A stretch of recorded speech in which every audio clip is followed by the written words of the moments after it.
Hey, Jen.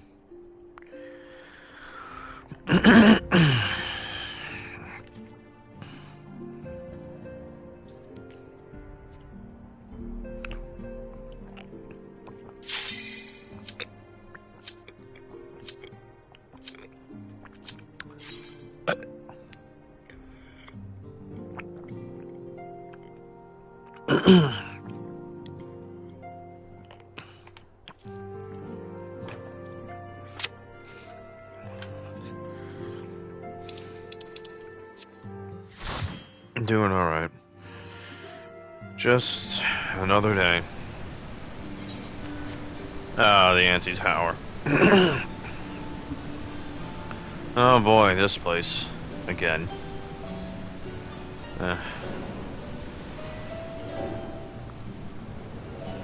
Yes, it's an upside-down castle. Before you ask.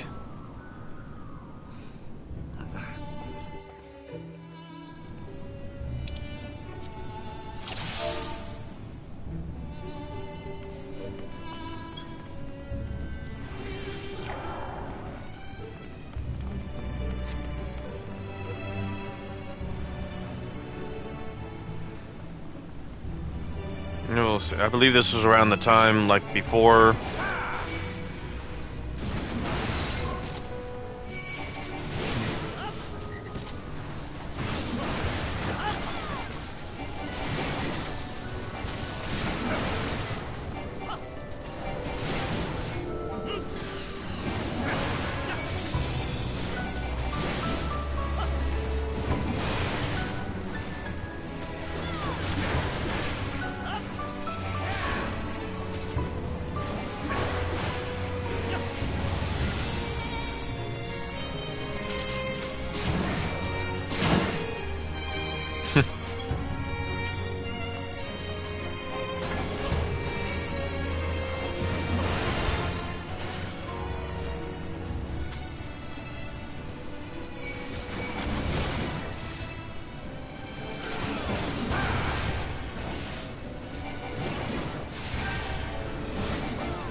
tired.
Motherfucker gave me a concussion. It's crazy.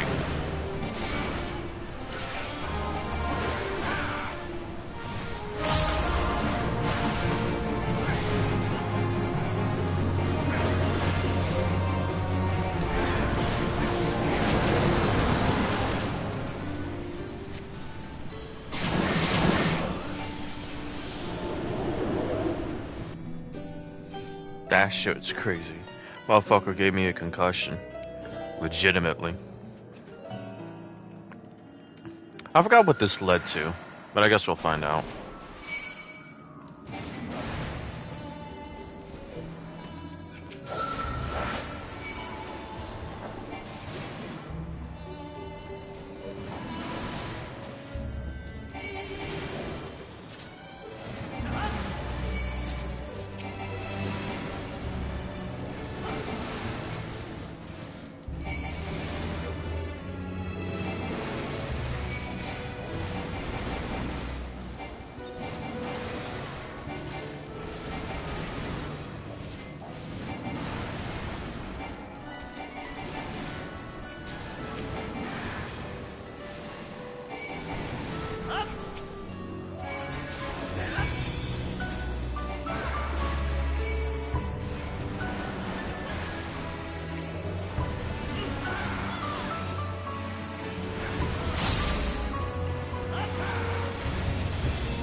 Wonderland? Probably because it was themed after it.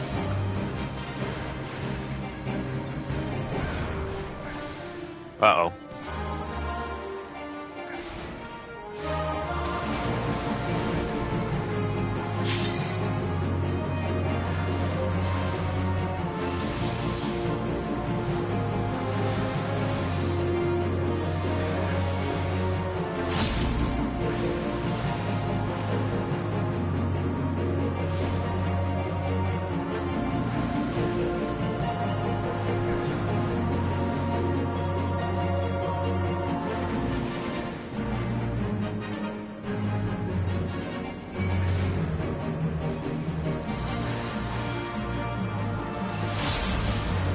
I don't know what to tell you, bro. Shit's just weird here.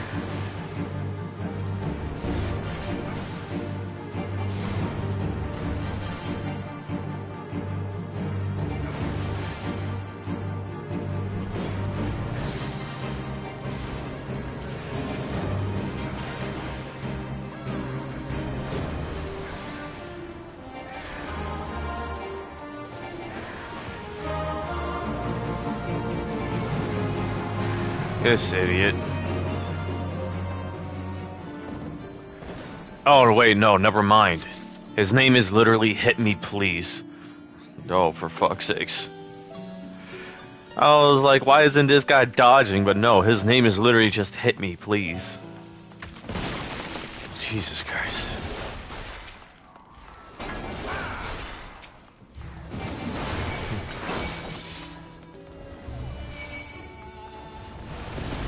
No, he's not the tank. I'm the tank.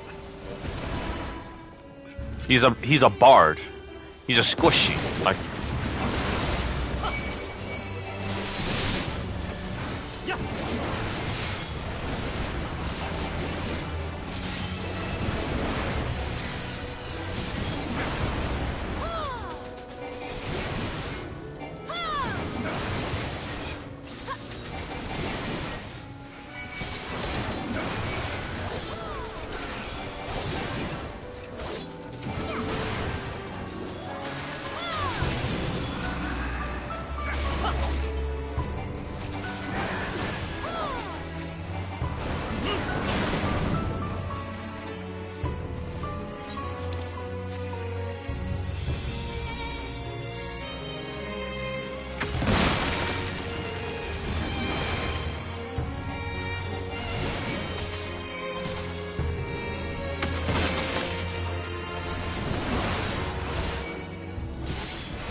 her being the incarnation of Emmett? Yes, most likely.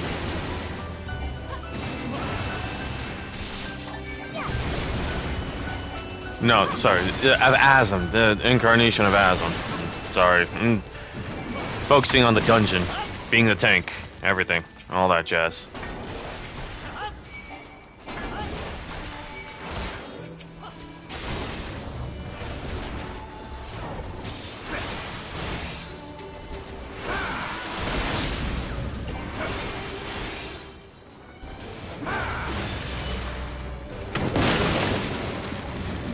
Ah, shit.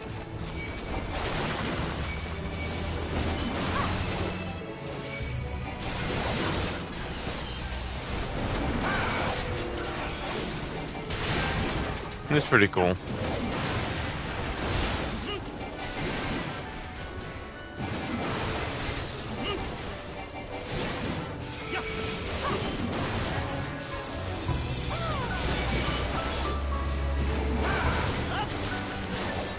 If you could, like, just... Because if anything, it does look like it was literally just printed on instead of, you know, woven into.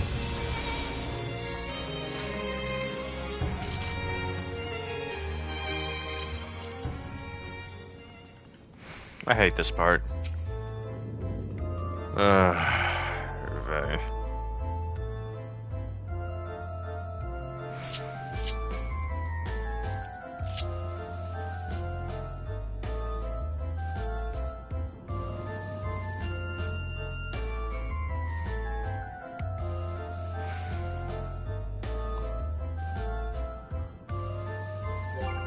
I need a better fuck-off axe. Because what the hell is this that I'm wielding? Oh, man. There you are.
There we go.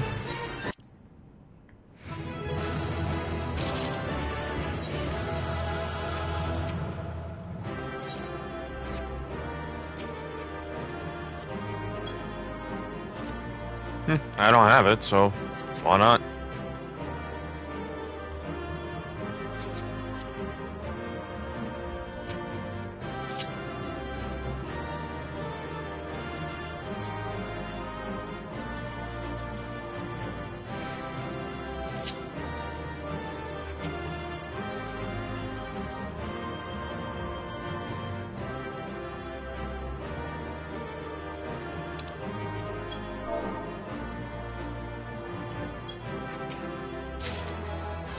Yes, I got it.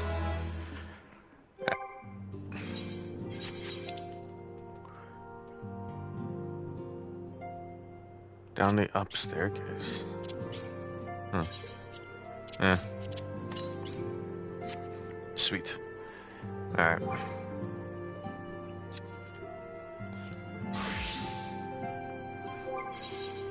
Actually, wait, hold up. 69. Hey, the superior number. Yes, I'm childish. Fuck off. Alright. I need to go to...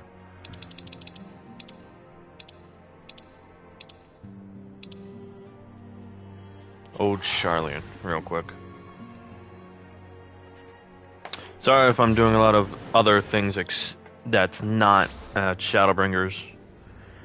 Right now I'm just...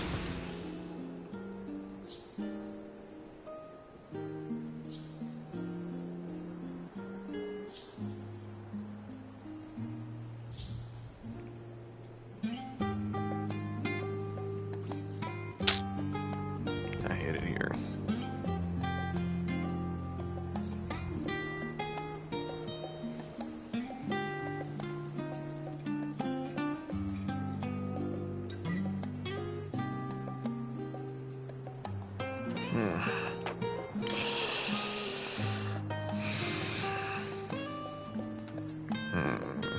Right.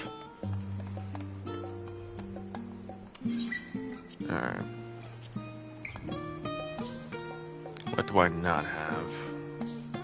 Don't have the pants. Well... I don't have the earrings, obviously, but the earrings are the closest. The ring is what's furthest. That's the crazy part. So I need to get that. Screw it. Let's just get them. There we go. Can I? No, I believe I have to be level... Fuck. 630 item power level is crazy. Fuck. Alright, I'm just gonna... Alright, well, fuck it. Let's just do this now then. Continuing with New Game Plus.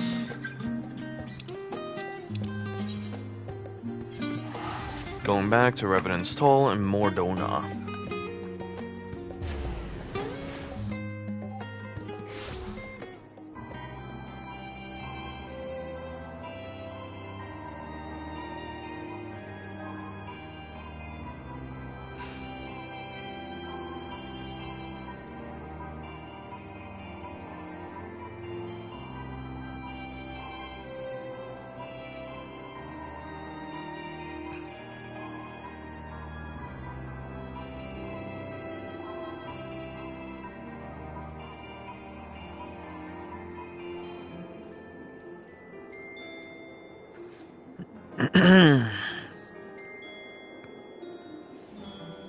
Oh, definitely. They actually look embroidered on there. The stone still looks fake. Still looks fake as shit, but that's cool. The Asm one still looks crazy fake as hell, but the others look a whole lot better.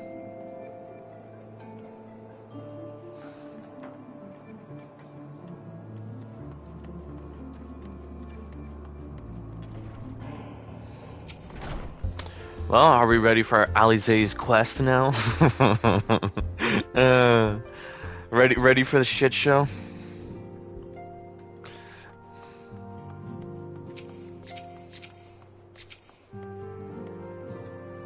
Understandable. There's not there. I mean, if anything, there wasn't exactly an Ashian symbol for Asm. I know that for a fact because Asm was excluded, therefore becoming the convocation of 13, not 14.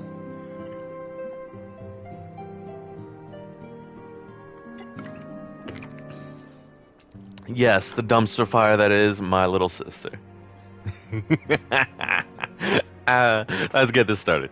Oh, greetings, Lixarius. Come to look in on our friends?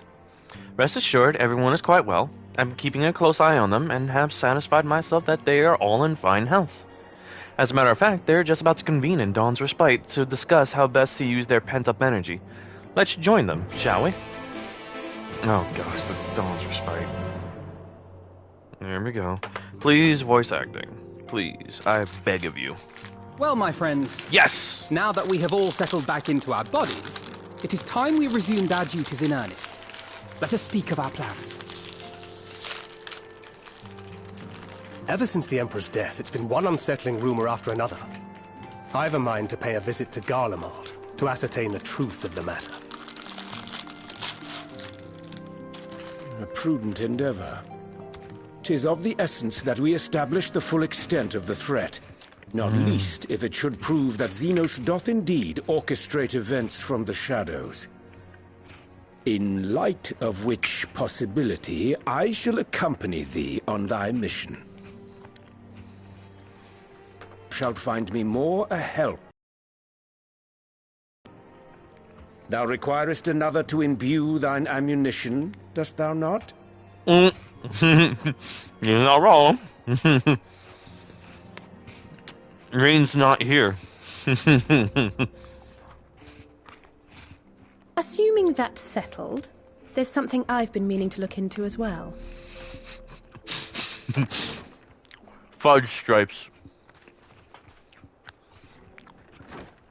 Welcome Lise. back, everyone. Hey, Lise.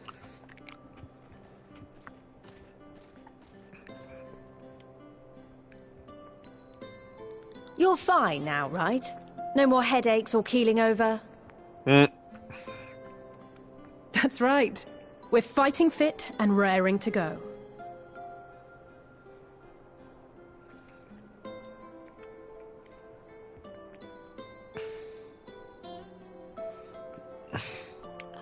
Fuck off. The I ain't no famous big back. He's Hext, former scion, and hero of the Alamegan resistance.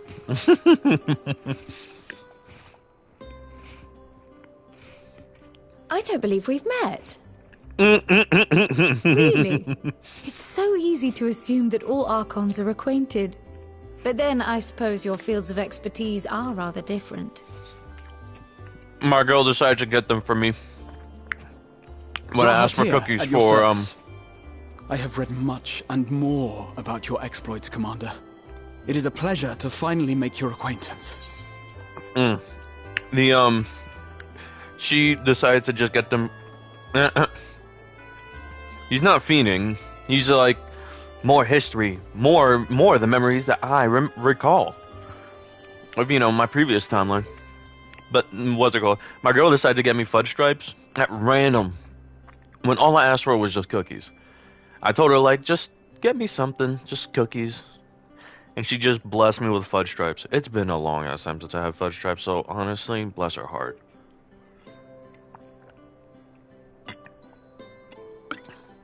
They're still as good as I remember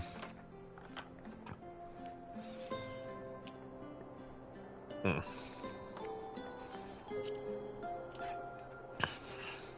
Likewise. The others told me all about you. Do not be so sure.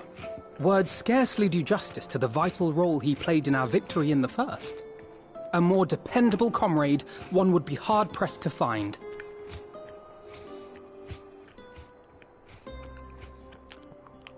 Oh, I'm getting right. sorry. I did glance at the report. But I'd be lying if I said I understood half of it.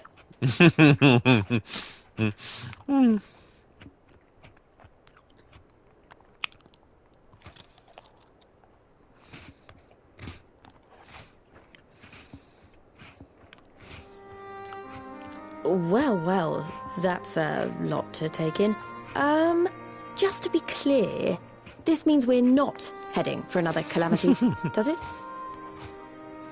Shorn of their unsundered master's leadership, what Ascians remain shall struggle to see their plans to fruition. And though I would ever advise caution, I believe we may rest easy for a time. I'll take that as a yes.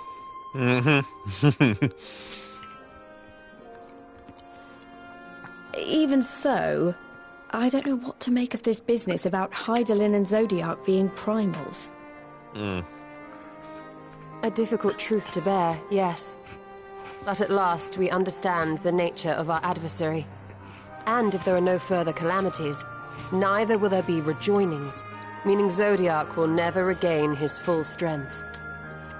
Even so, as the oldest and mightiest of primals, he remains a force to be feared. Though his is a power born of the desire for salvation, we have seen the havoc it may wreak. And it falls to us to ensure that it is never again brought to bear upon this star. Remember, Orianger's prediction was a lie. It was created between G'raha and Orianger. Something in order to bring their attention to, and not only that, a lie about the fact that G'raha was from the past, or rather, the future, and brought back to the past.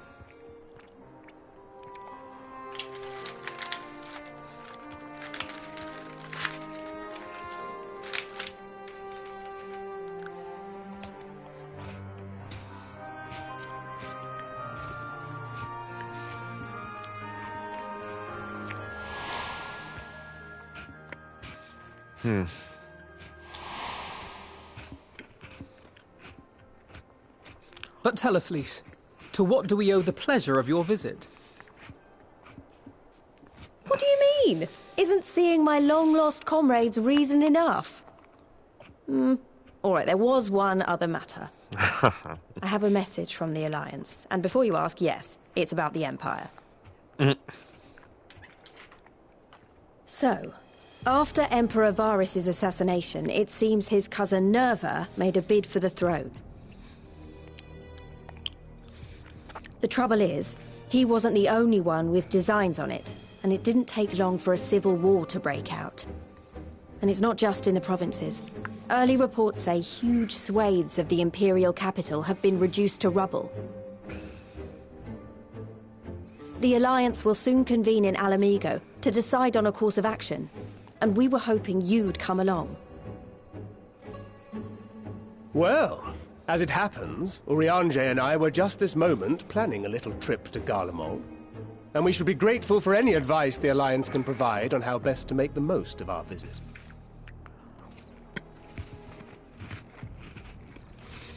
To Alamigo, then. Why don't you go on without me? There's something I need to look into. Oh, forgive me. You were just telling us. What is it, if I may ask? I want to find a way to cure the tempered. Of course. You think it may be possible to adapt the treatment you used to help those corrupted by the Sin Eaters? I'm sorry, a cure for tempering? But that would change everything. Alizé, consider yourself uninvited. Go and find us this cure. I'll do my best. I was hoping you might join me. Don't worry if not, though. I won't hold it against you if you'd rather attend a stuffy meeting.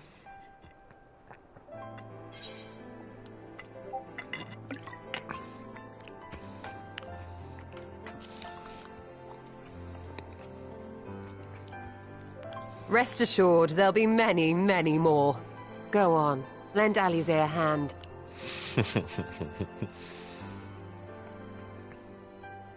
I'll come too. Yes, If fella. you don't mind, that is.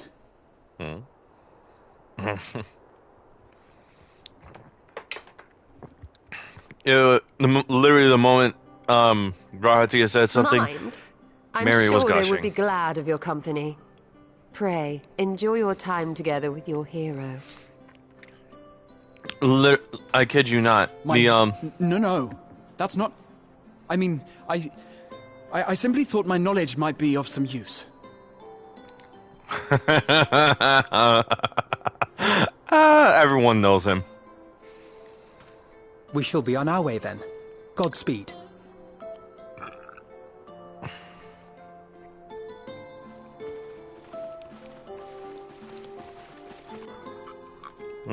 You say that, but then look at Mary. Because the moment Grahatia said he was going to join me and Mary with Alize, you can imagine she was already soiling herself.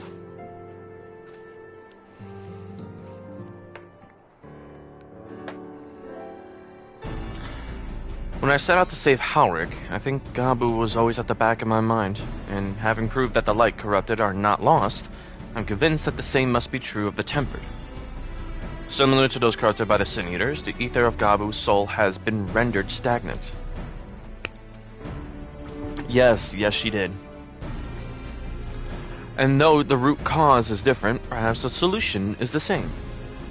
It is by no means an unreasonable hypothesis, Alize, and it warrants full investigation. If there's even a chance we can save Gabu, we have to try.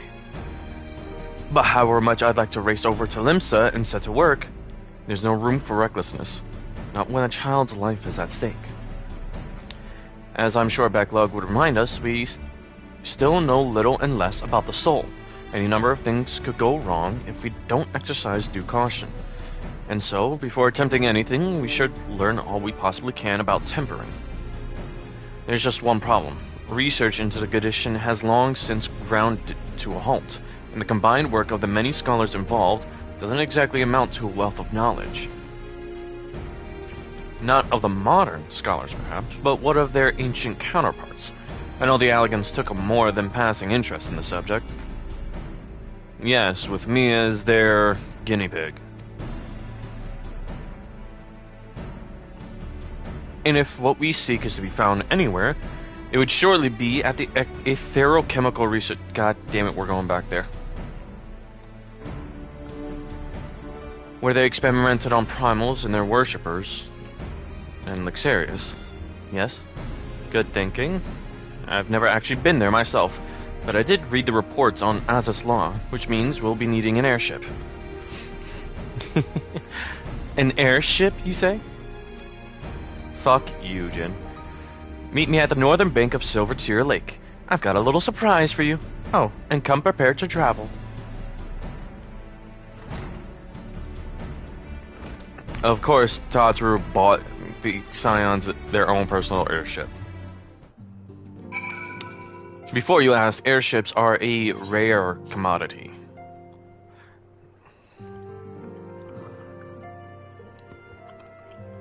You have to understand, we are leagues behind the Garleans when it comes to technological advances. Yes, really.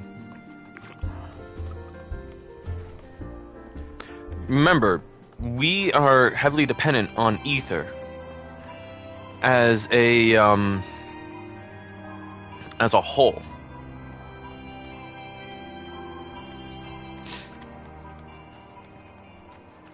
As a society, ether has been our main forte. Garleans, however, has not been so for them. They cannot manipulate ether, and so they had to resort to technology. I mean, thing is that those were actually burning up like crazy. Because remember, I think you should remember correctly, Garleans were technically in the middle of a civil war, So trying to steal knowledge from them is not exactly at the forefront of our thoughts.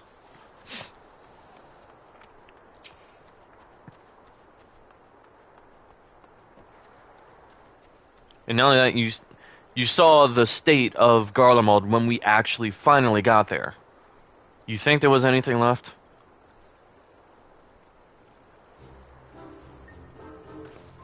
Oh my god, she changed her whole fit. Yep, she did it. She bought a whole airship.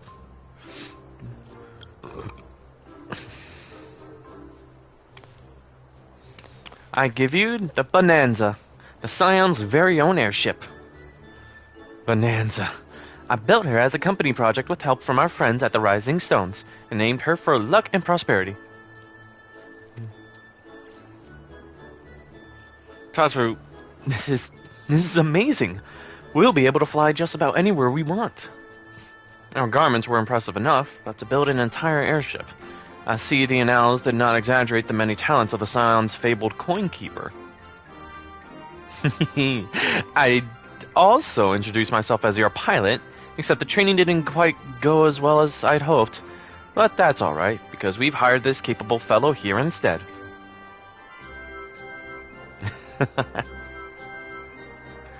The Bonanza is equipped with a full complacent of mana cutters. By the way, feel free to use them to get around Azaz Law.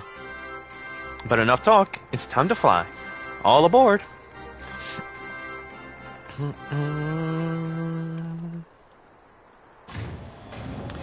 Yeah, I figured. Tantru... we don't talk about that. You know why we don't talk about that? Because we also don't want to talk about the fact that, oh, possibly the fact that she had, that she has every receipt ever. She's not just a coin keeper who keeps receipts of everything we purchase. She's the one who keeps a receipt on everything we do. Don't say anything to her. Honestly, Sid would be jealous of the way that airship flies. Tazru has outdone herself. Anyway, here we are, on Azaz Law, and Alphanel's report did not do the scale of this place justice. Yeah, she's got blackmail on top of blackmail. The wisdom of Aleg. This appears to be Helix, which means we stand on the Alpha Quadrant. To the east lies the Beta Quadrant, and... yes, I believe I have my bearings. Though this is my first time on Azaz Law, I do have some familiarity with the place thanks to the records in the Crystal Tower. Unless I'm mistaken, this path leads to an aetheryte, beyond which there will be an information terminal. I suggest we begin our search there.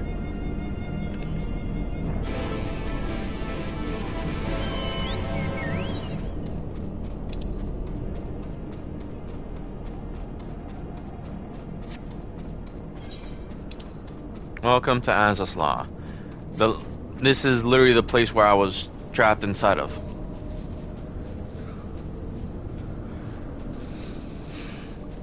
I mean, she can't because, you know, she'd have to contend with,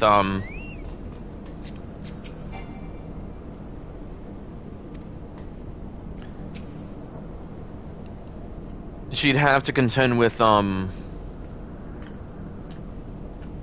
Lolorito. Before that, though, let's actually give you a good look at the place as a whole.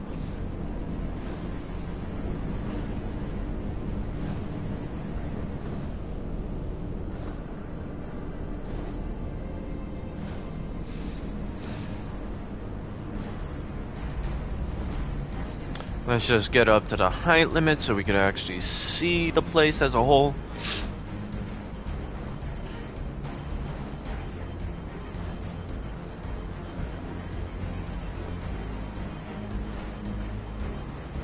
Alright, should be... welcome to Azaz Lodge, and my 5,000-year prison.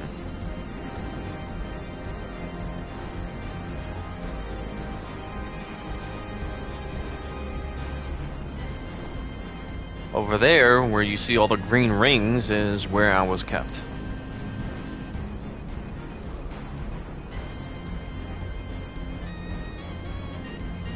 You'll see more of it as we go along. Or I'll probably just give you a tour myself. Yeah, the Alex did not play around. And everything here is in the sky.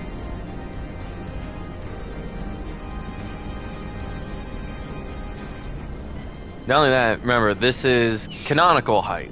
This is how tall I am. Look at how fucking big this place is.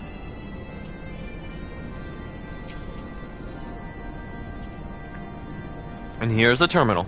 Moment while I search the archives for references to tempering.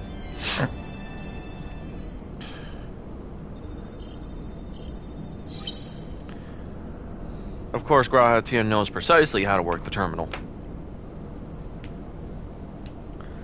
Ah, there we are. Iconic corruption, an overview. That sounds promising. Indeed.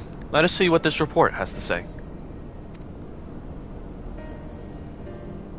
It needs to be, and not only that, it ran completely on my ether. Confound it. The contents appear to have been deleted. Great. Also, yeah, this whole place was running on my ether. They hooked me up as a battery to keep this place running for all this time. And it's still up, there technically. What? No. Isn't there something you can do? Not from here, I'm afraid, but it may be that another copy of the report exists elsewhere. The question is, where to look? It says here the report was written by someone named Owen. It is likely that he kept a copy? I would say it is a distinct possibility, assuming he was a researcher here. He will have had quarters on the Habisphere. You can ascertain the details at Habisphere Control. Let's return to the Bonanza and avail ourselves of the Mana Cutters. We will need them to reach our destination. I forgot. You already have a suitable means of transport, don't you? No need to waste time accompanying us back to the ship. Then, we'll see you at the Habisphere.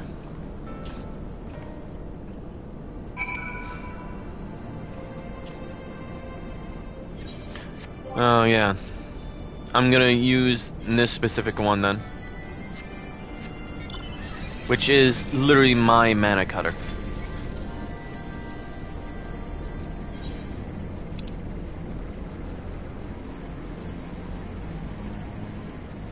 There it is.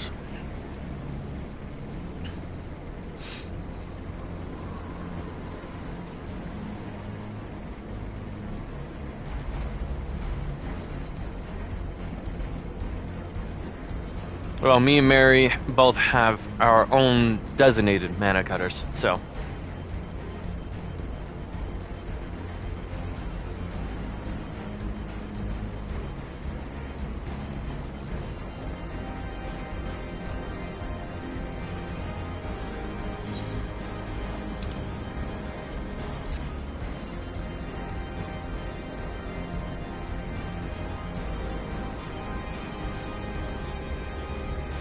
Oh yeah, she decided to go. No, she decided to take the airship with Graha instead of taking her own Mana Cutter.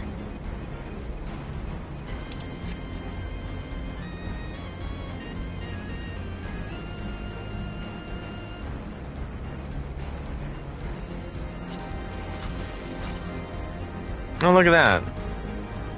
They are there, Mana Cutters. The Mana Cutters appear to be ironworks made. But I dare say Tatru will craft her own soon enough. Oh, no. There we go. Oh, so they did. Oh, okay, never mind. No. They're only equipped to be able to carry one person. More than one person will actually legit crash the ship. So, if anything, I thought they took the big airship, but no, they took Mana Cutters. So, if anything, Mary more or less rode really close to him. To Graha. Not dangerously so, but you know. She flew next in. If the late Owen did indeed have a chamber here, this node will be able to tell us its number.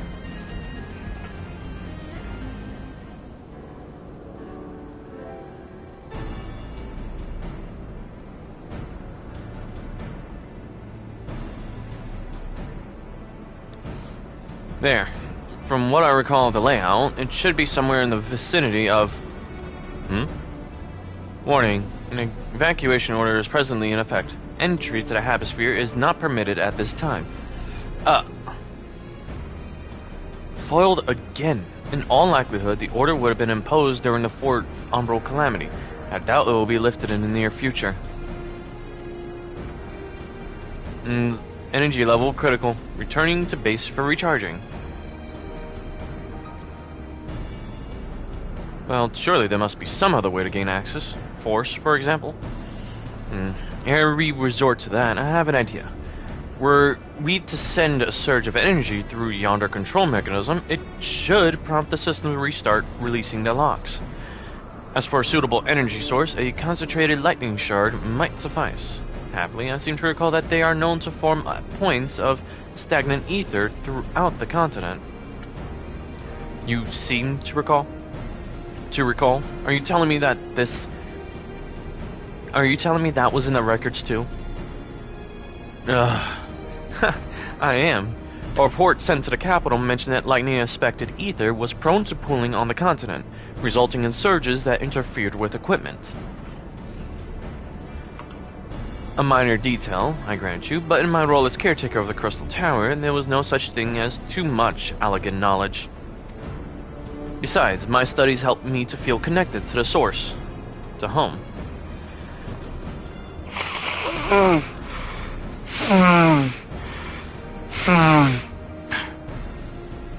I must have explored this facility a 1,000 times in my mind, but to finally stand here with the three of you, 'tis more exhilarating than I can well express. Oh yes, very exhilarating to be crawling around the place that used to be my... what was it? Oh yeah, my prison. Now then, the lightning shard. If I may, I suggest we split up and search the Beta Quadrant. Oh, but beware the sprites. They are wont to manifest where the ether is stagnant. Now you're just showing off, which makes me think we should make a contest of this. The first to return here with a shard wins. What do you say? Very well. It would be my honor to come third. No, of course.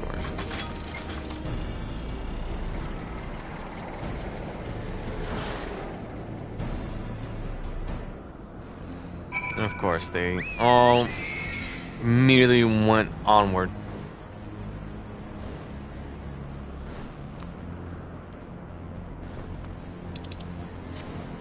Oh. A Proto-Naga. A Proto-Naga.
I have to get used to this again.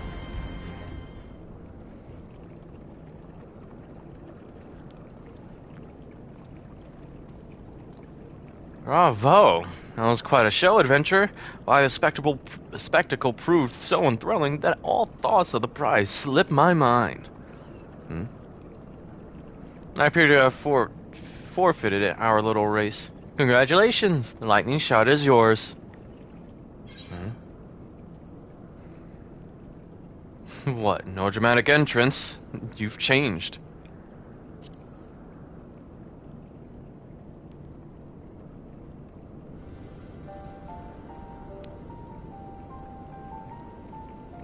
You remember that?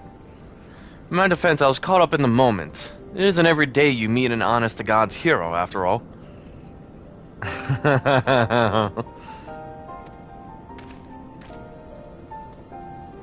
Well, the contest continues, so you had better hurry back. But one last thing.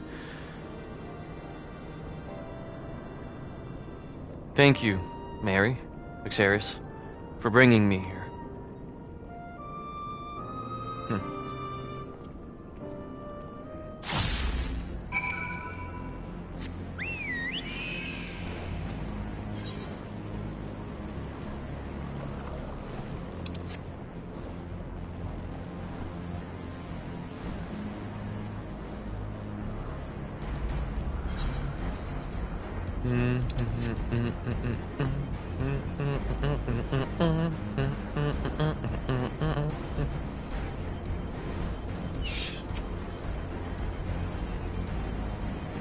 It appears LSA had no luck, so victory is yours. Congratulations.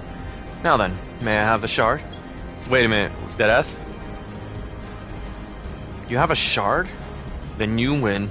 I searched high and low, but couldn't find so much as a trace of stagnant ether.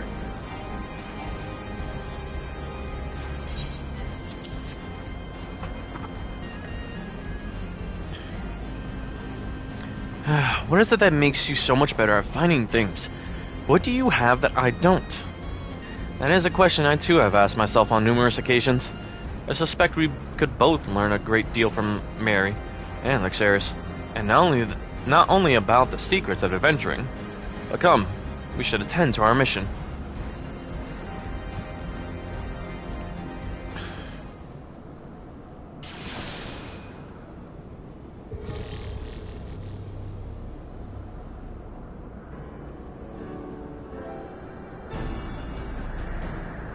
Excellent. The system responded exactly as intended. We now have access to the Habisphere. Only one obstacle remains: the security systems within. Should they be triggered, they can make life rather difficult for us. In light of which, pray leave the rest to me. If I am right, my royal blood should allow me to venture in unmolested. Assuming this place works like the Crystal Tower, yes, but if it doesn't, you'll be on your own. I want you to promise us that you'll get out at the first sign of trouble. I promise. Wish me luck.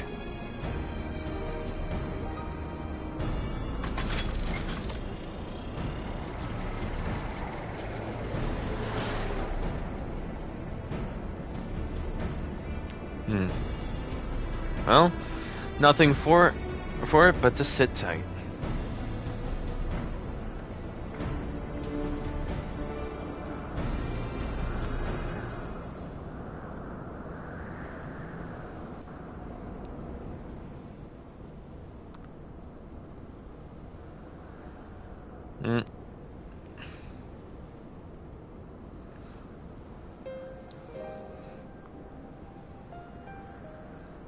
I'm sure this Owen fellow was very learned.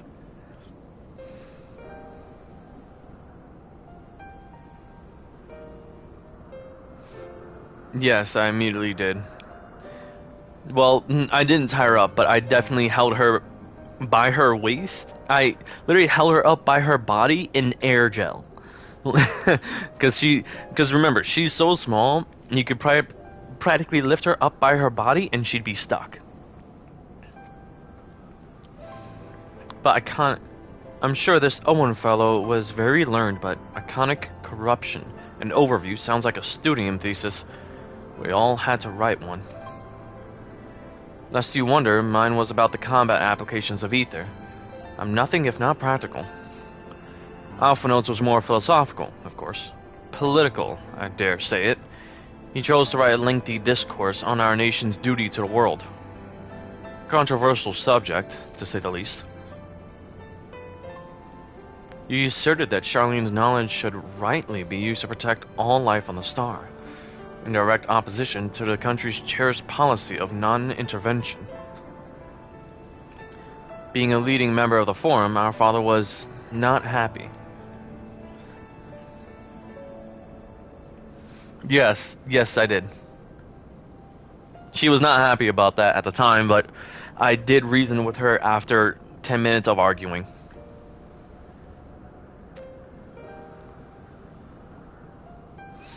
At the time, of course, Alphino was utterly convinced of his views and would cheerfully argue to the death with anyone who saw things differently.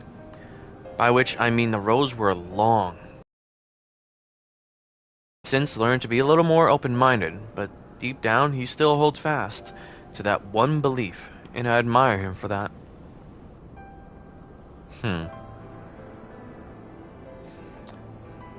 I should have liked to meet the young Alphino. For what it's worth, my thesis concerned the Allegan civilization as depicted in folklore. Oh, you're back. I didn't know you attended the studium. I didn't. A thesis was required to earn my Archon's mark. My peers at the Students of Baldeshian convinced me to write one with the promise of unfettered access to forbidden tomes. Though I considered it no more than a means to an end at the time, I will admit it was gratifying to have my efforts acknowledged. Good gods, an Archon's thesis. I shudder to imagine the work involved. But enough about that. Is this the fruit of your foray? Oh yeah. I had to submit my own. The workings of aetherology concerning the rest of the stars. And other planets as well. That wasn't interesting, then not fun. If anything, mine was mostly about the discovery of the different ways of ether that flows on different planets. Granted, in our universe, not multiversal. Yes, Owen's archive node. It was waiting for me in his chambers. If a copy of his report still survives, it would be stored in this device. Shall we find out?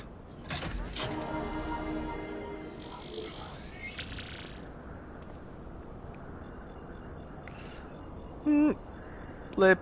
Initializing. Scanning for registered user. User not found. To proceed as a guest, please complete biometric authentication.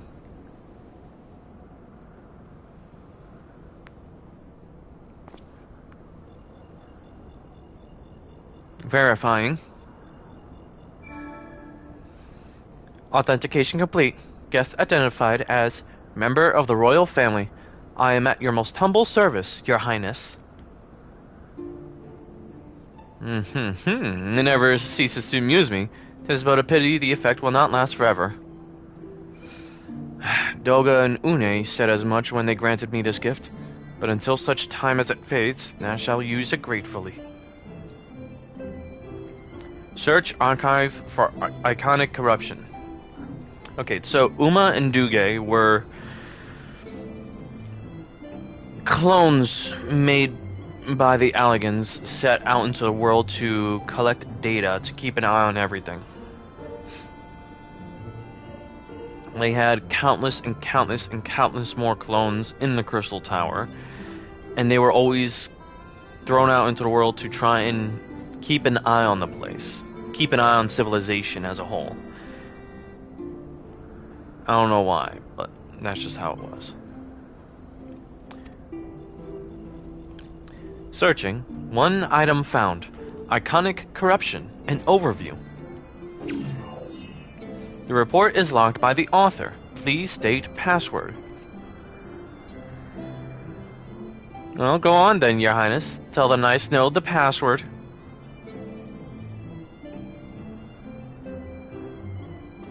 right. Right. Let's see.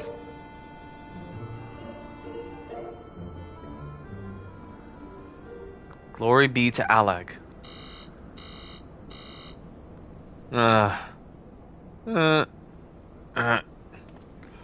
Long live Emperor Zandy.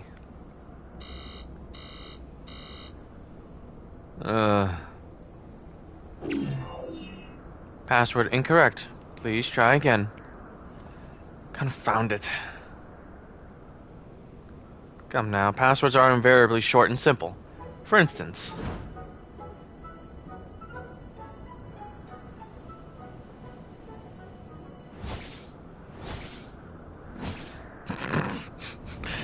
She's gonna say something stupid.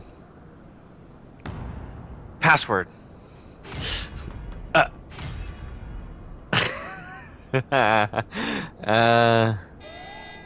The notion that the password could be something so inane would be laughable were it not dangerously stupid.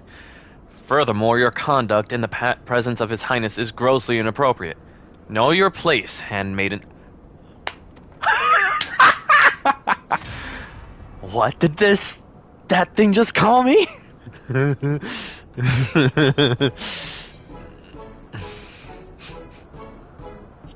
Courage. Password incorrect again. Be warned that any further inappropriate behavior in the presence of His Highness will not be tolerated. Alright, that's it. I say we dismantle it and manually extract what we need. Now, let's not be too hasty. A single misstep and we risk losing the report altogether.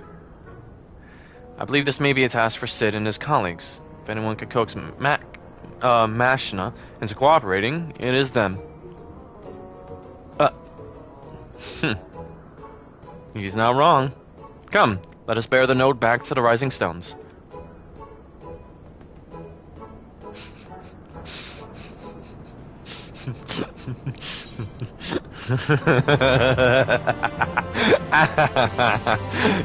The notion that the password could be something so inane would be laughable were it not dangerously stupid.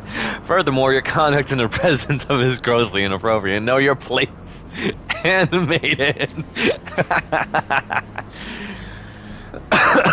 Fine, I'll let Sid try his hand first, but if that doesn't work, we're doing it my way. Grab her before she stabs it.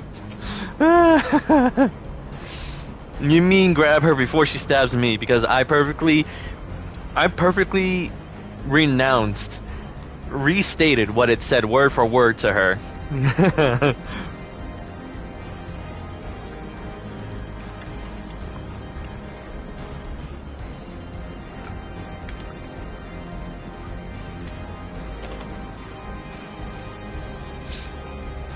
Reviving the legacy.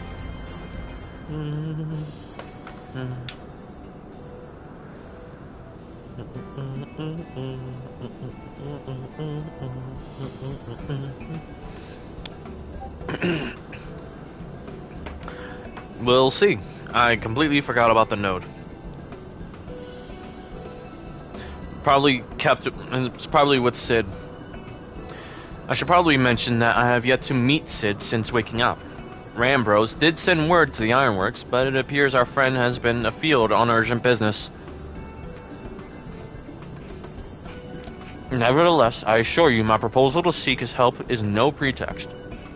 However much I might look forward to seeing him again, him and everyone... Well, come, let us be on our way.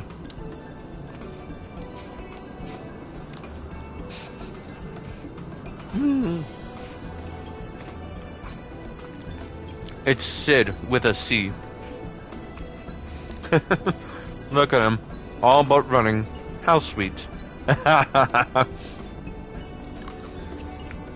Still, wouldn't do to keep him waiting, shall we?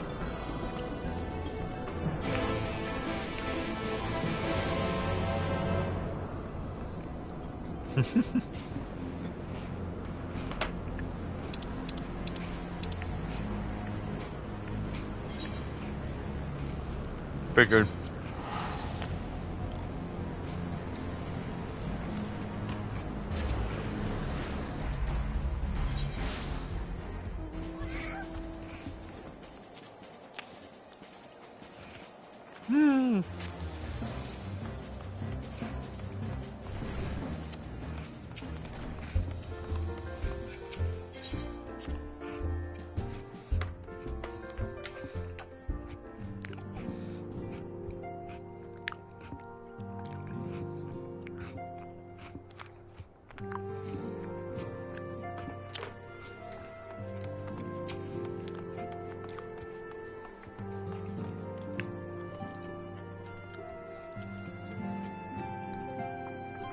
Wonderful news, Mary, Luxarius.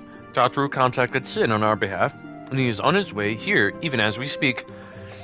While we wait, I should like very much to hear what transpired at the Alliance Council. Would you be so kind, Cryo?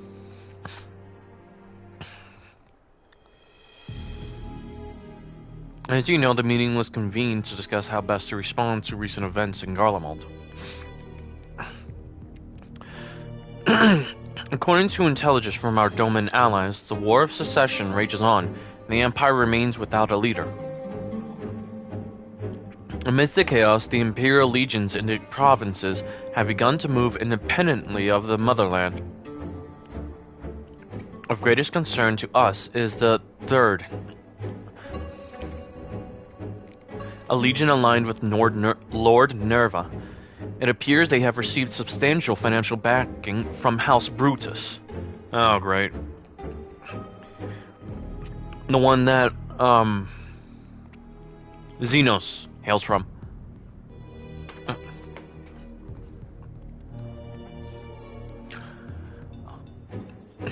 Brutus. Aren't they the ones who took in Yotsuyu and Asahi?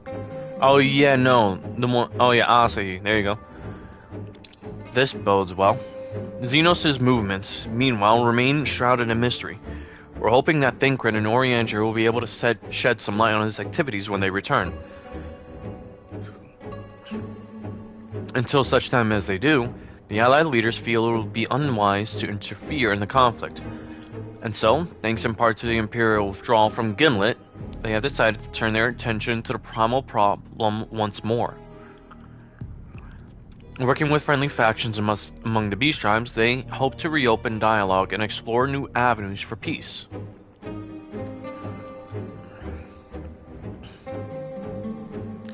Okay. Given the timing, I suspect they wish to put their respective houses in order ahead of a decisive clash with the Empire.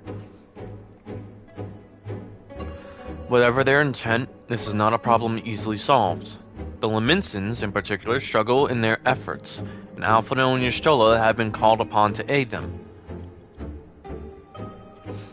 So long as we are dealing with the Tempered, I'm afraid no amount of dialogue will avail us. But if we can develop a treatment for tempering, then anything is possible. Which is why we must succeed. And on that cheery note, why not make yourselves comfortable in Dawn's respite? I'll show Sid in as soon as he arrives.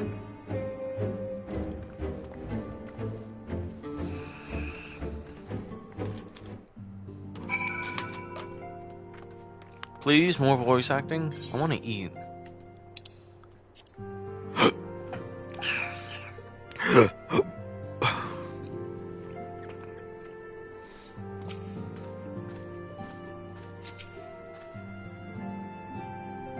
Warning, His Highness is exhibiting elevated blood pressure. What? Oh gosh. Sid, at long last. Oh gosh, that's why. As important as Gabu is to me, I know only too well how much more is at stake here. A cure could change the whole world.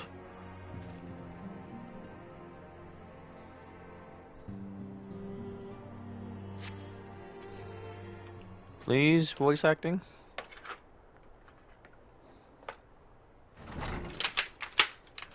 Cool. You know what? Let me put the rest of the cookies away. Haha. Sid.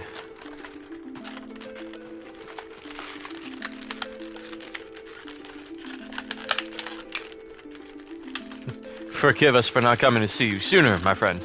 As you may have heard, we've had our hands full.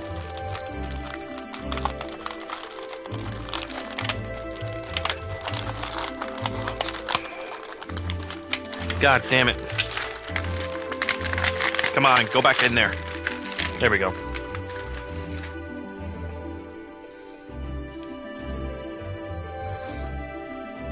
In our defense, you are up rather early. I was under the impression you'd be slumbering a while longer. Right. Sid was also there during the Crystal Tower expeditions. Oh, I would have been, had you not fulfilled your promise. I still struggle with that idea. From where I stand, the secrets of traversing time and space seem exactly as unfathomable as they ever did.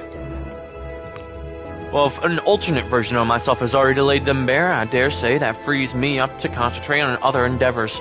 Speaking of which, you wanted my help with something. What is it?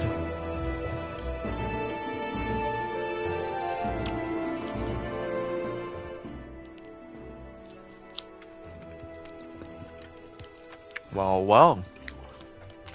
A treatment for tempering. And for the next step, you need to find the password to this Allegan's report.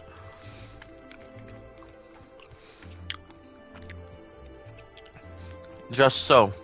With nary a clue to guide us, we could be here forever, and still not guess correctly, and thus we turn to you.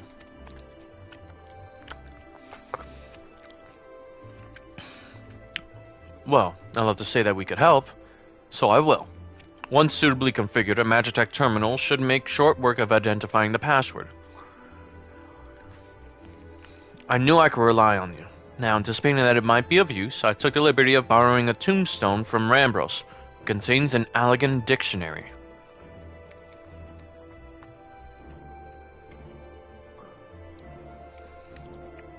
Good thinking. I'll transfer the information to a terminal and set it to work right away.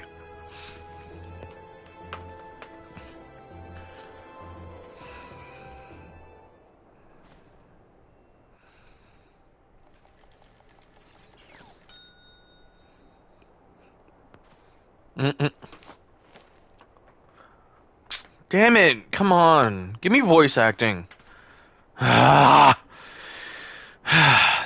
Looks like it's finished. Let's see. Oh gosh. Password is freedom. Okay.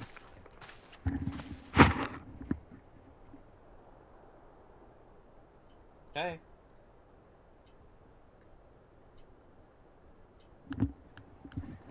Jada. You okay? You sure? Yeah, I'm asking because you sounded kind of. I don't know. You didn't sound like you were okay when you first answered.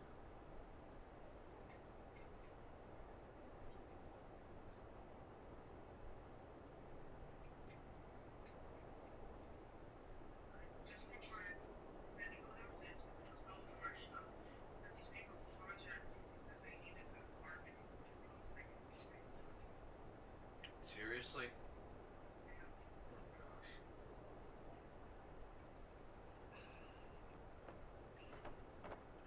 Were you able to what's it called? So what did you get? Oh, look.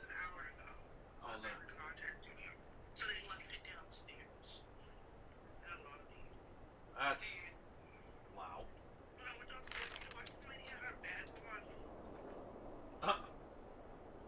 Oh my gosh.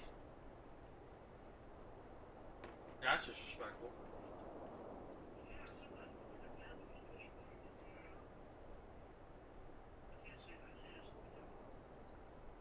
Mm,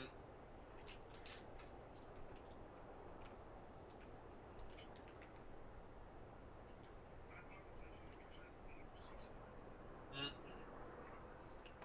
But hey, at least you got the food.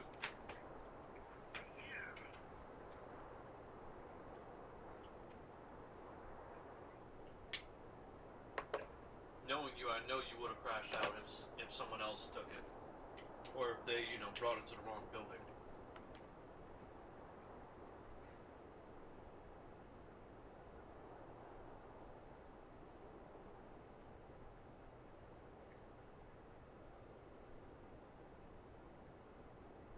All of your credentials.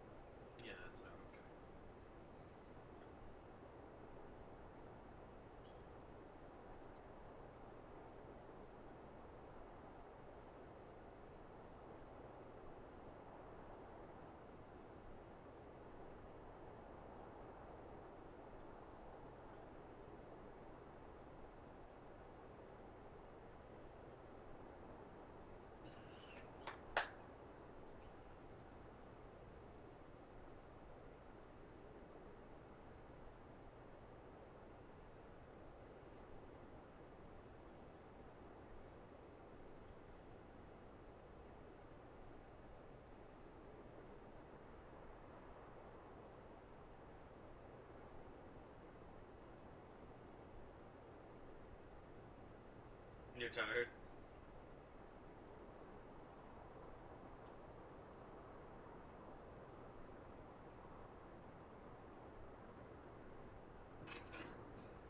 What's with that face?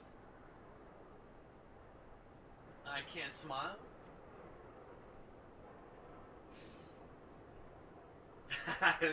Well, I'm not Luigi. Leave my mustache alone.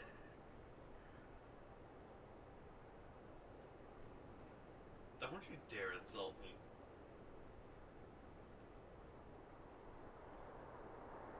I'm being mild disrespectful.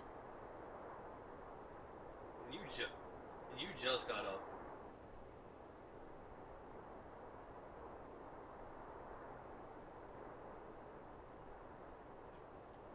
Alright, now you're going too far with that.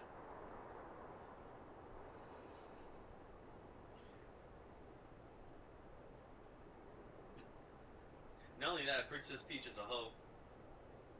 No, I do not. Not only that, Princess Peach is a hoe. I don't want to hear it. Princess Peach is a hoe. How do you think Bowser Jr. came to be?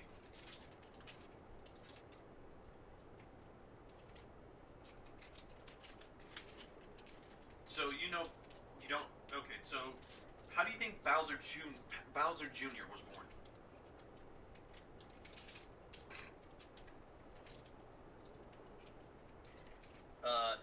Because they do not disclose information about that, but everyone already speculates it's because of Peach, because of the amount of times that it takes forever for Mario to get to Peach. Where'd you go?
precise with pictures.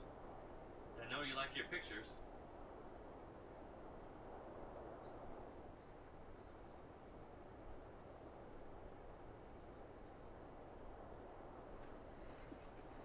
Saucy chicken burrito bowl sounds good.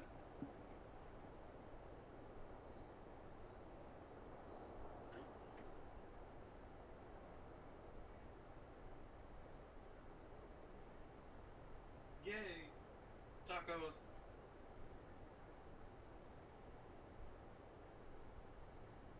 Actually looks like it'll be good.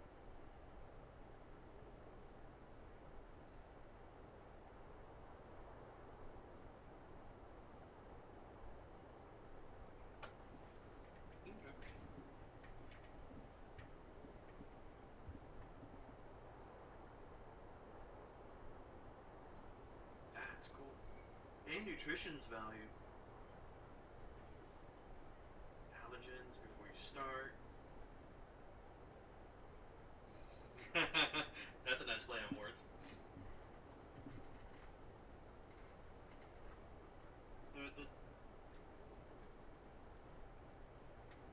Pistachio, nice.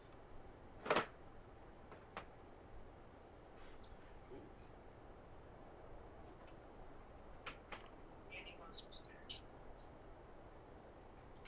Are you mocking me for the times I ate pistachios? Yes. Okay. And you said, oh, I feel a weird feeling. Maybe I should go back to eating more pistachios. Maybe you should.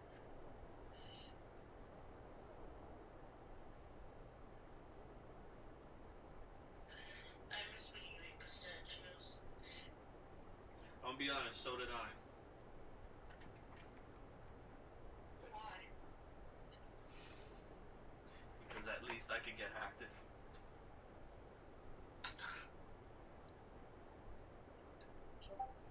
Even I have to admit my faults, okay?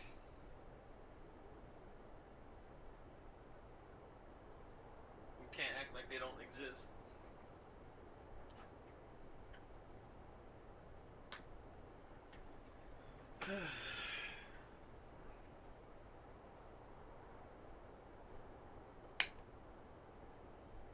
Again?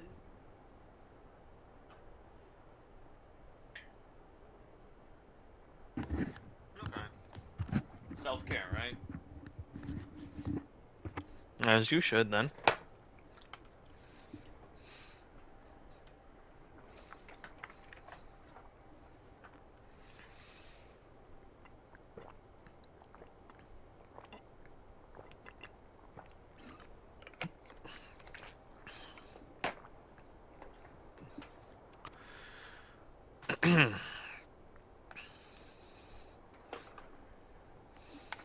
I didn't hear you. Say again? Yeah, and if any...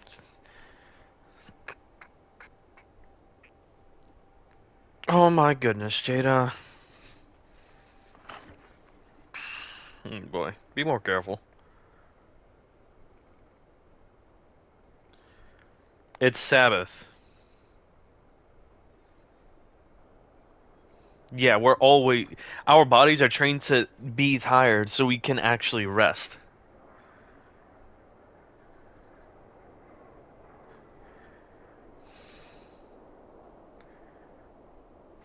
Anyways. Freedom. The password is freedom. Ha, short and simple. Just as I said. Would you care to do the honors, Your Highness? Yes. Oh! They even gave you a spoon. A big wooden spoon. How do I remind you of a big wooden spoon? You're so funny.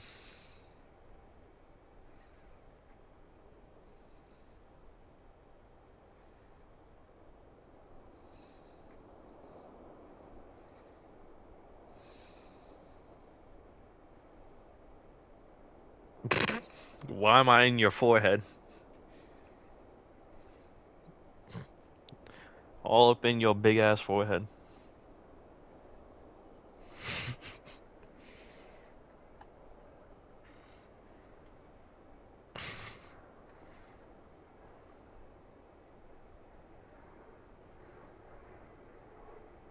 Oh my goodness, Jada. You forgot to pause your movie? Oh gosh. Oh boy. Alright. You focus on rewinding that. Yeah, oh my goodness. Oh boy.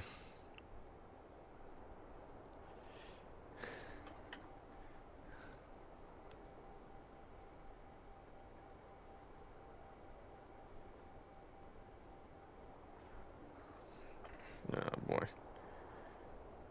You can shut your mouth, Jin. I don't want to hear it from you. I would, my lady.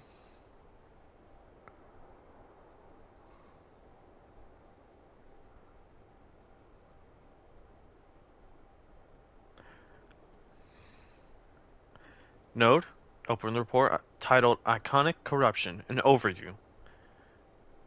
Password, freedom. Password accepted. Opening report.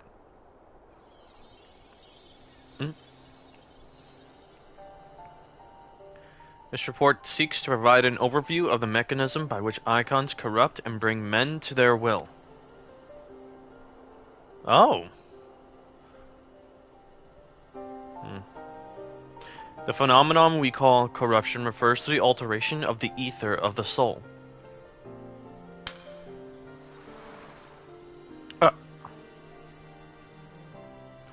Said ether ordinarily exists in equilibrium, no one element being more prominent than the other. This is what I was talking about before, too.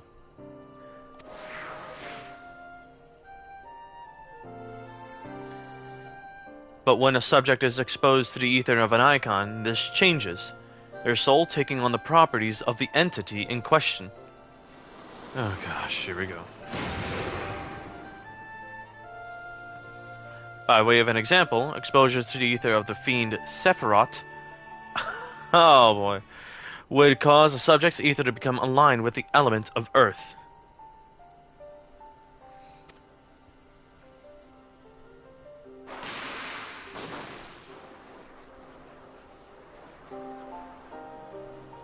As a consequence, the subject would attain heightened affinity with earth-aspected magics, as well as preternatural levels of endurance. Repeated exposure would further enhance these traits, ultimately altering the subject's very flesh. Not to be confused with Sephiroth, Jin. Sephiroth is another summon based on another Final Fantasy game.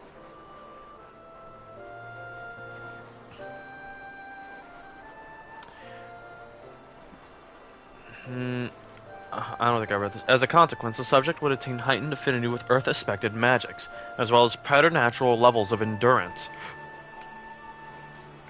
Repeated exposure would further enhance these traits, ultimately altering the subject's very flesh.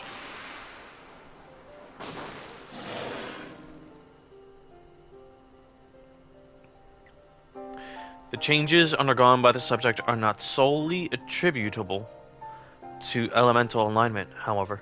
Further testing has determined that the subject's soul becomes umbrally charged or stagnant during the process. This stagnation of the soul has the effect of diluting the sense of self, rendering the subject vulnerable to the will of the icon, the thoughts of whom come to consume their entire existence. In this manner do the corrupted become worshippers of the icon, their prayers serving to further empower the entity. Having discerned the mechanism of iconic corruption, my colleagues and I set out to develop a material capable of shielding one from its effects, an endeavor in which we were successful, albeit at a great cost.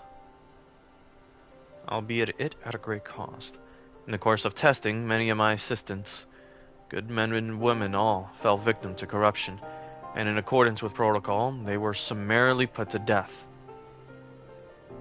I subsequently submitted a proposal to investigate potential cures for corruption, but it was rejected, deemed non-essential by Lord Amon. Ah, shit.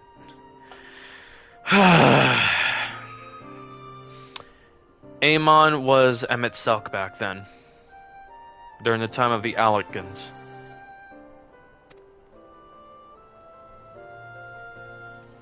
Though I knew it would be fruitless, I protested the decision, and for my impertinence, I have been stripped of rank and title, and will shortly be expelled from this facility. Okay, what is she doing?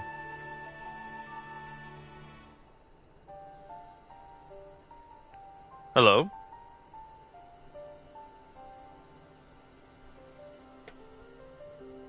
Hello?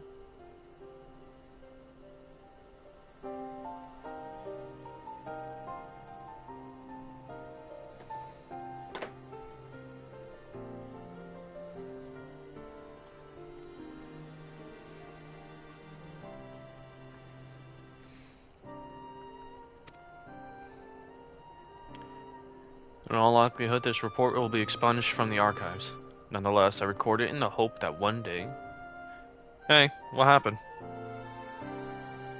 No, I was just reading aloud something I was reading on screen.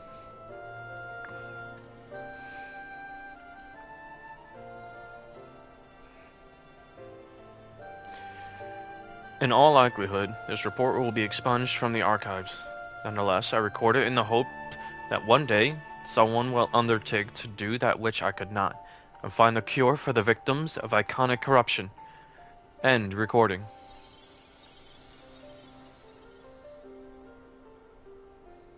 So not even the Allegans were able to find a cure, or rather, were not given the chance to do so. One cannot help but wonder what motivated Lord Amon's decision. More importantly, this confirms that stagnation of the soul is indeed the problem, and Angelo can remedy that. True. Yet were we simply to reanimate a tempered soul, I fear it would do naught to diminish the individual's fanatical faith. Indeed, it may well intensify it. No, we would somehow need to suppress the primal's hold over the subject, at the same time, or risk them ever remaining its thrall.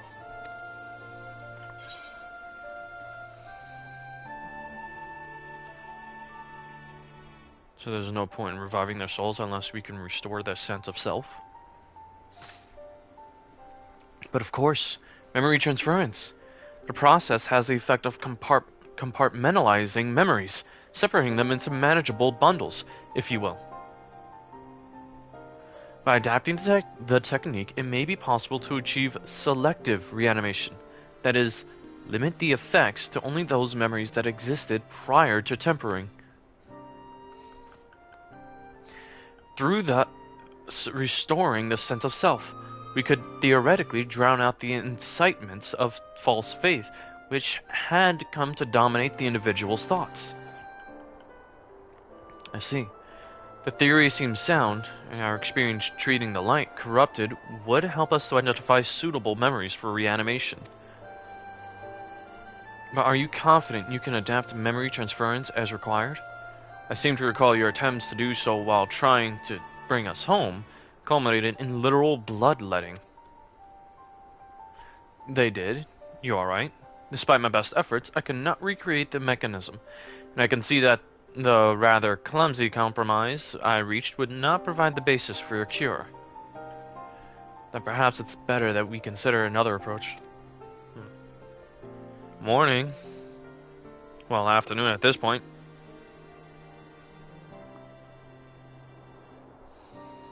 Oh, right. Your doubts are understandable, but this time I believe we have reason to be confident. You see, nodes such as this were built with the ability to simulate magics, which leads me to believe that it may be capable of performing simulations of the transference technique. If so, we would be able to conduct years' worth of tests within the space of a few days. What the hell does that say? Okay. That's... Why is that allowed to be worn in a movie?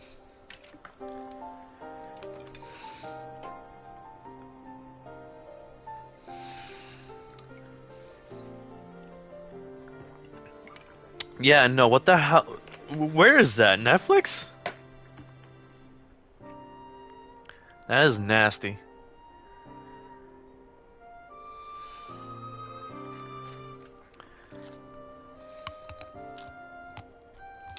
Uh-uh.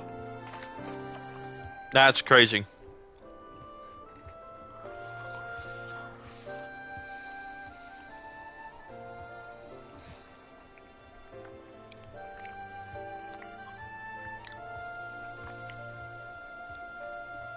Hmm. Okay, to be fair for Emmett, this was around the time that he just did not give a shit about the souls of the people of, sundered Aetheris. Because you remember, he didn't. Do I even want to? No, you don't want to know. Just leave it at that. Anyways, as I was saying, his main concern was just trying to bring back unsundered Aetheris.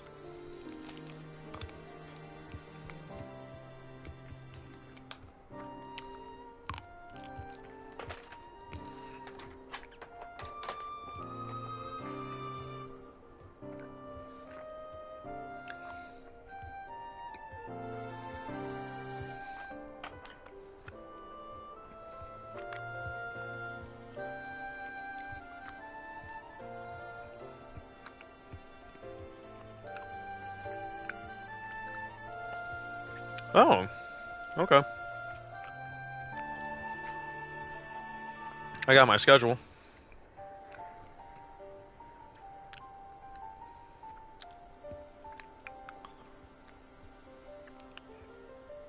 Wednesday from 11 to 3. Friday from 12 to 4. Hmm.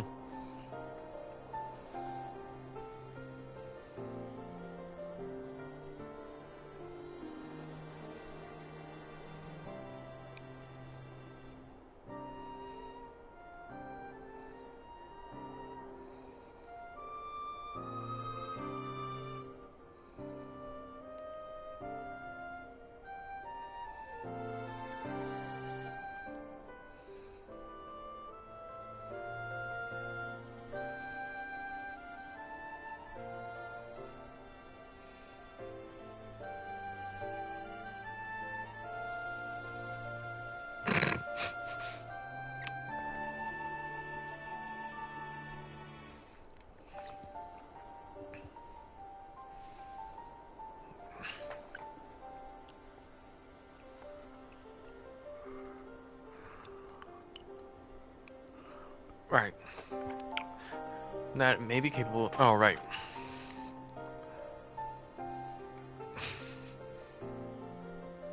What? Oh, Suguru Geto?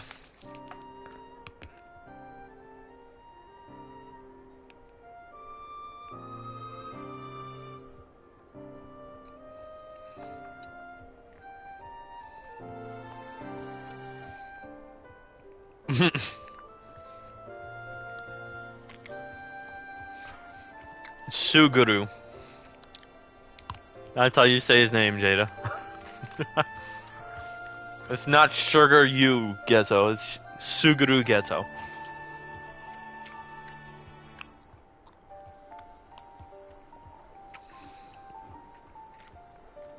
Okay. Got off my phone. Get off my phone.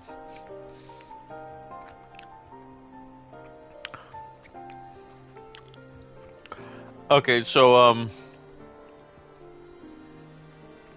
I figured. Because I know I'm not on the floor.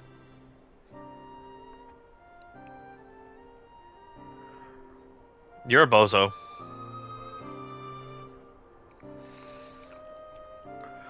Oh, I wonder why. Oh, yeah. What was it? Citrus on it? And then... Yeah, citrus. Yes, citrus. That's it. Yo, you pissed me off.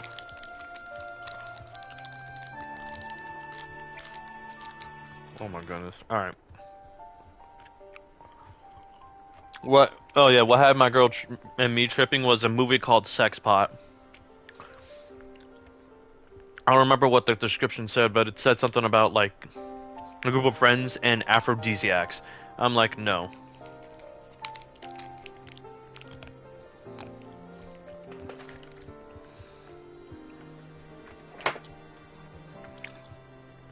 Anyways. In theory, it would be no different from how we identified the password.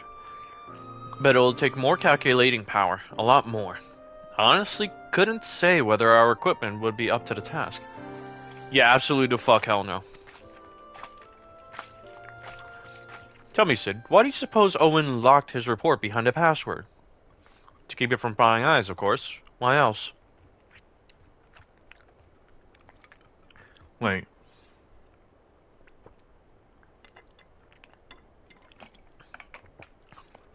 A password that could be guessed by anyone with leisure, and the dictionary wouldn't keep it from a person minded to look.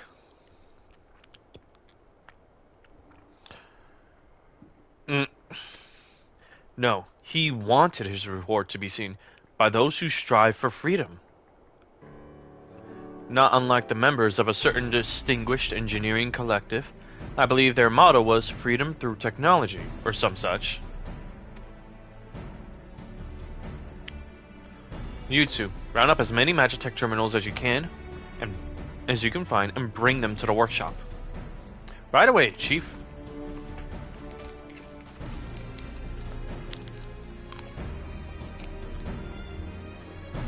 Things are about to get very busy. Lucky we have you to help, eh?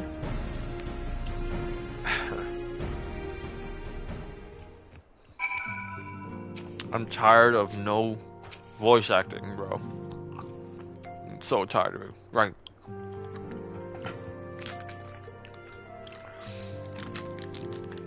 It's called Garland Ironworks, so yes. His name is Sid Garland. Well, technically it was his father. Sid's father that was the founder of Garland Ironworks. Right. While Grahati and I configure the terminals, I want the rest of you to procure supplies. Namely, ceruleum to fuel the terminals and ice shards to keep them cool. The more we have of both, the better. Leave the ice shards to me. I'll round up some adventurers and go on a gathering spree.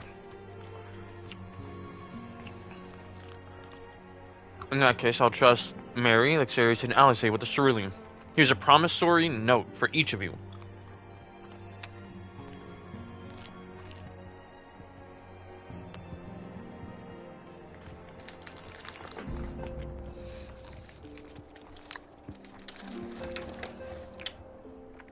Take them to the Skysteel Manufactory in Ishgard and the ceruleum processing plant in Danalan. The people there will give you what we need. Yours is a well-known face in the Holy See, I believe.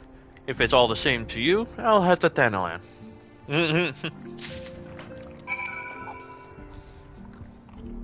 Boy, here we go.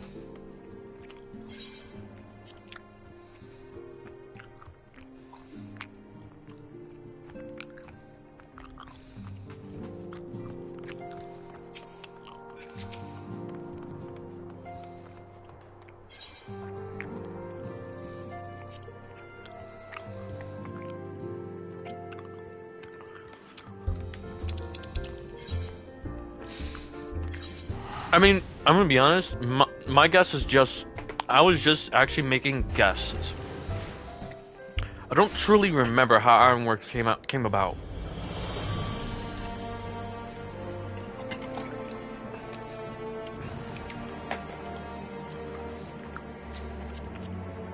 I'm just guessing that it was the father.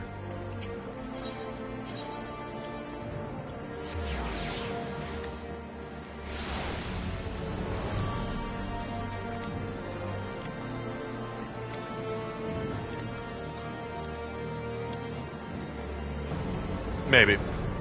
Oh look, this is where the, what's it called? Machinist class originated from. Literally, you talk to this guy. Stefan Nivian.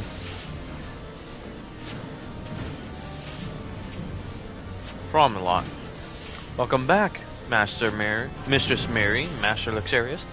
How may I serve you this day?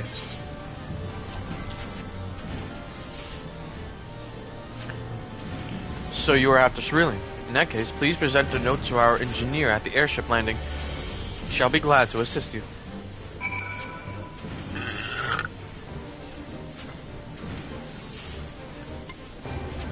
Didn't I already put it down for you for it to be something you learn?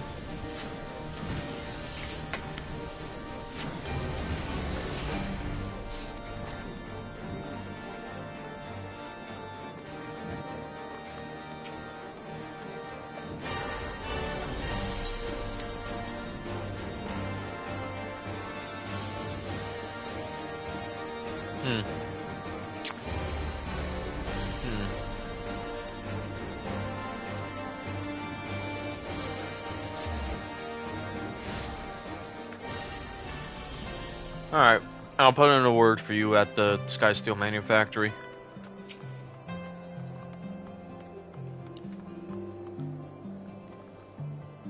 Cerulean, you've come to the right man. Fair warning though, the price has shot up on account of the uncertainty with the Empire, so I hope you've got the coin.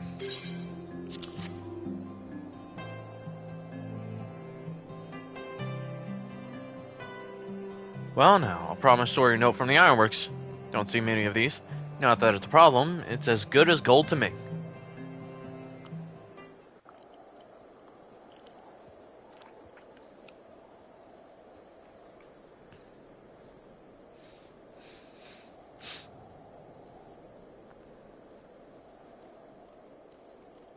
Oh! Before that, hold up. My friend! After the disappointment of not seeing you in Alamigo, what good fortune to chance upon you here of all places. Voice acting! Gotta love it.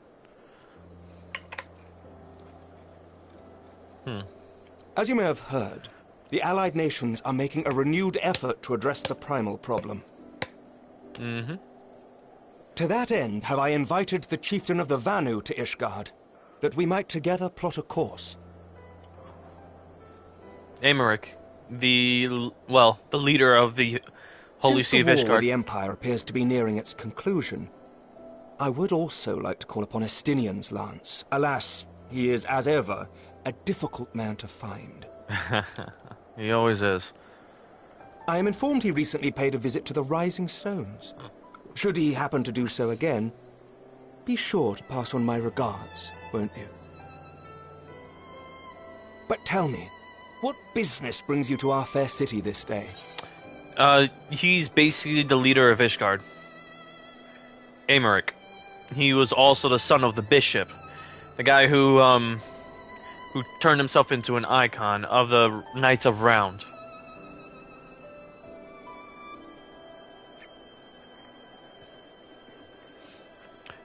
And if anything, Aymeric's father, the bishop, was also the reason why the Dragon Song War was still going on even hundreds of years later.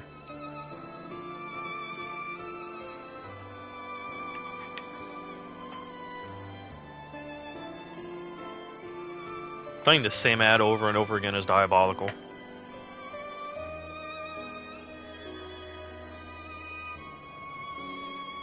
That sucks. They're trying to see if they could convince you through hypnotism of the same ad over and over again.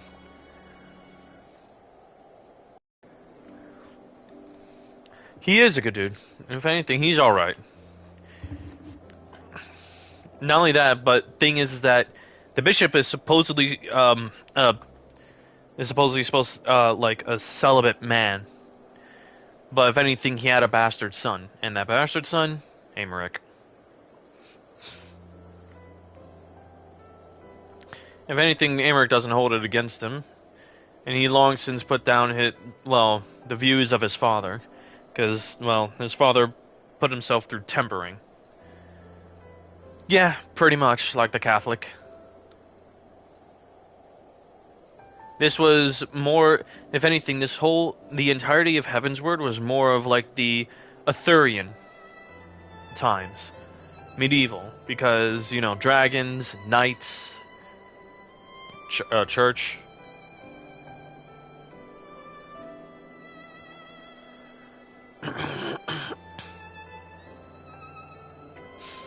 And then when you get to Stormblood, it's more far eastern.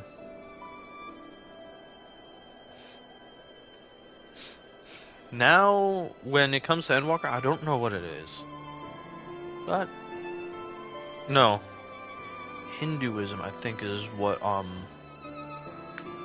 Endwalker was based on. And then you got to when you get to Dawn Trail, it's more, what was it? The Mesopotamians or the, yeah, lovely Torall. Well, the Aztecs or the Mesopotamians, those kinds of cultures for Dawn Trail. Anyways, moving on.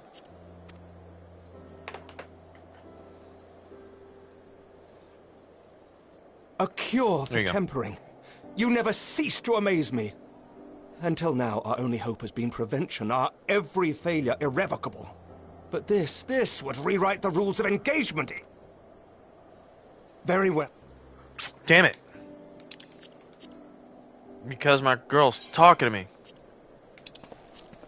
I have to voice In this myself. matter, you may count on Ishgard's full support. Alright, a cure for tempering. You never cease to amaze me. Until now, our only hope has been prevention. Our every failure irrevocable. But this would rewrite the rules of engagement. It could end the cycle of bloodshed. Very well. You shall have all the ceruleum we can provide, and an airship with which to transport it. In this matter, you may count on Ishgard's full support.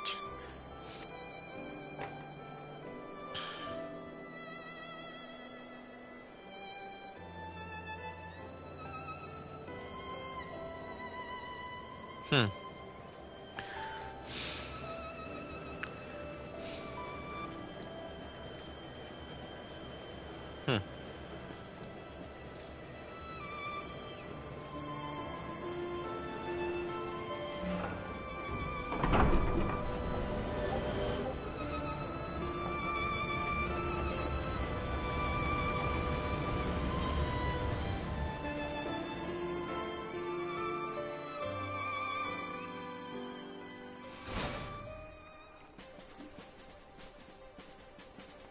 Yes, but it's also technically, oh gosh. He completely transformed to Dawn's Respite. Oi. Guys. Alright. Behold supercomputers. Elegant style. Well, well, Guardian Ironwork style with a bit of elegant flair.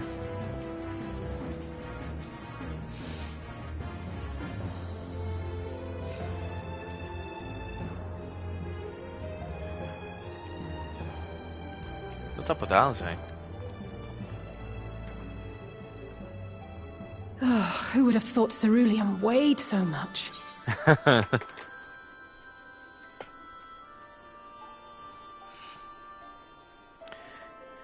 Jada? Thank you. I actually do. Jada, I'm so serious. Look. I've eaten 2 rolls already. I'm about to get started on the 3rd row.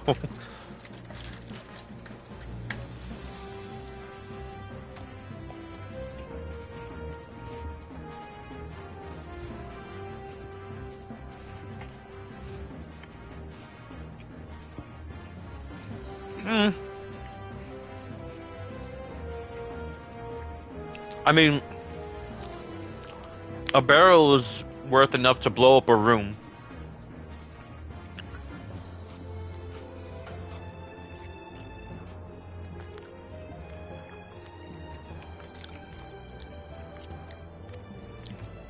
Serves me right for being stubborn, I suppose. I should have just done what you did and accepted help.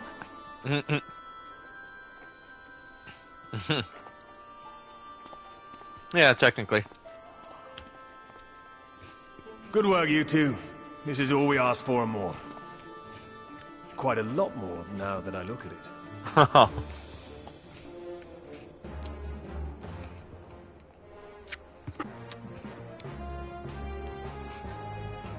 Lord Emmerich, eh? And entirely by chance. Some people have all the luck.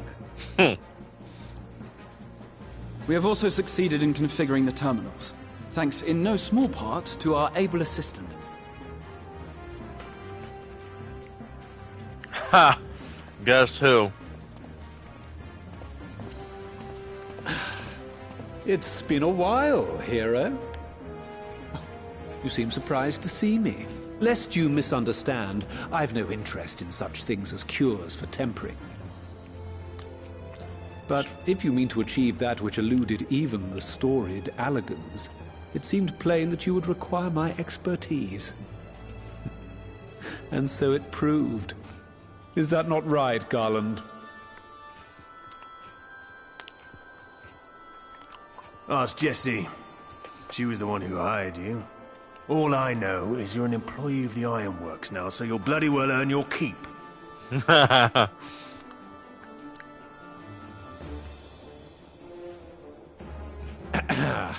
That wasn't the only reason I agreed to cooperate.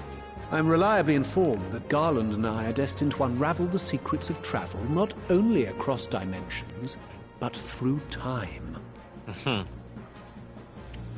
Doubtless the lion's share of the credit lies with me. 9 parts to Garland's 1.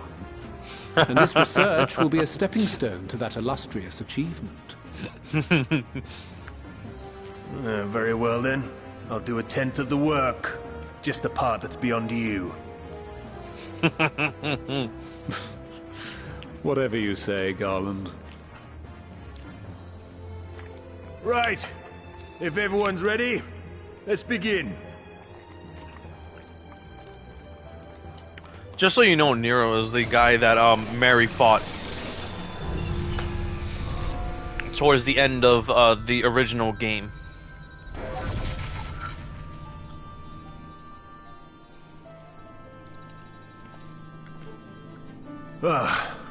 All appears to be in order. Now, we just have to wait for it to find us our magic. Why not take this opportunity to put your feet up? This may take a while.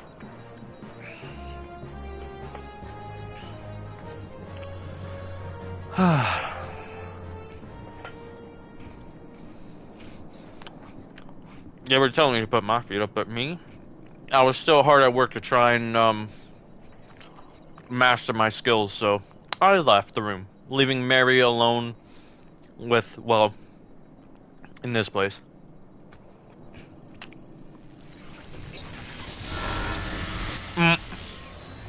That's crazy. Damn it. It's overloading. Oh boy. Chief! She won't last much longer! Oh boy. We'll have to shut it down. Wait! We're close! So very close! Oh.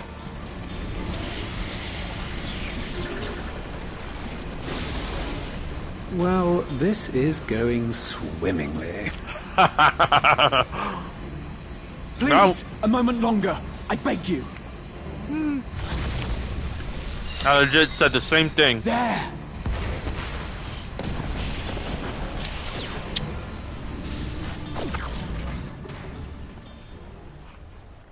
No.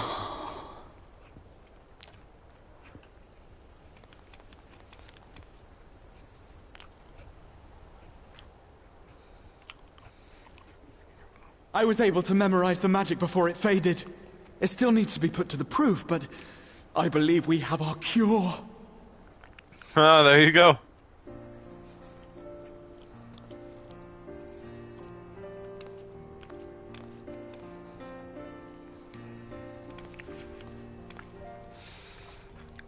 It's just as well. She'll never run again. I kid you not. The fault is mine. Graha. I'm sorry. Graha is the one with the most impeccable memory Don't ever. be. It may fall short of dimension hopping, but a cure for tempering is not to be sniffed at. This, my friend, is a world-changing discovery. One we're proud to have had a hand in. A few Magitech terminals are a pittance to pay. What did you say? What about the tacos? Who would double their tacos? Chipotle? Because they make them really small, don't they?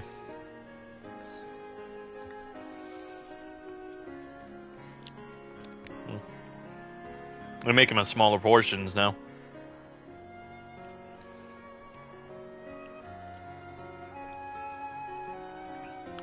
I was saying they make them in smaller portions nowadays. And it seems like every year they're getting smaller.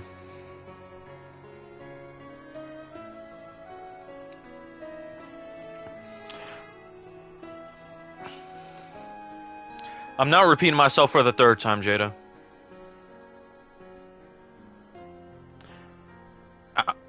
I said it seems like every year Chipotle's serving size is getting smaller. Yes.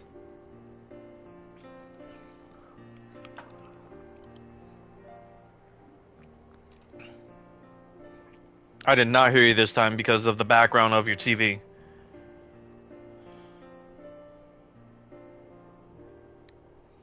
Wow, that's crazy. And yet that's the thing. After so many years, our serving size at Shop and Go has not lessened at all. We still serve the same size bowls. All right, Jenna.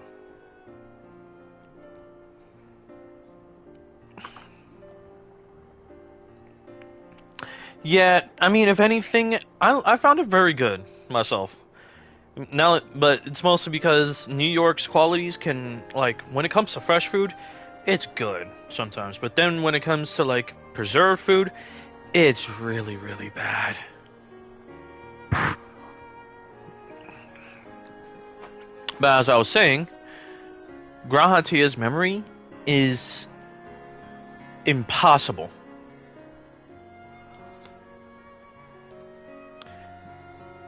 And I say impossible because he can remember every and any and all detail of anything and everything, and his specialties are in magics.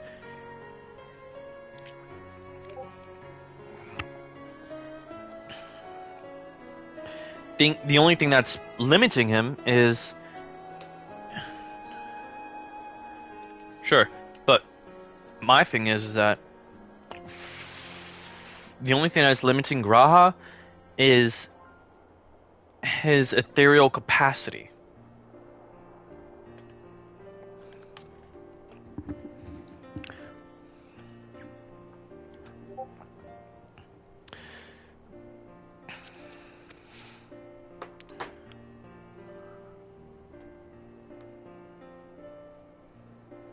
Thank you.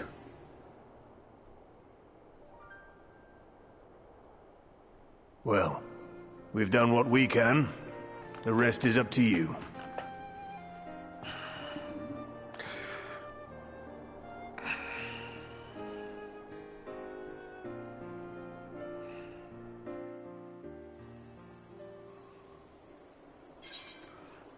There we go. Reviving the legacy. Now we have the spell.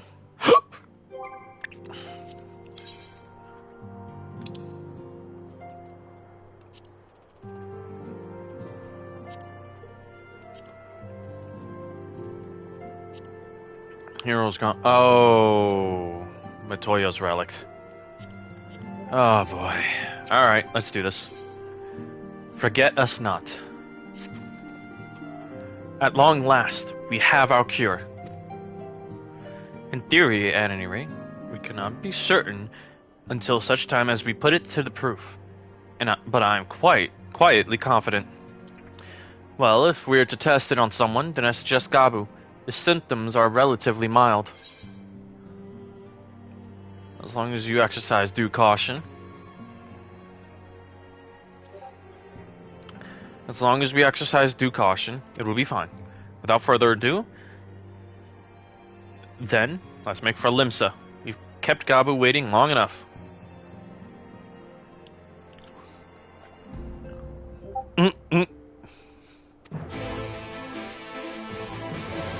Oh yeah, you're gonna have fun with...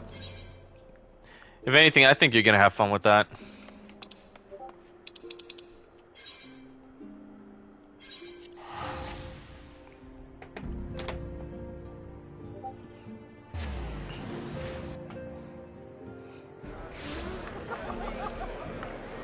Oh gosh. Oh boy. This place is always so crowded. Oh my gosh.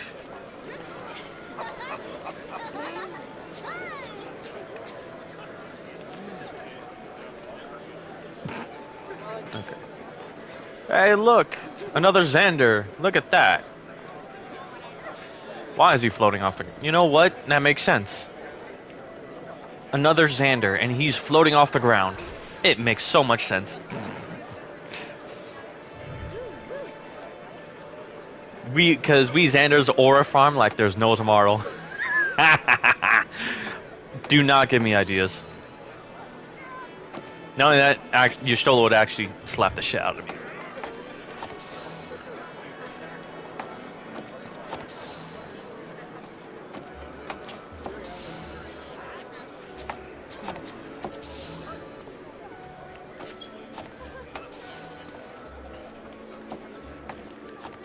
Look at all these other players. They look kind of cool. Why is there a cap involved? How about you shut your mouth first? Eh? Anyways, the aft castle. Oh, for crying out loud, I forgot that they do this every time. Oh boy.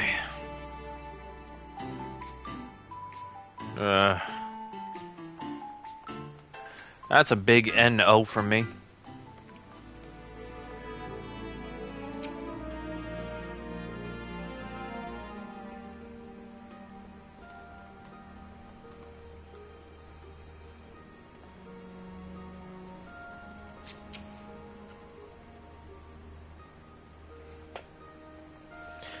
Jada, what the hell are you watching?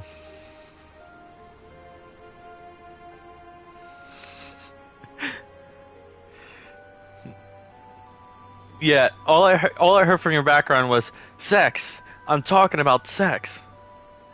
Stolen from a young girl behind the back of a van or some other place. I'm like, what the hell are you watching?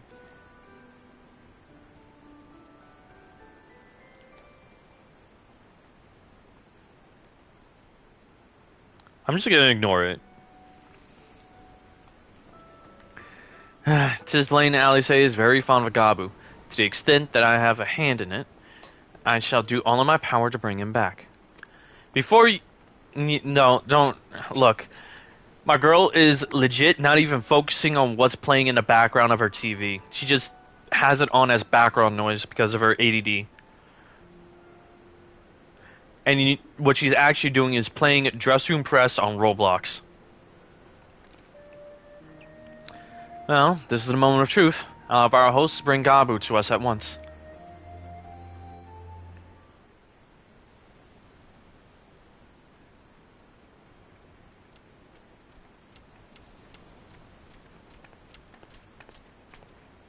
Apologies for the wait. Yay, voice acting.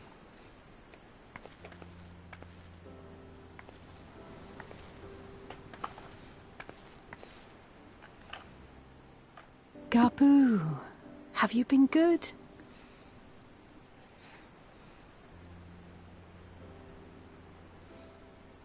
No. Still no change, I'm afraid. She won't do He it. just stands there in silence until we move him. She will not do it. She doesn't even have Netflix. It's all right now. We're going to help you get better.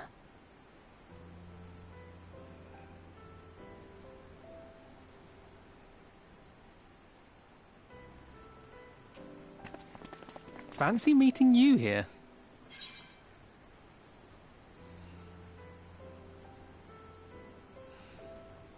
Jada, why am I hearing aggressive amounts of Spanish?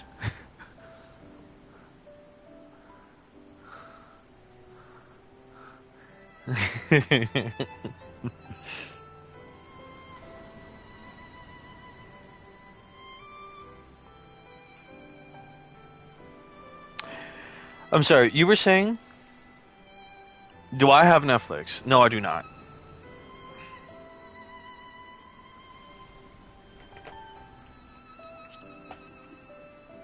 Alphino, Y'shtola!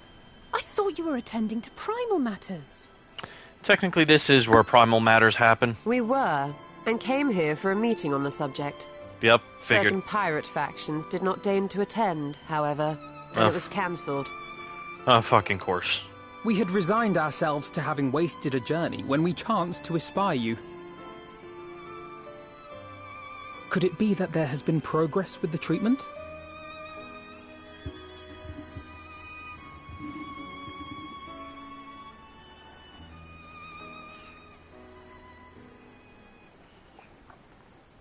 Using Magitech terminals to formulate the solution. I would never have contemplated such an approach. So this new magic, adapted from memory transference, would be used to purge the subject of their fanatical faith, while Angelo would be responsible for reanimating the ether of their soul.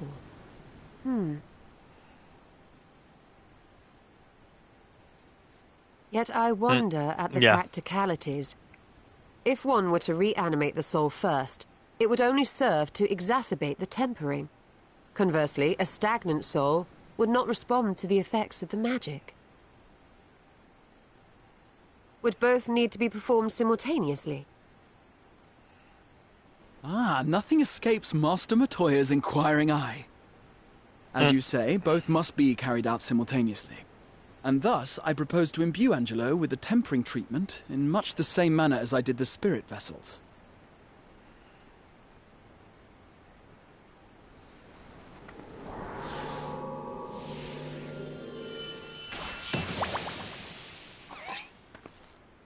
Angelo! By doing so, we also spare Graha the trouble of casting spell after spell. It's really rather efficient. Be that as it may, certain difficulties are unavoidable. The imbuing process will still require no small amount of ether. And, as I can no longer draw upon the Crystal Tower's stores of energy, I will be compelled to rely on those of others. Well, I, for one, would be glad to assist. As would I. Since the resumption of our duties, it has been naught but stuffy meetings, and I have ample ether to spare. Excellent. With your permission, then, let us begin. Let's give this a shot.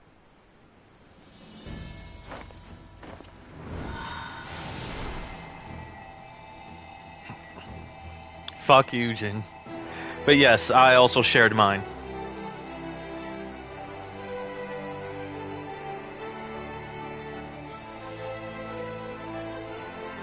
Yes, this will do.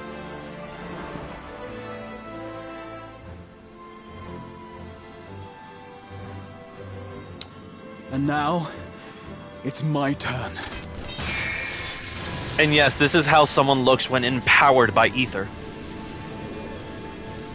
Just imagine how I look.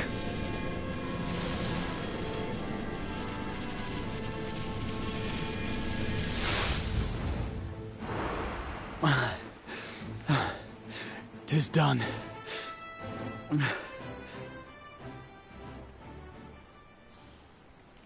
True. No small amount indeed.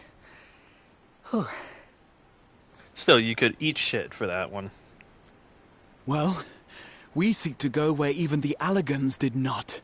It was never like to be easy. The rest is up to you, Alize. The treatment itself will take time and focus, so we will need a quiet room. I'm sure our hosts can spare one. Mm-hmm.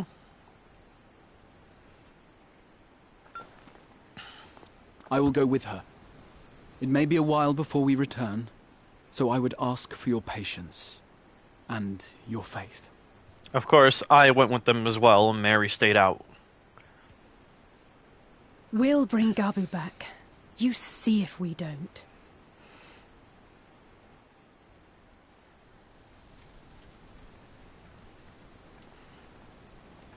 Mary stayed out, and I It would went with seem them. our part is played. Let us find a place to recuperate while we wait for news.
Okay. Well, this seems as good a spot as any to have a rest. Oh yeah, we're all the way out here.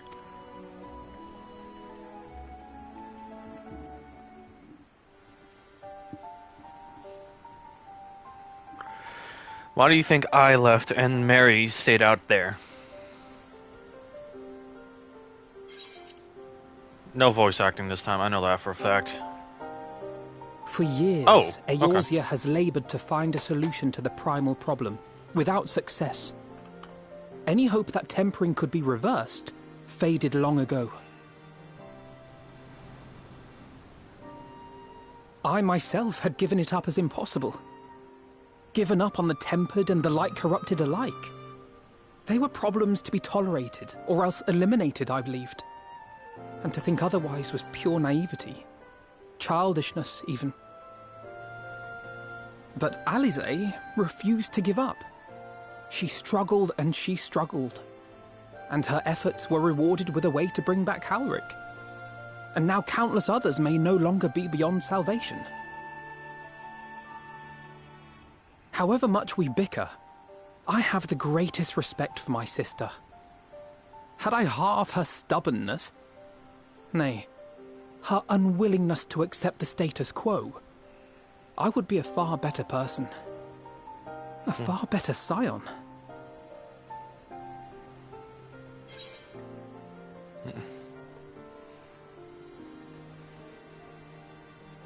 Well, if it's any consolation, she's in awe of your work.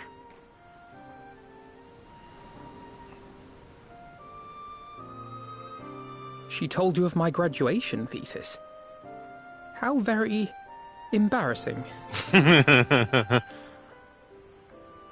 Nonetheless, it is comforting and not a little surprising to hear that I'm still capable of impressing my sister.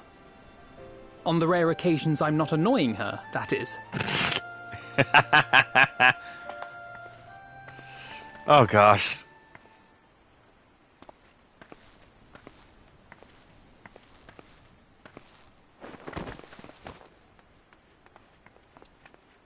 Alize, are you all right? Literally just one look at his sister and he immediately ran. Treatment. Did it work?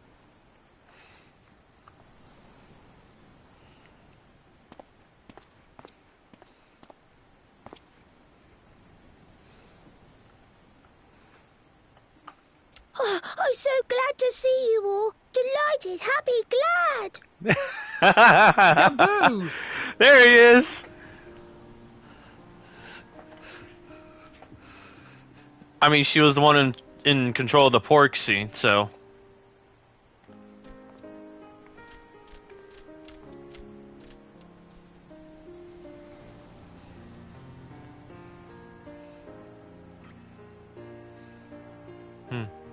All this time, my mind was filled with thoughts of Great Father Titan. But I never forgot about Mother and Father. Always, they were in my heart. Constantly, ever, always. What happened? What happened?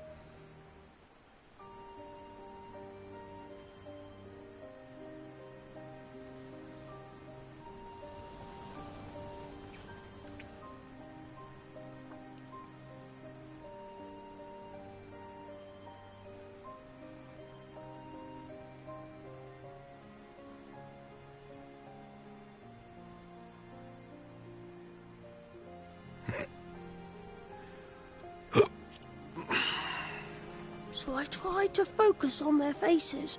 Theirs and yours. Alize's and everyone's. And I found that I could remember. One thing, then another, and another.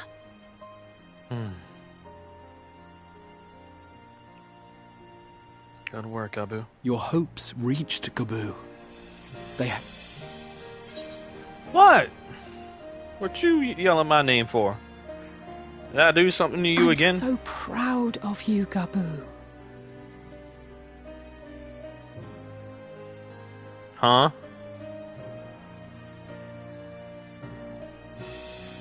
I don't know, maybe it is. I don't know. Because I don't know what you be thinking or saying about me.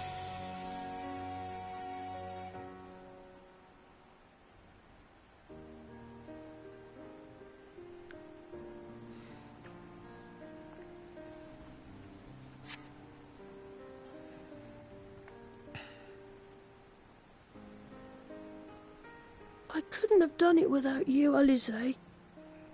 Can you help the others too? Cure them, heal them, help them? Yes, we can. All of them.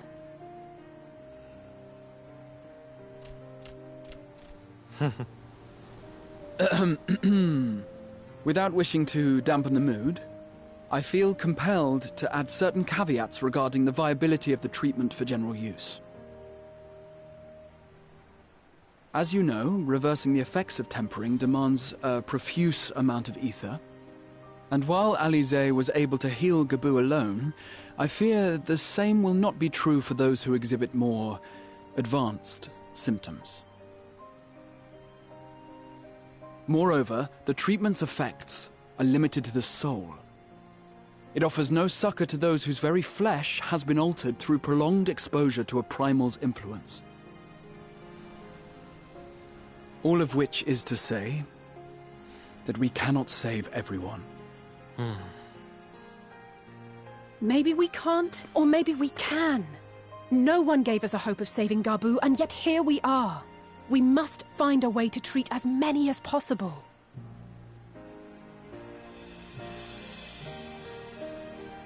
Then, the next logical step would be to produce a veritable army of Porkses, would it not? Granted, it seemed a simple enough process in the first, but I suspect it will be different here in the source. Not that I am any authority, of course. Yet there is an authority on familiars to whom we may grudgingly turn. She's stubborn, haughty, eccentric, irascible, laconic, annoying. And her name is Master Matoya. The real one. I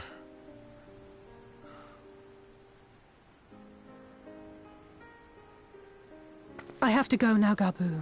But the people here will look after you, all right? And I promise to come and visit you again soon. All right. Thank you, Alize. Thank you.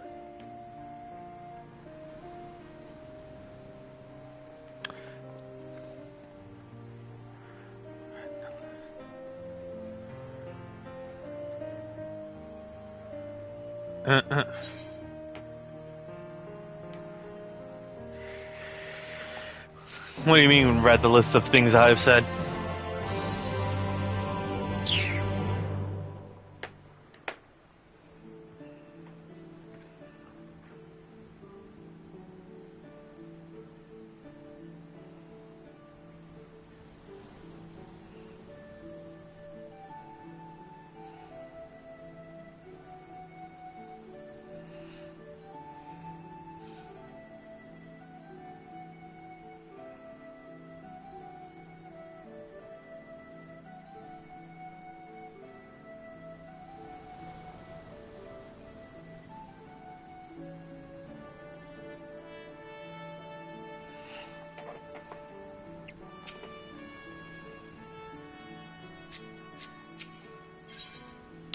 Like master, like pupil.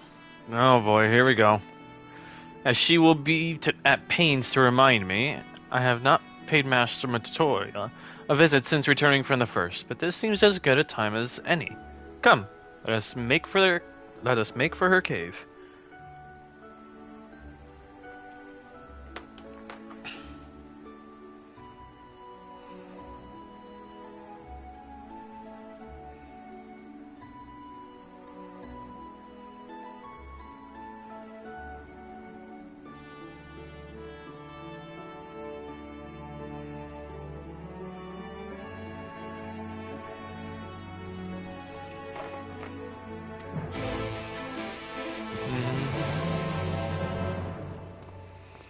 Oh boy, this is gonna be a fun reunion. Alright, back to Dravania. All the way to Idleshire.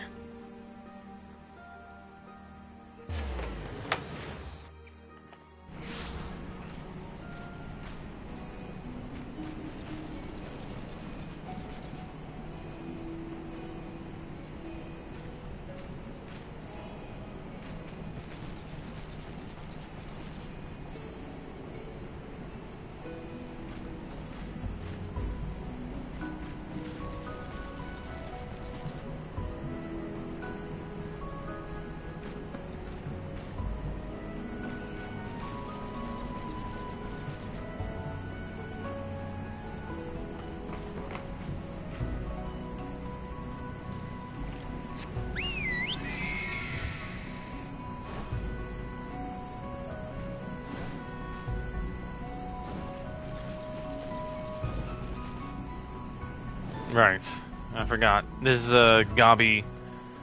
Well, the goblin equivalent of city, Idleshire. Time to get out of here and fly to Matoya's place. Jeez.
Boy. Do you remember when last we came here? It was to find out why the others had collapsed. If someone had told me then that they'd been whisked away to another world, I would probably have laughed in their face. You live and learn, eh? I think you forget, she... Oh my gosh. No fucking way. When did he have a son? No, wait, what am I talking about? When did he have a daughter? Yes. Yes. I didn't say anything.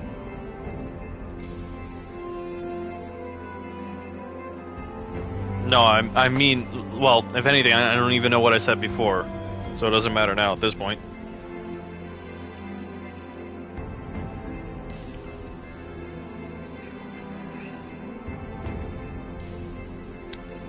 I'm sorry, you want to try and repeat that?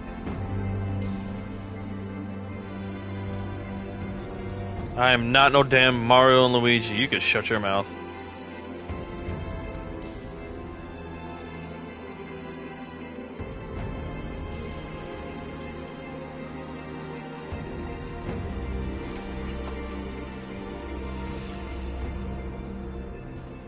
Master Matoya is something of a legend among Archons.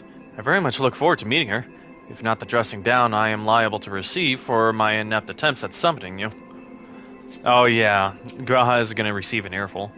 I take it you are ready to bear witness to the joyous reunion of master and pupil? Very well. Fuck yourself, Jin. You're not included in this.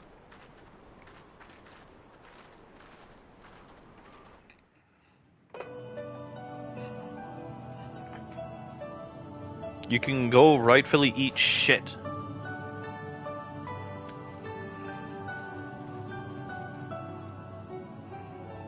Nary a word from you all this time, then you bring every man and his pirogo with you. Did no one teach you any manners, girl? They were too busy teaching me etherology, Master. Jesting aside, I wanted to be the one to express our gratitude. I am told you spared no effort to sustain our bodies while we were away, and for that, we owe you our lives. Thank you. You were gone so long. I was starting to think you'd set your heart on staying. It wasn't easy to leave, as it happens. Seldom does one have the opportunity to study other worlds, and I would not have minded extending my stay by a handful of years. Let's not go there. Ever the scholar. Y'shtola dedicated herself to studying ancient civilizations of the First, befriending a tribe known as the Night Blessed in the process. There she took on the name of Matoya and won the respect of all the children of the forest. Uh-oh. Uh-oh. Uh-oh. You... I merely adopted an alias in accordance with the custom of my hosts. Yours just happened to be the first name that came to mind. Uh-oh. Uh-oh. You mean to tell me you went gallivanting about using my name and only bother to visit when you need a favor? And don't pretend you don't. I taught you long enough. Alphano. Indeed. And devoted pupil that I am, I could not fail to recall my master's sage advice. When the answer eludes you, look to the wisdom of your elders.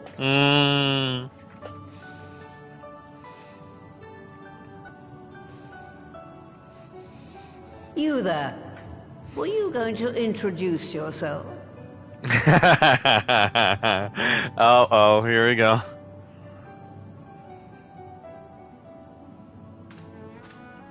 How remiss of me. Grahatia is my name, and I am proud to call myself a scion. I too wish to offer my gratitude for your invaluable aid in sustaining the Archon's bodies, as well as my apologies. It was my inexpert summoning spell which endangered their lives in the first place. Ah, yes. The one bent on digging up the mysteries of Alag. Old Galaf used to speak of you, and Kryles told me all about your recent exploits. Oh, Galaf. Do you have a bad back or something? At ease, boy.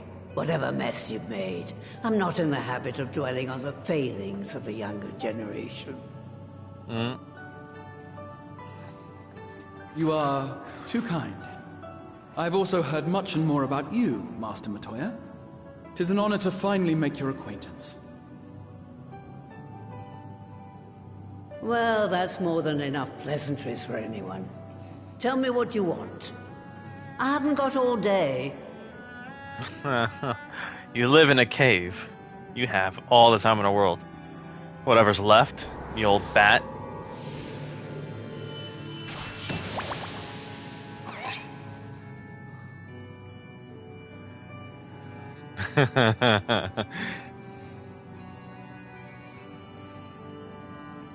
You have no idea.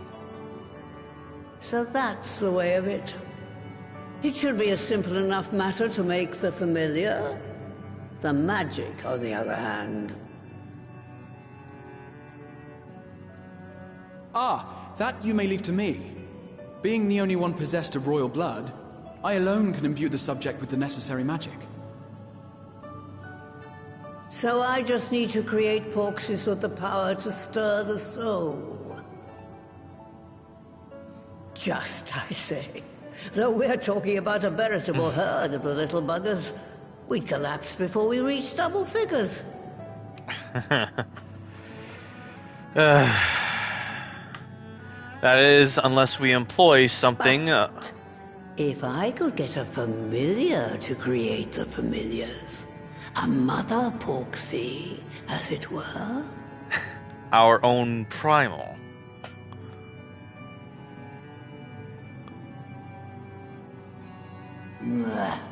Seems I haven't seen the last of that moldy old hole after all. Possibly. More or less.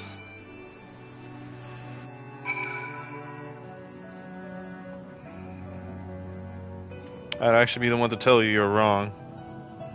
This bitch is old.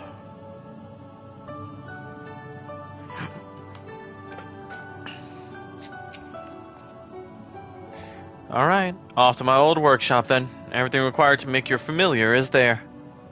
That may be, but no one has set foot in there since the Exodus. I dread to imagine what has become of it. Oh, there's sure to be a handful of feral familiars and mayhap a monster or two, but nothing to trouble the likes of you. You could consider cleaning up the place payment for my help. Fine, we'll do it. Good girl. Now, if there are no other objections, I suggest you run along to the Maker's Quarter. I'll send one of my porogos ahead to let you into the workshop. You need only tell him who you are. One can't be too careful, after all. Off you go.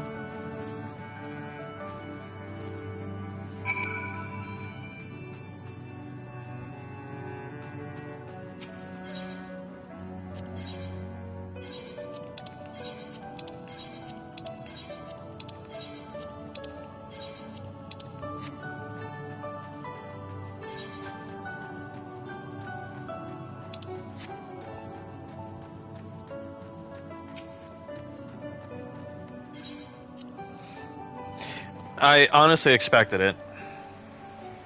I genuinely expected it. This is nothing new to me with her.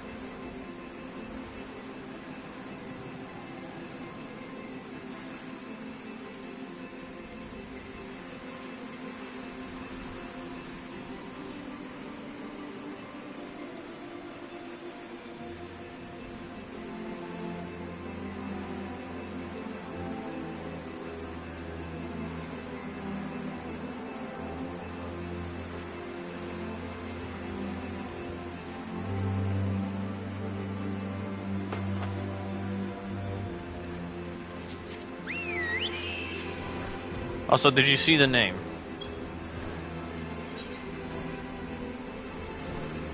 Yes, I do.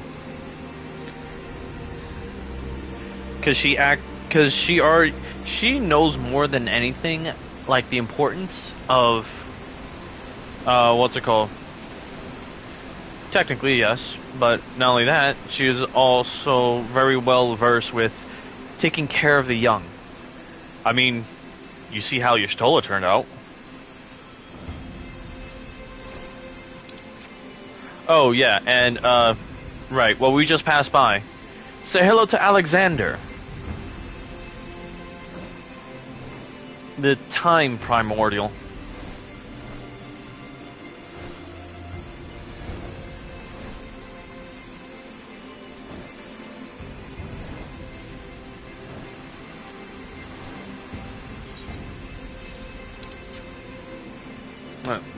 Not primordial. The time primal.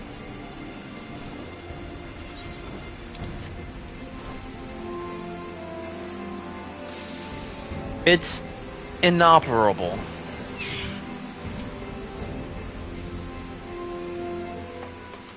Currently. Greetings, Ribbit, and welcome to my good mistress's relic. Pudorogo is my name, and I am honored to be your guide. Within, you will find a space dedicated to the making of familiars, along with a cavern wherein the requisite ingredients may be had. I must warn you, however, that the place has not played host to a single soul, much less a broom, in over 15 years, and will, I regret, be in some disarray. Rest assured, my brothers and I shall see to it you do not lose your way. Now then, Ribbit, only say the word, and I will show you in.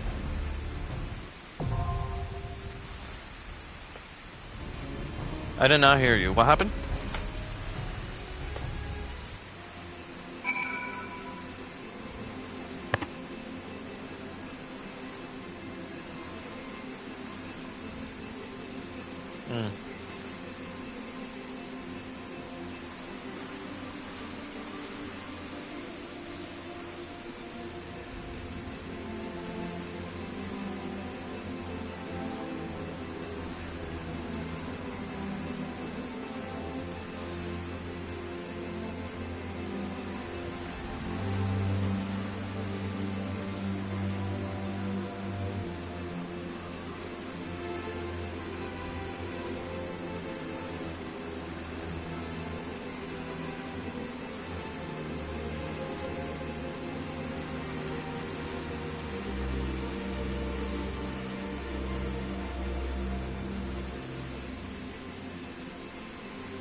Oh my god.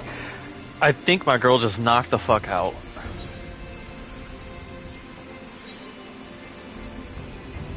Victory will be ours! Alright, let's do this with 2 black mages. We'll get through this quick. Here we go. Matoya's relic. Yeah, my girl is knocked out. She is snoring.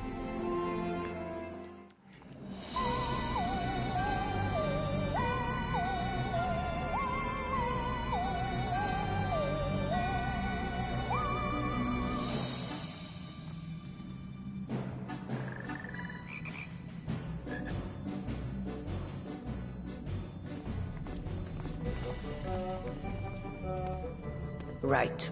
To begin with, I need you to gather a few ingredients. Listen well to what the Porogos say, or you'll wish you had.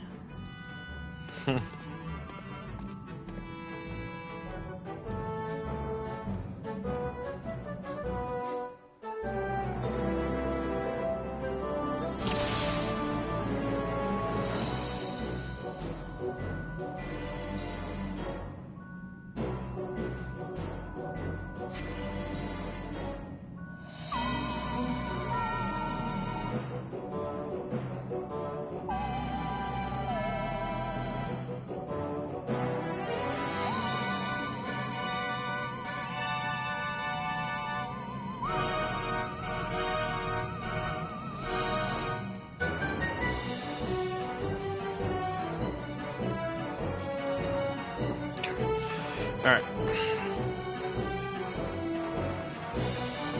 We need to harvest some clay.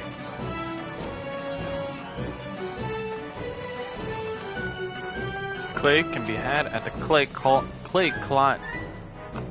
cauldron, Ribbit. Through this portal, if you would.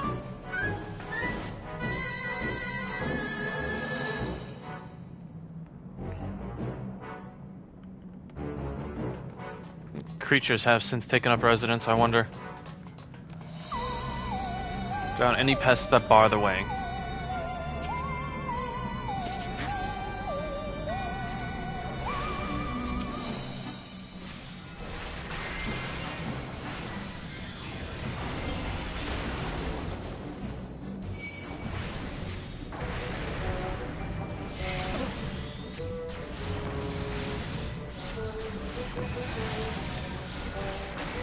Leave the healing to me.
Son of Ziggy. Oh gosh.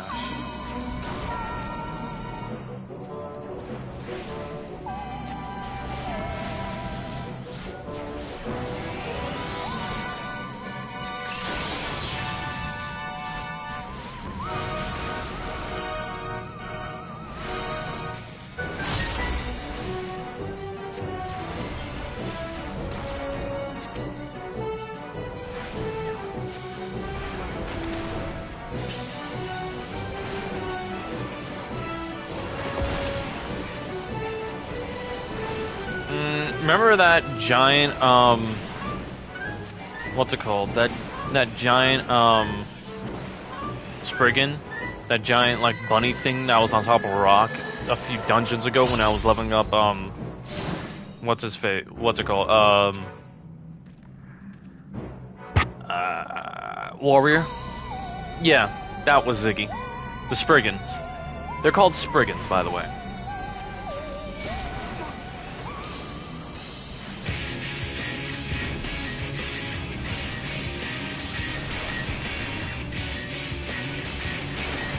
I don't know precisely who Ziggy is, but yeah, no, they're annoying pests. Yep. His son moved into this place.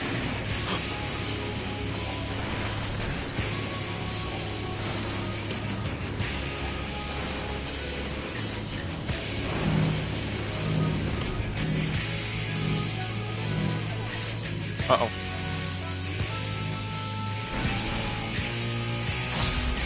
This is going to leave a mark.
going to leave a mark.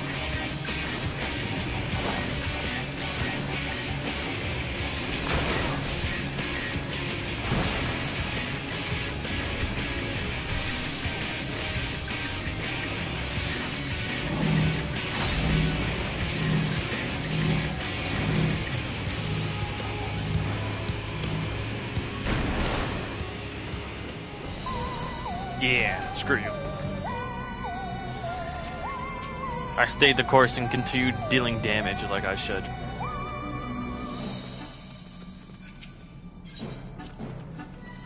I did not hesitate. Yes, that was his son. But damn, I did not hesitate. I was like, I will get this damage off and I will kill you.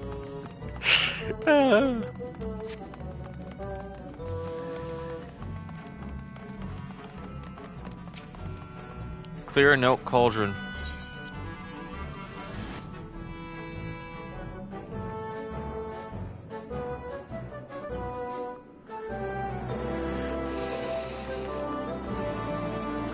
I may be squishy, but I am not afraid. My head ass. Oh God, that was my head ass right now. Right there. I am not afraid of you, and you will die with me.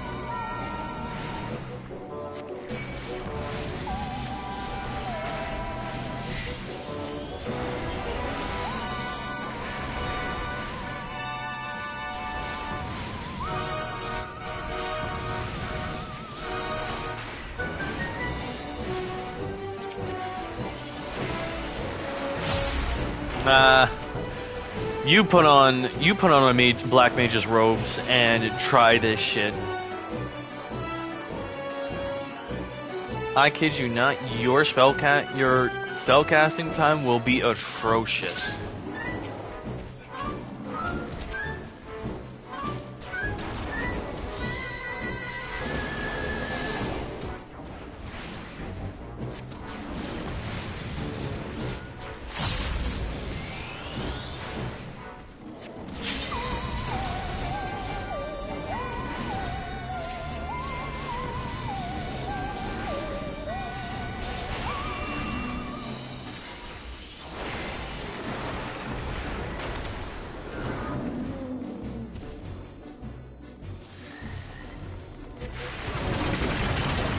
Oh, giving me a compliment? Alright.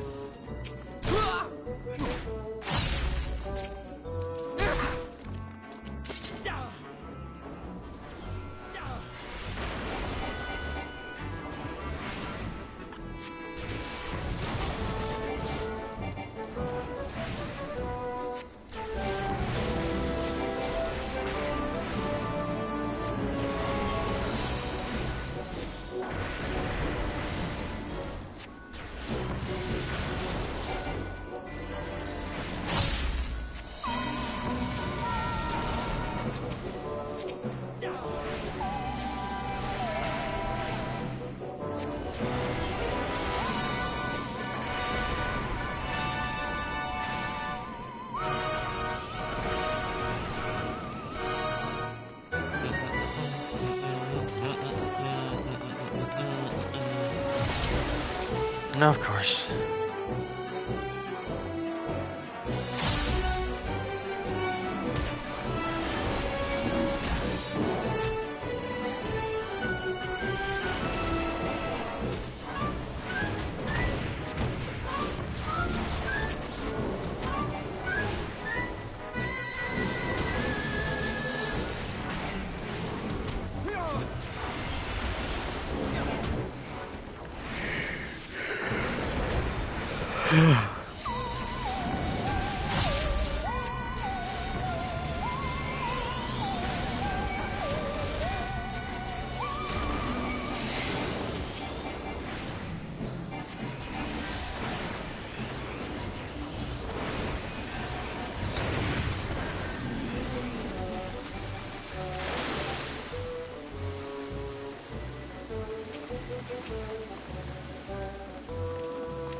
My girl is so tired.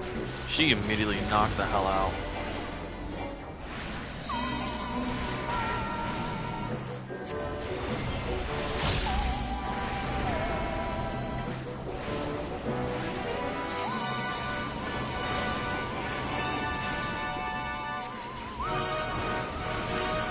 Oh, she's up here. Welcome back to the land of the living.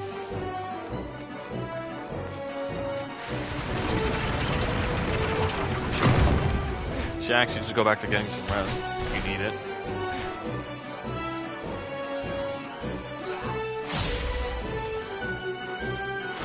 Hill? Yeah, no, don't. At least turn off your TV.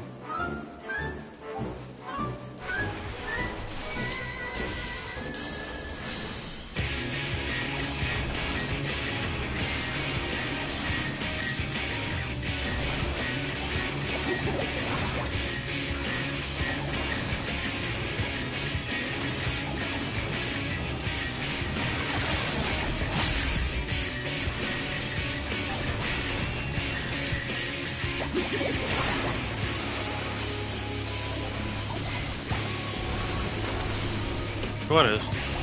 Oh. Sorry. Mute myself.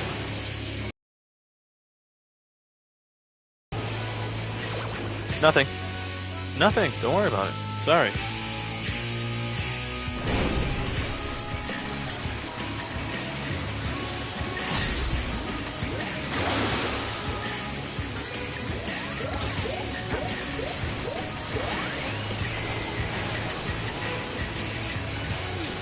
Just the beginning.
To leave a mark.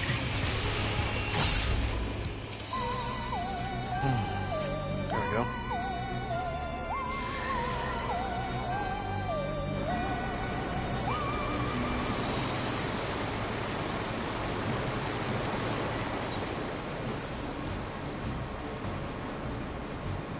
Water levels rose up again. Oh boy. Of course my headphones disconnected. Because they suck. And now the last one. Okay.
Welcome back.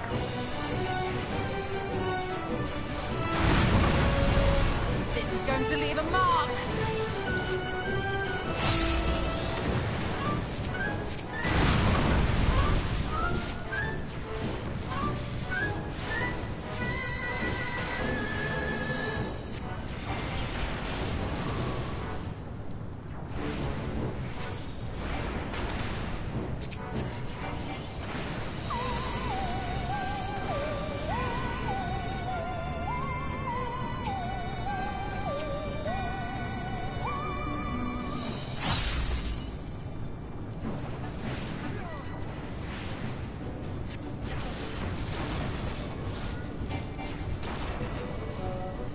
Ah, okay.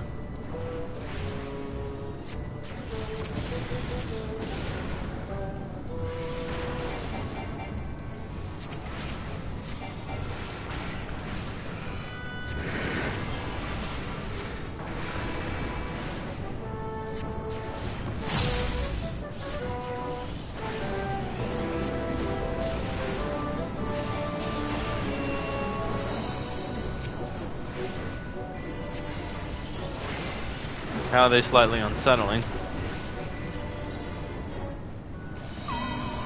What, lava Phoebe? Not only that, look at that, lava of all colors. Magma of all colors. It's the fucking rainbow.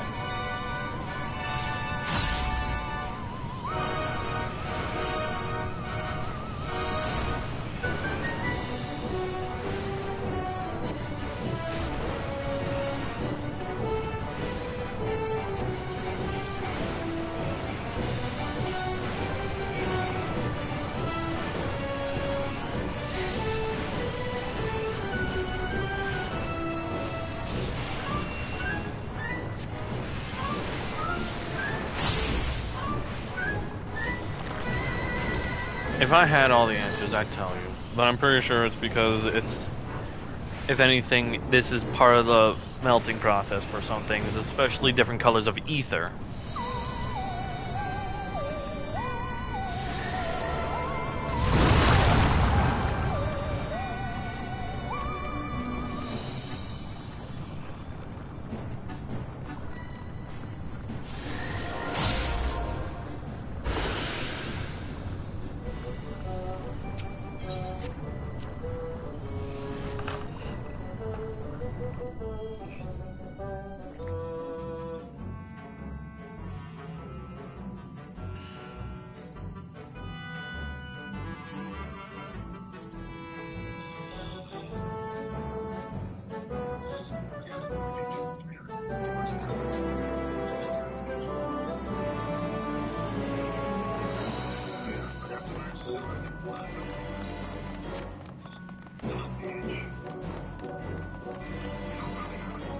I'm gonna make ourselves a pork soup.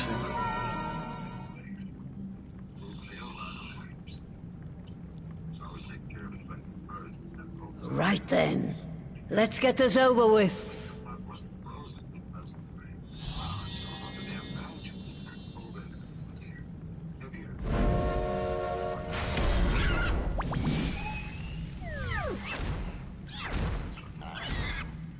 Newborns are wont to be difficult. Sure, who's in charge?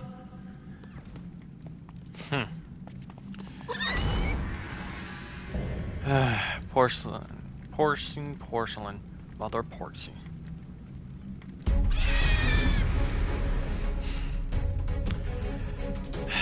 Technically, newborn, like, massive familiars like this are akin to primals. Pugnacious specimen, like its creator. Don't show any fear, they can smell it. It's crazy.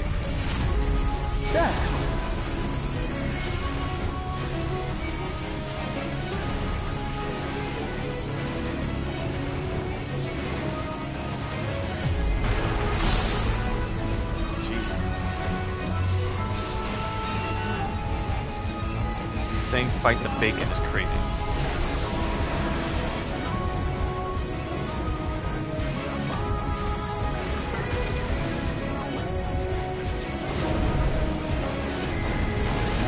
This is going to leave a mark.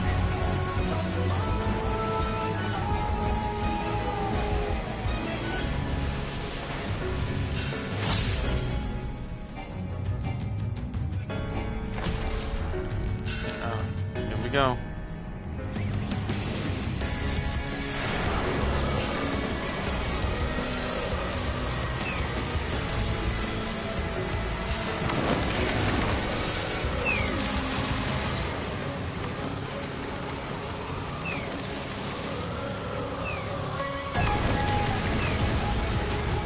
I mean, yes, but if anything, you can't turn it into bacon. You know why? Because it's not actually bacon, it's actually legit made of clay.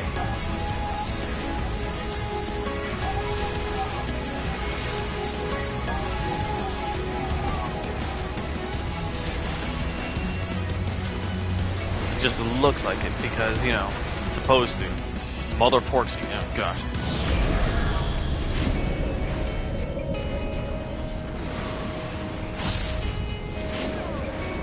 Away with you!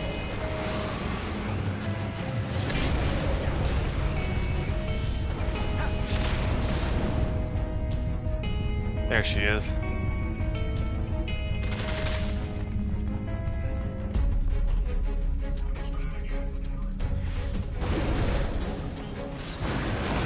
This is going to leave a mark!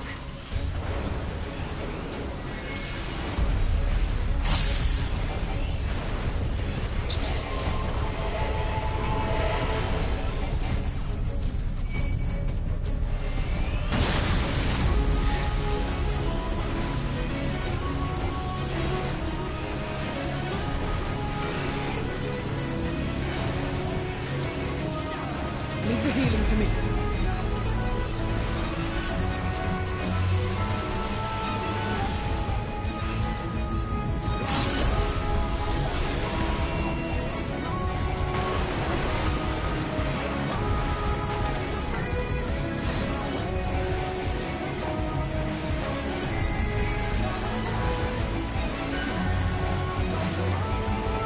Gloves are on.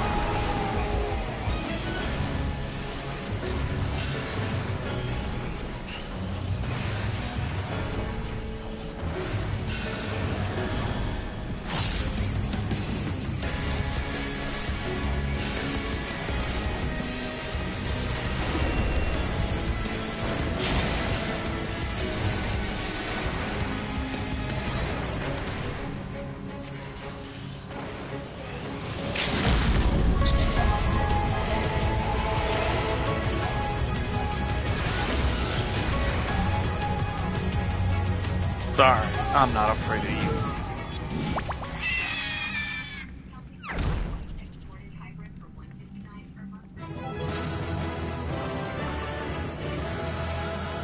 Oh, nah. No, no, no, no, no, no, no.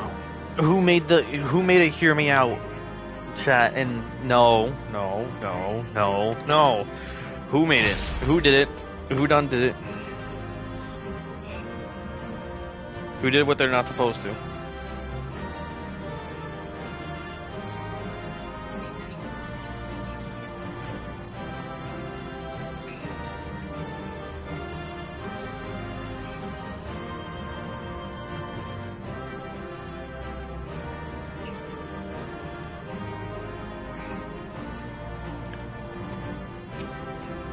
in our chat, they in our discords in the server, they made a hear me out chat. Nah, hear me out is crazy. Cursed started it. Oh my gosh.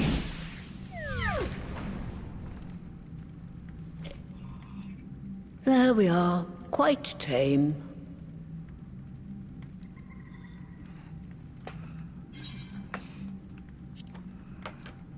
Really? Right in front of me taking a dump? This is crazy.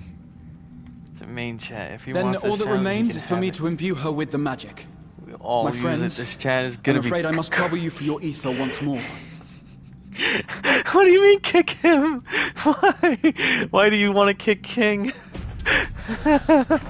Ah.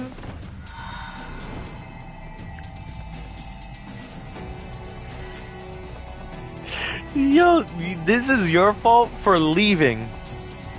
No, this is your fault for leaving. You do know that, right?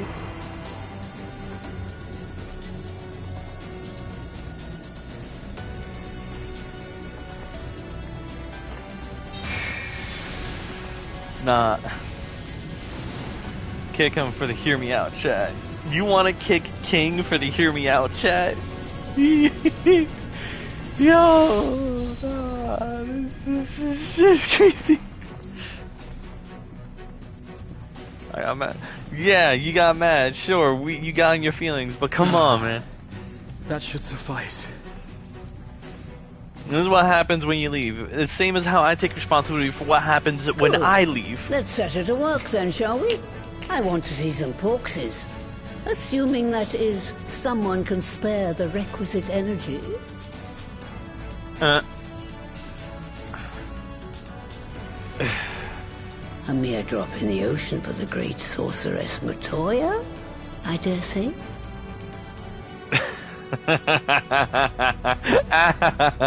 Matoya did not let go of that for Yustola. Stop being unhinged.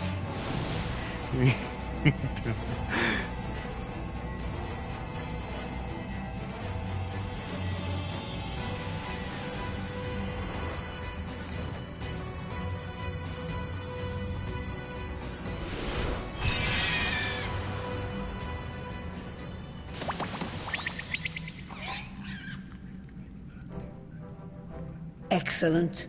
Our very own litter of Angelos.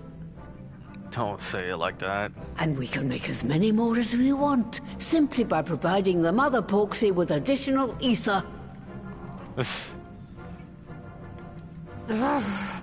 I will require a moment before I try again. It's still hard work, but a damn sight more efficient than making them one by one. Thank you, Master Matoya. Everyone, we're a step closer to our goal. Distributed amongst the allied nations, they should do much to facilitate closer dialogue with the beast tribes. And given their present travails, I believe our friends in Limsa Laminsa should be the first beneficiaries. Hold on, wait. What time is it? Okay, wait, hold on. Let me read through this chat real quick. You're gonna like it. Lioness. Damn, I'm gonna put on the spot like that. I thought we was better than that. Yeah, this is the channel where anything goes. This is gonna be hella cursed as mentioned. Wait, I'll start. Hear me out. What about straight people is true, huh? What the fuck is this? Is that...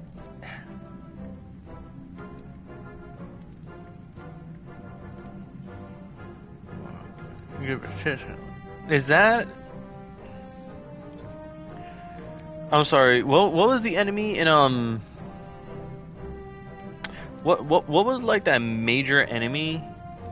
Like, what was it, Krona? Or... from Destiny. Cause I'm be honest, this looks like a hive member from Destiny. With tits, thick thighs, and an ass. This was literally Tyr who started this.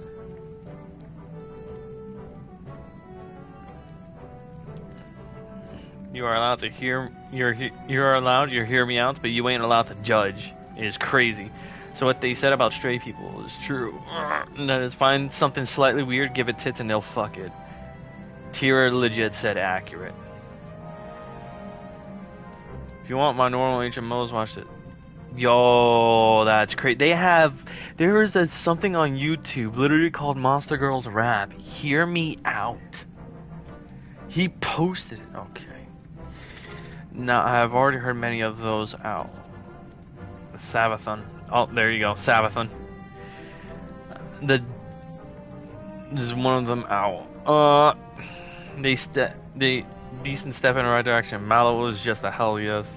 If you've heard of the Harkness test, you know how my reach goes. Who the fuck is that? Lucent Hive. Oh, no. It's someone called Lucent Hive. Not Sabathon. Tira legit just answered like 2 minutes ago. I legit said in the regular chat room, we do not need a hear me out chat. This only shows that we in fact do, said Cursed. But if I'm voted against, I can delete it.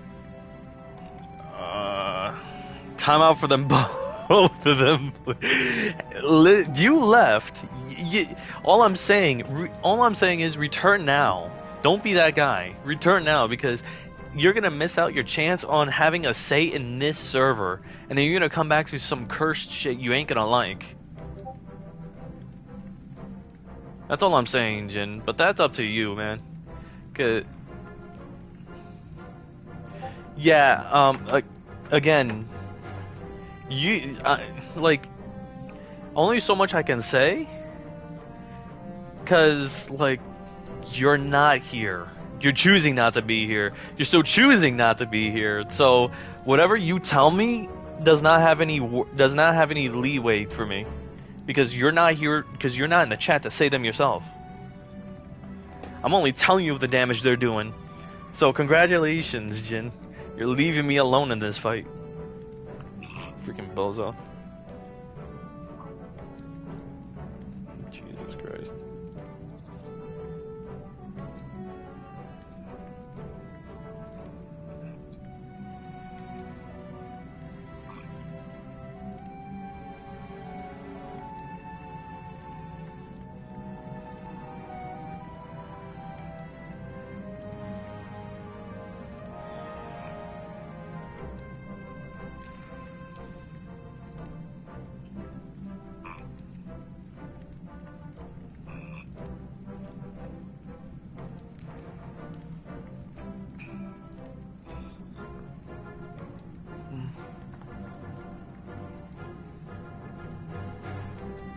What do you mean, look who just showed up? Oh, wow.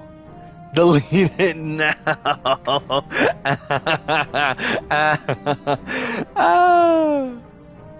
He said delete it now.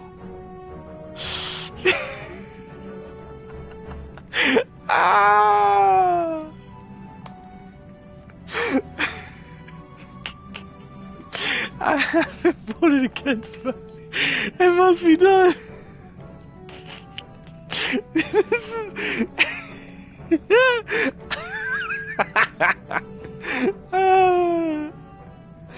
Yo, this shit crazy. Literally, the moment you said it.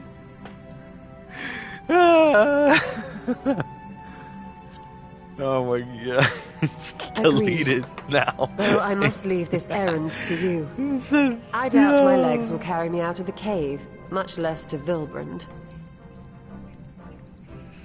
Thank you for taking the lead in gathering the ingredients. I expect you would benefit from a rest too.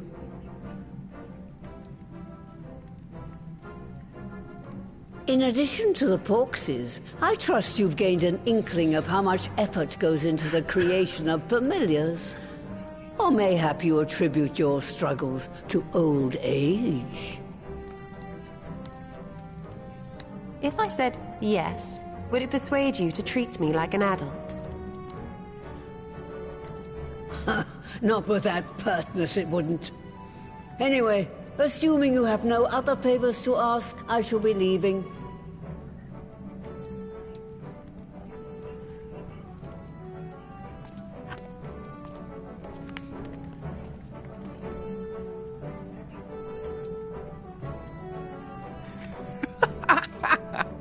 Yeah. Okay. Yo, this shit's crazy.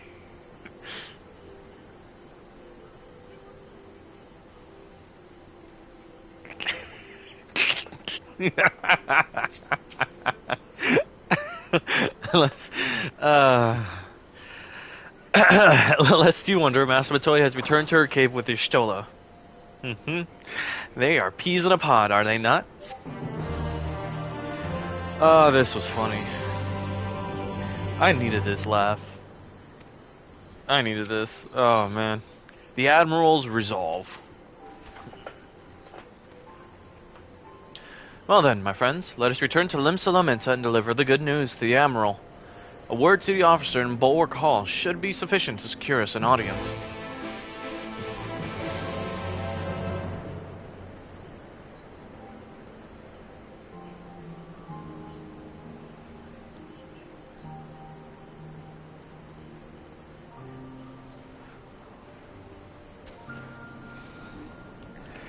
Oh my god, I needed this laugh.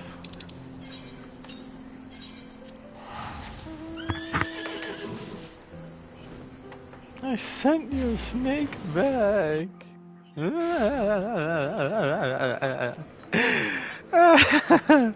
He's still pissed about that. That's the funny part.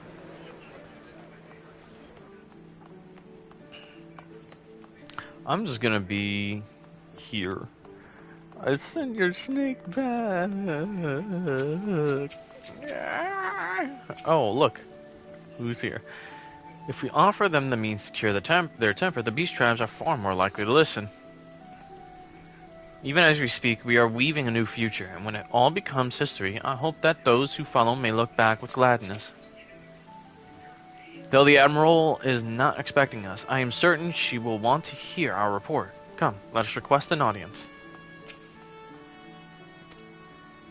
Why, Lieutenant Xander, ever a welcome sight. Tidings for the Admiral, you say? She is presently receiving guests, but for the Scions, I know she will make an exception. Follow me.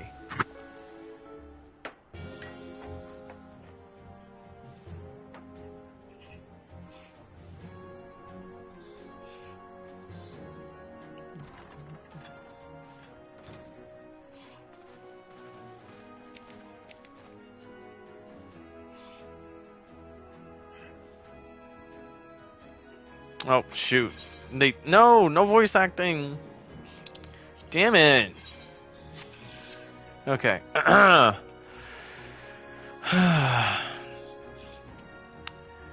friends, what brings you here this day? And then Alphino spoke of it all. Is this true? By the Navigator, a cure for tempering. As often as I've been in awe of you, Scions, I would not have thought it possible. And yet it is, Admiral. We have done it, here in Limsa, and production of more familiars has already begun. Yes, I am. You have my thanks. Truly this will do much to advance the cause of peace. Yet I fear it will take more to close the rift twixt man and beastman. Even to speak thus divides us. Welcome as it is, a cure will not guarantee reconciliation between our peoples. For though summoning and the tempered may serve to fuel the conflict, they are but symptoms of it. If we are to resolve the primal problem once and for all, we must address the cause. We must strive for mutual understanding, find a way to leave our bloody past behind.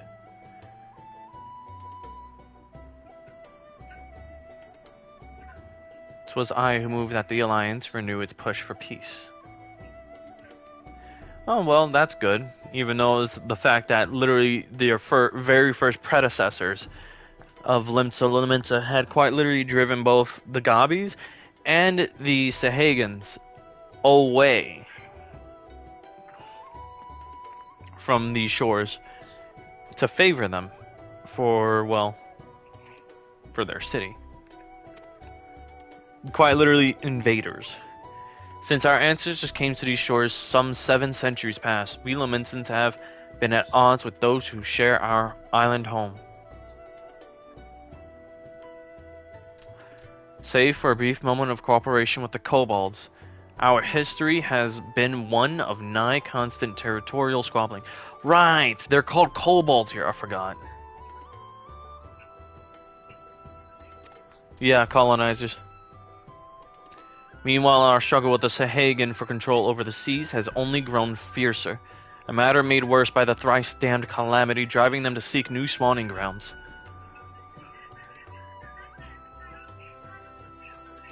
With survival at stake, each had no choice but to fight, and so I dismissed peace as impossible. Impossible is a word coined by the weak. I proclaimed to all who'd listen and then gave up. You and yours put me to shame. Stop. Since you led us to victory against the Black Wolf, you have achieved the impossible again and again and again. And I thought it high time that I followed suit, hence my proposal to the Alliance Council. But no sooner did I reach out to our neighbors in Vilbren than my own people sought to thwart me. Not the time. You speak of the pirates who failed to attend the meeting. Aye, acting through a friendly faction among the kobolds, we had intended to seek an audience with a prominent patriarch. But the bloody executioners would not hear of it, and their absence sent a message to the rest. Though they are but one of 3 pirate powers, they are the greatest, and any attempt at peace would founder without them. I'm given to understand that their leader, Captain Hillfire, has been bedridden for some while with an ailment of the lungs. Correct. In his absence, his right hand leads, a man named Sicard, but recently risen to prominence among their ranks. Save for his disdain for authority, little is known about him. We have invited him to speak with us more than once, but he will not come. I have tasked the Yellow Jackets and the Rogues with uncovering his motives, but they have learned naught of any value. Leave it to us.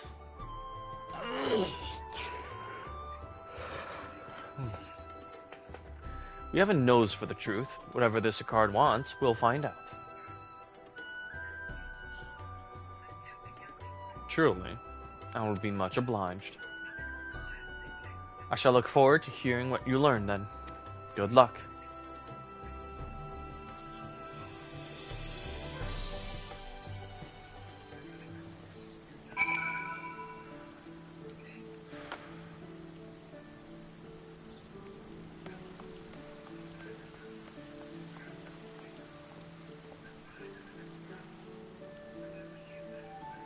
I was looking for a fight.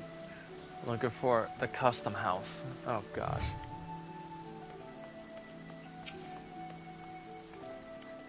By way of a first step, I suggest we split up and make inquiries around town. Someone must know this Sicard. If you could approach the pirates, Mary, Xerius, the rest of us will seek out merchants and adventurers.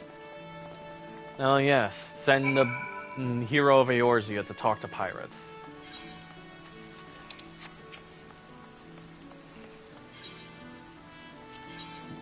Yeah, take me to the drowning wench.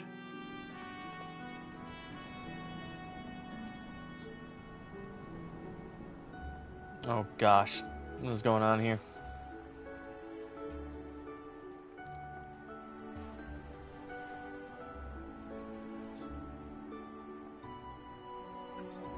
Others sharing their unconventional taste, and he's valid to have those feelings. There are ways around it. Just saying. You're already over me.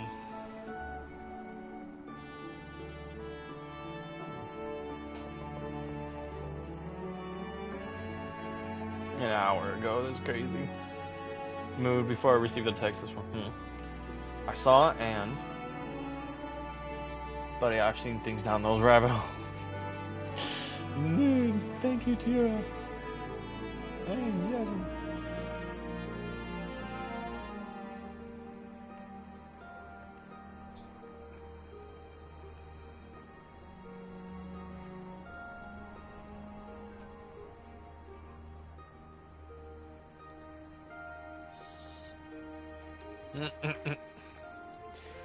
Alright.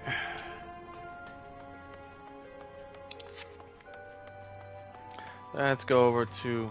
I'm sorry, what? You're a music roll vendor? Okay. I already have all of these, though.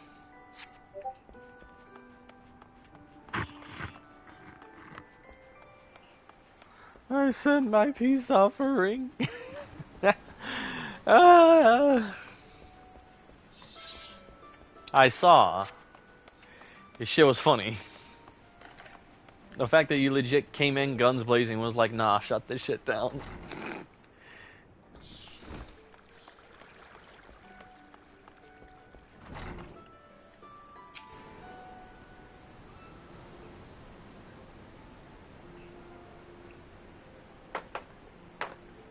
Curious about the card, are you?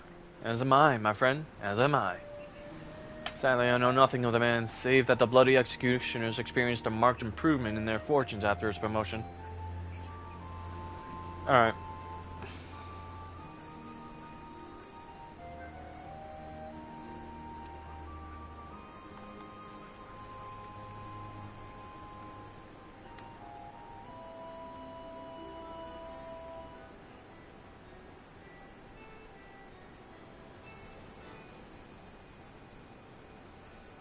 I think you might want to come back because Tira's now talking.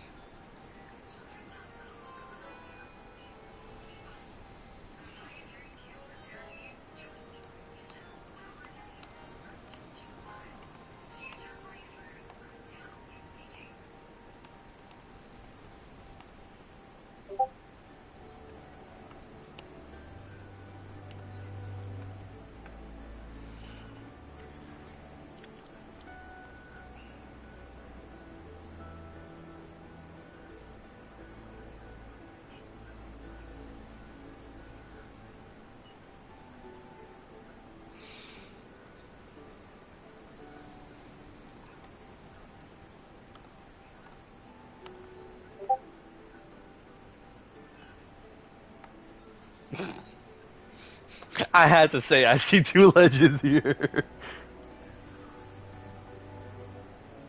I had to say it. I had to say it.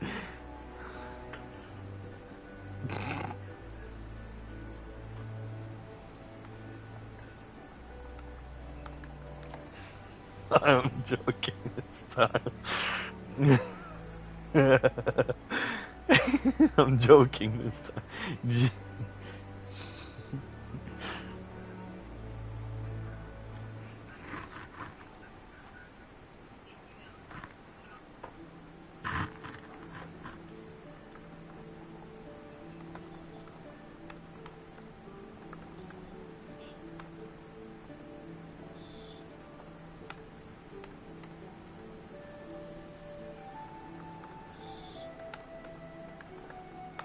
Unless they told me straight up, please don't call me legend. I'm stopping. I'm being so serious. Unless they actually legit tell me, I ain't stopping.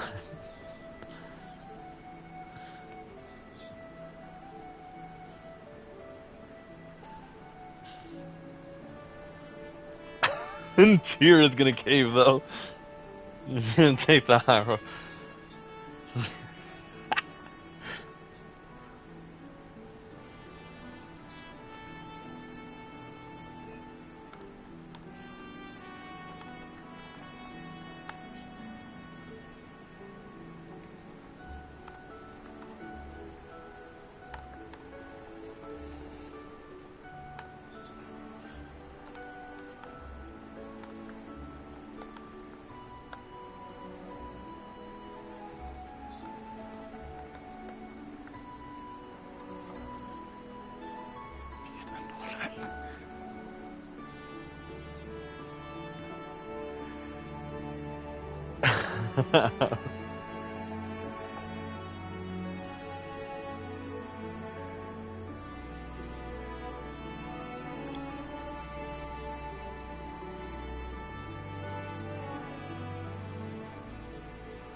Okay. Quite. How he achieved this is a matter of some debate. As you know, the Thalassacross permits us to attack only Garlean vessels, yet these have all but vanished from the sea since the Empire turned in upon itself. In order to adapt, we Krakens have taken to trading with the East, but the executioners are far less forward-looking. I cannot imagine they would willingly abandon the old ways. So how, then, are they lining their coffers? Whatever their secret, they are not like to share it with their rivals. But mayhap you will have more luck.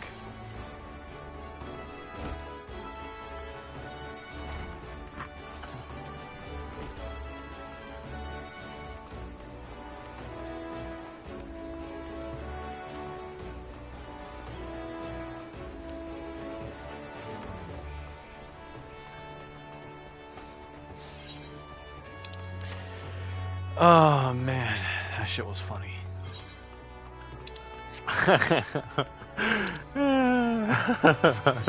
Legit just came into the chat like a freaking Batman with a vengeance and was like, delete that shit.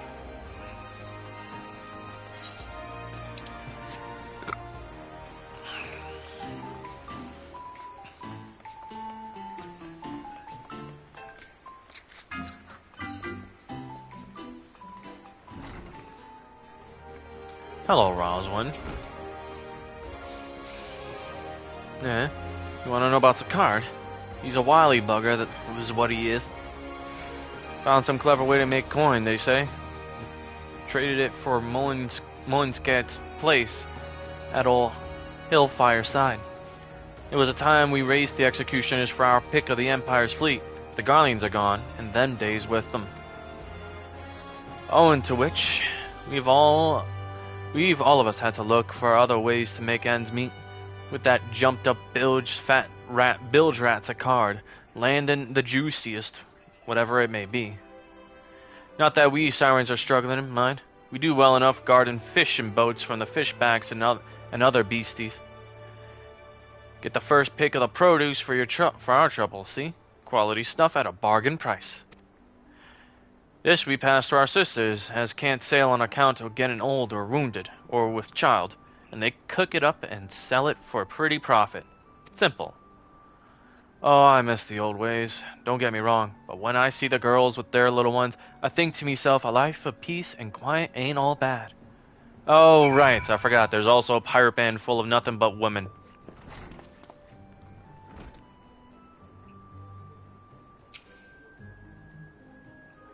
Captain Roswins led the Sanguine Sirens to the top of the food chain here in Limsa. You want to join the meanest crew on the sea, then you'd best bloody your cutlass and thicken your hide. Sanguine Sirens, right.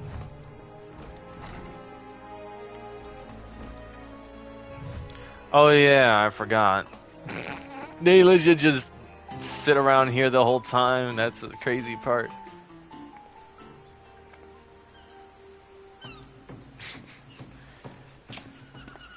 Oh, Coco. Greetings and welcome to the missing member. No, really, all people are welcome to dine here. This is absolutely no danger. There's absolutely no danger of dismemberment. That is crazy, considering this place is legit nothing but the Sanguine Sirens. With a couple exceptions. I don't think I can bear another night. I'm not giving you a choice. Get this boy another plenty of... I'm sorry, excuse me? I'm sorry, run that by me again? Another plate of oysters. Oh! She's using him! She's using him for crazy nights! Constantly! Damn, I forgot that the Sanguine Sirens were like that. Ah! No!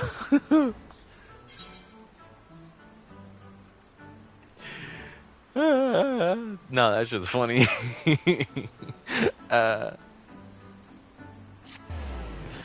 Oh man.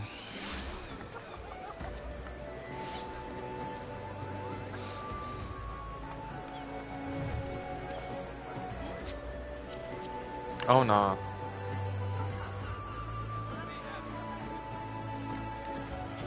Vieira chest wrap. The Emperor's new gloves. Vieira pantalettes.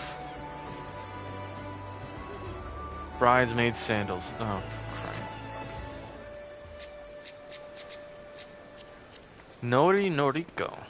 Cool. In any case. Oh gosh, there are a lot of people out here.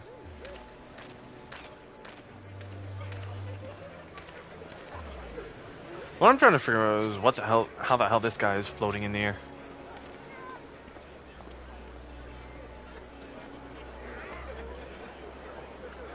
This guy's just constantly conversing with the air.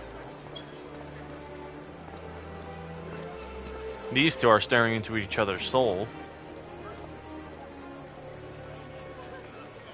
Goon and Mushi. This person's armor's cool though. What type of armor is it? Asuka plain coat? That's cool.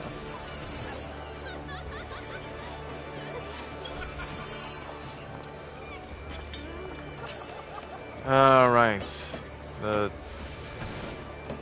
Okay then.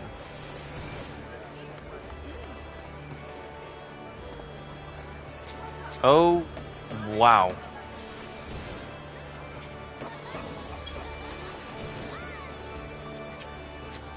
Hey, that's a pretty cool jacket. Wait a minute, where'd you get that from? Calfskin rider's jacket? Hey, how do you get that? Nah, that legit looks cool.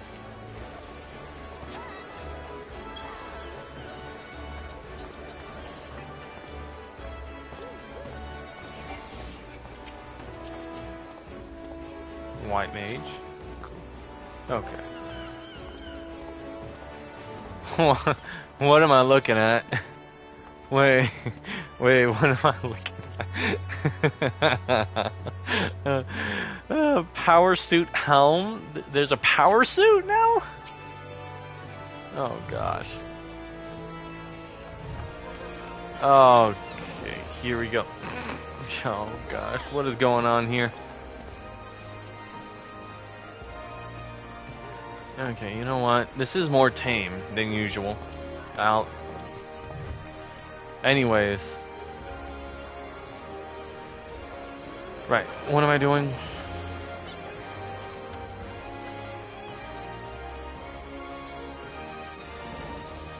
You know what's funny about all that? I'm literally the only human here. Like, I kid you not. If you... Like, if you're looking at the screen... Look, I'm the only human male player. I'm the only human male player here. Everyone's like a Vieira or... Oh, wait, no, never mind. This guy, I think... Yep, yeah, he is.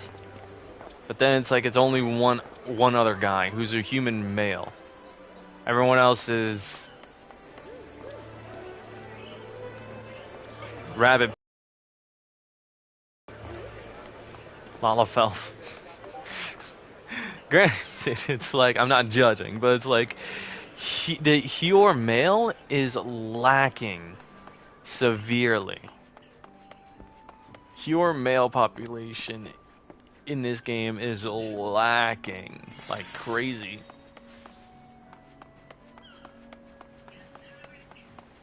No, here's number 3, I think.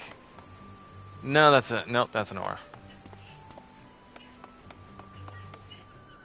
No, cat. What the fuck are you wearing?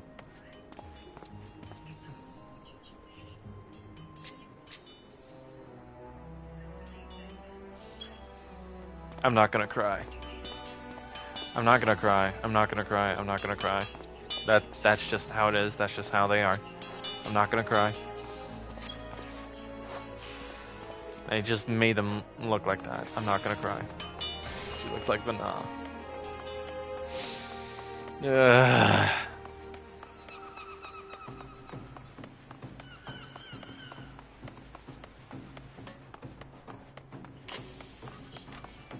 Let's just go over here. Let's just do what we got. Let's just do what I gotta do.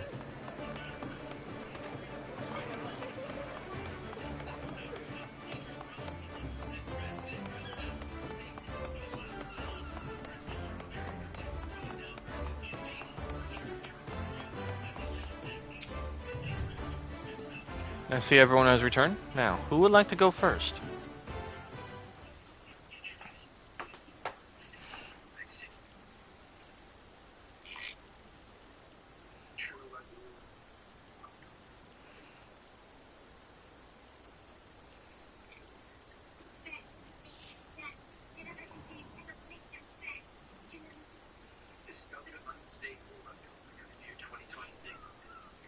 So, just as the Imperial's prey began to disappear, Sakaar turned the executioner's fortunes around with a mysterious new source of income. Whatever it is, it's nothing to scoff at. According to a tavern keeper I spoke to, the crew have been indulging themselves as never before. No amount of drink seems to loosen their tongues as to how they are coming by their coin. For my part, I spoke with a reporter from the Harbor Herald. The publication has been investigating the secret of the executioner's good fortune and making little headway. Plainly, the executioners do not wish the nature of their business to be made public. And I think I may know why. In the course of making inquiries on Hawker's Alley, an interesting fact came to light. Just as the executioners began to enjoy better fortunes, the price of crystal went into sharp decline. A sudden fall in demand, I was told. Curious, I contacted Hori Boulder, who has been watching the movements of the beast tribes, and my suspicions were proven correct. Should have known. They're selling to the beast tribes. Despite ever-worsening relations between the beast tribes and the Delasocracy, neither Titan nor Leviathan have made an appearance of late, suggesting that Kobold and Sahagan lack the means with which to summon them. Do you mean to say the executioners are divesting them of their crystals? All indications point to that conclusion, yes, though we have no hard evidence as yet. We must investigate further. Agreed. So how do we proceed? Oh, I have an idea about that. In fact, I've already taken the liberty of making certain provisions. Oh boy. He's choosing to be bait again. What's going on here?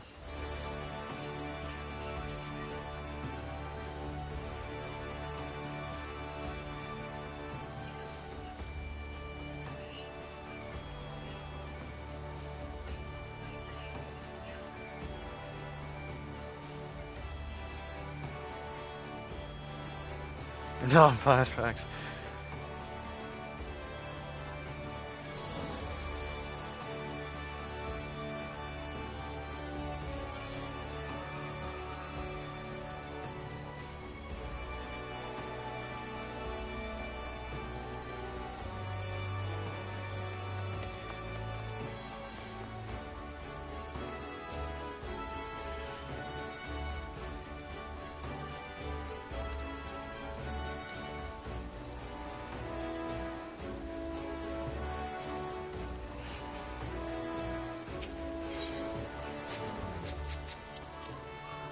Ninja.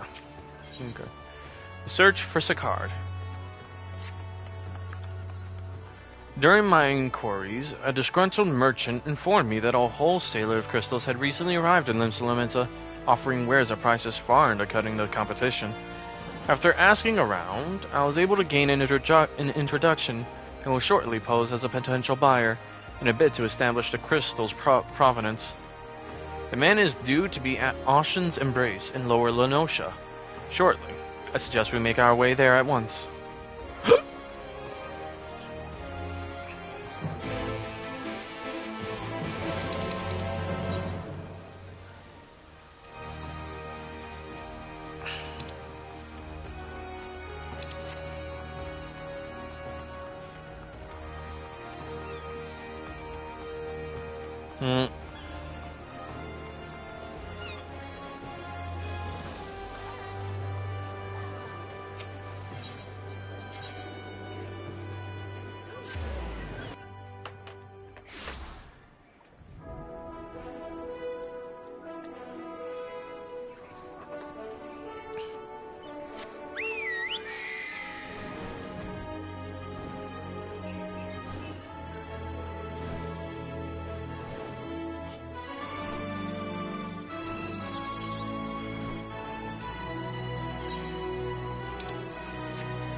What's he doing?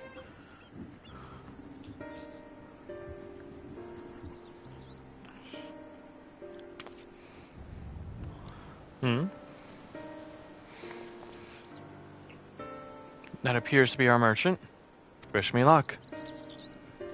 Wait, if he truly is in league with the Bloody Executioners, he would surely be wary of those allied to the Admiral, Cylons, not least of all. Compared to yours and Mary's and Luxurius's, mine is an unfamiliar face. Let me play the role of buyer. Graha is right, and even if you aren't recognized on sight, you look too genteel to be mixing with society's underbelly. Genteel? Very well. I leave it to you, Graha.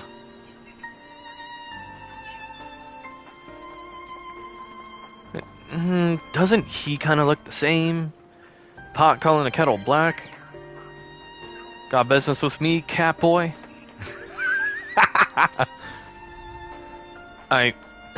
You're the crystal wholesaler?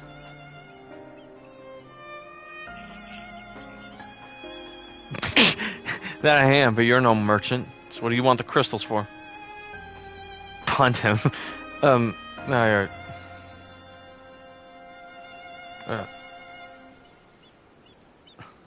look at us, you idiot! You give yourself away!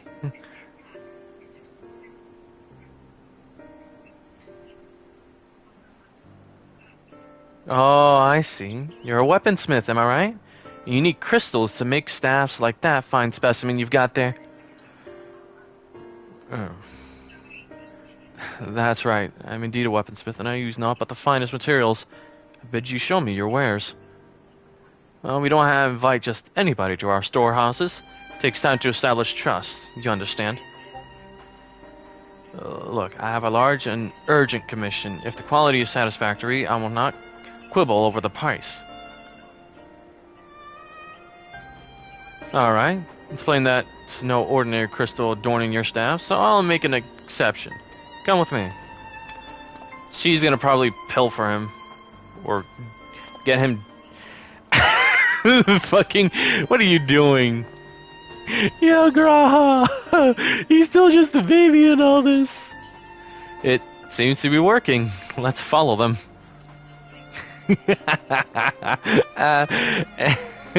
Espionage is not his forte.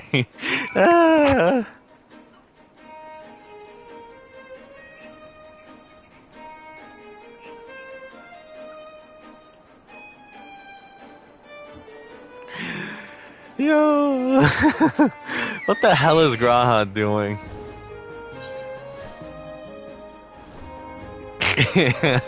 Yo, Dennis.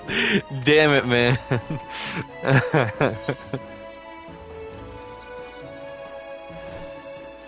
If anything, Mary was actually gushing over the fact that that Graha looked to them, her included, and was like, and was legit nearly about ready to just pull out the sword to try and, well, they went into that tunnel, quietly now.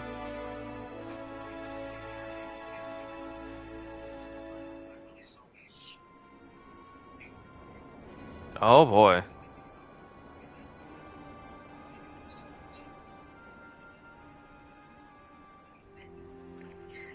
Merchants.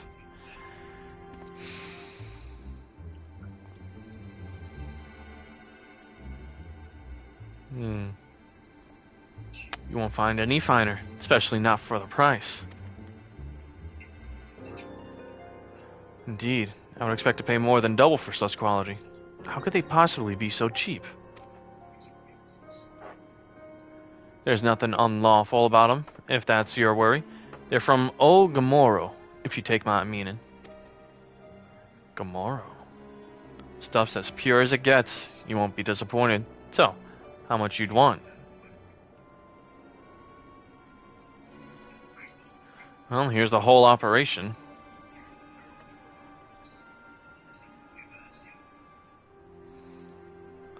Gamoro. Taken from the kobolds, just as we suspected. Uh-oh. That's enough. Shut your gobs and turn around. Slowly.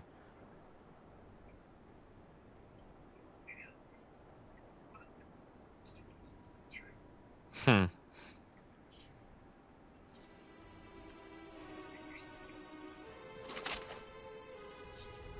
I'm Sicard, acting captain of the Bloody Executioners.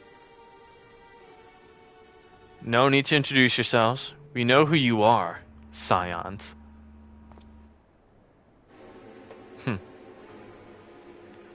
And we also know you've been chatting to the Admiral. Got eyes and ears everywhere, see? Comes with being the only true pirate crew left in Limsa. So we've established you ain't here to buy crystals. The question is, what are you here for? You are bold to reveal yourself to us without knowing our objective, but that would explain your swift rise to power. Yes, he does. You have spoken plain, so I shall return the favor. We came here to learn why the Bloody Executioners oppose the Admiral's will. And we have our answer. Should Limsa Lominsa make peace with the kobolds, you would lose the source of your newfound wealth.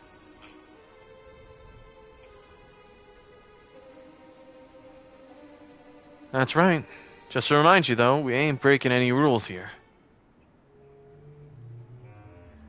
The law forbids us from attacking any vessel not flying the Imperial flag, but I don't say nothing about beastmen. Only reason we keep our operation nice and quiet is because we don't want no one taking our business. Wait, just listen to the end, and will you? For what it's worth, I have the highest respect for you and yours. Him and her especially.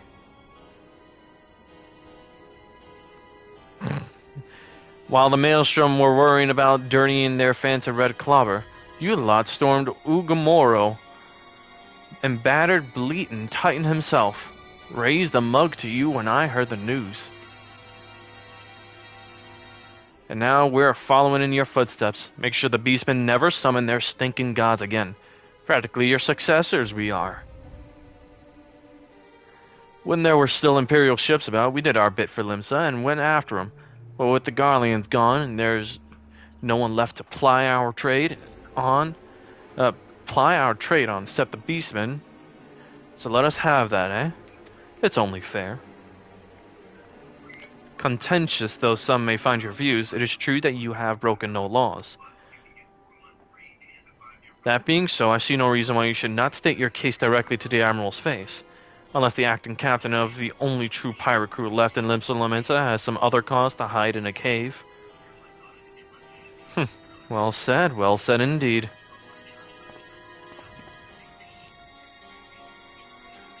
Alright, I'll meet with the Admiral. I'll even provide the venue. The Astalicia. I trust she won't turn down the invitation. Their pirate ship.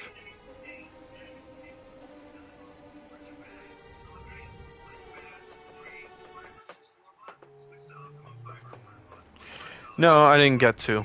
Because if anything, remember, they're the true pirate. They're one of the biggest faces of pirates, in which we cannot exactly just go in guns blazing and then assault people. Because if we did, I knew for a fact, well, Limsa's problems would just get so much worse.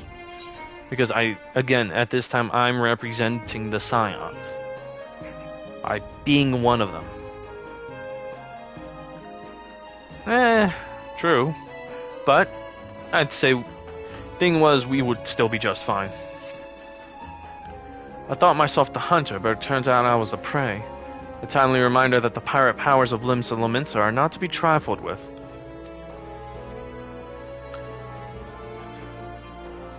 But all is well that ends well. Grahatia's timely provocation had the desired effect, and Sicard has agreed to a meeting. Let us hurry back to Limsa Lominsa and pass on his invitation to the Admiral. Well, we'll see. I don't remember much about post-Shadowbringers, towards the end of it. So, if anything, you're in the dark as much as I am.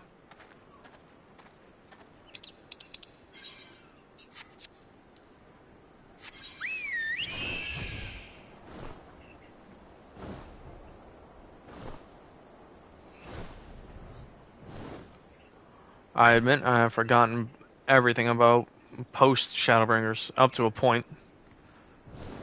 Well, no. I've forgotten some parts. Just towards the end of Shadowbringers.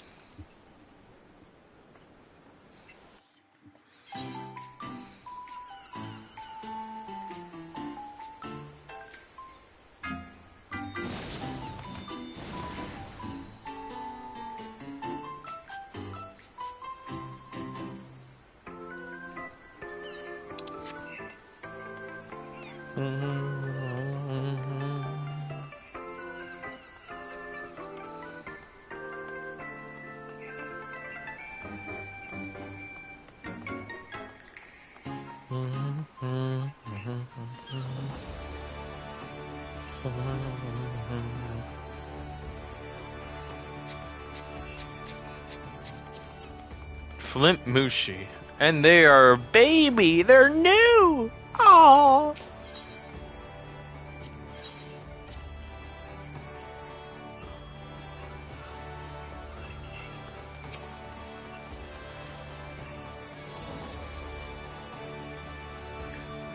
Lieutenant Xander, your companions have already reported to the command room. You'll be joining them.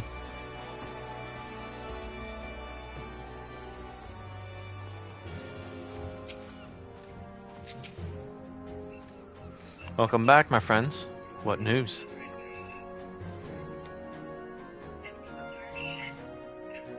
So they have been stealing crystals from the kobolds. My thanks for solving the mystery and securing a meeting besides.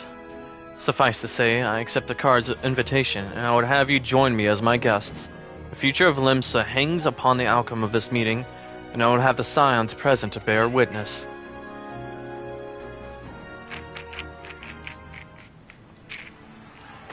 Here we go. Please, voice acting? Please, oh please, oh please, dear Lord, let there be voice acting. Look who's come crawling! Yep. Traitor! You can shove your piece!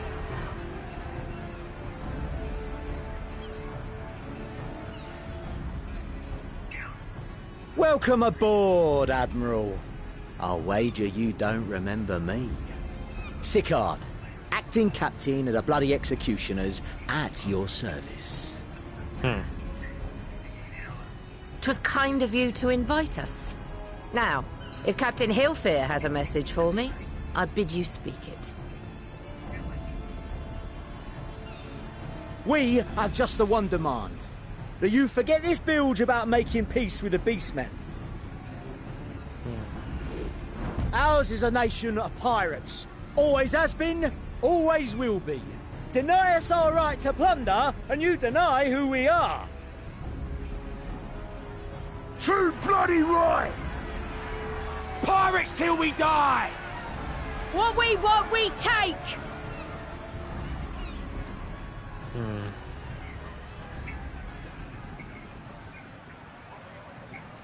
Piracy has no place in our future. What'd she say? Pirates have no place. Our nation has prospered through piracy, 'tis true. Yet it is but one part of our long and storied history.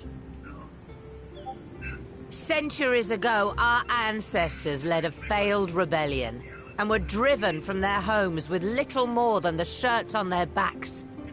In fear of their lives, they sailed south until they came to these shores.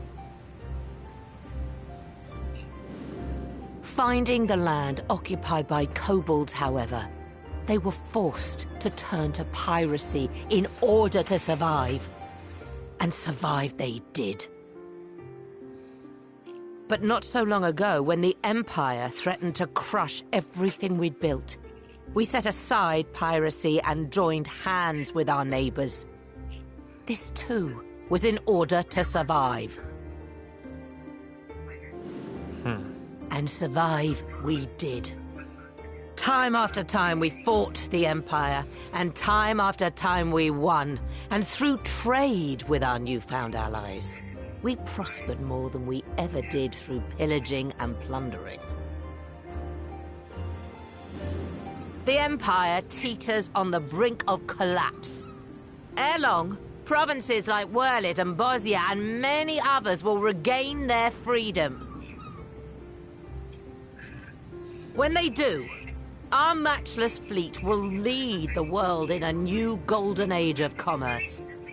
The tides favor us, and the ocean beckons with her vast bounty. But if we cling to the old ways, this great ship we call Limsa will trade the boundless seas for a lagoon. Shall we scorn the world's wealth for a plundered pittance then? Or shall we embrace change and thrive, like our ancestors before us? The choice is yours. But if we are to prosper in the coming age, the whole of Vilbrand must become our ship, and a kobold and Sahagin our crewmates.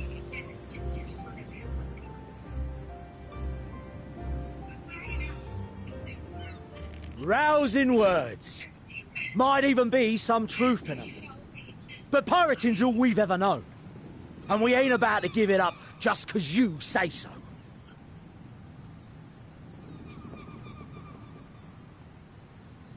Still, we're all Laminsons here and no one wants a war. So where does that leave us? Long before you became Admiral, I heard you was captain of the League of Lost Bastards. That true? If so, you'd know how we pirates settle our differences. Here we go.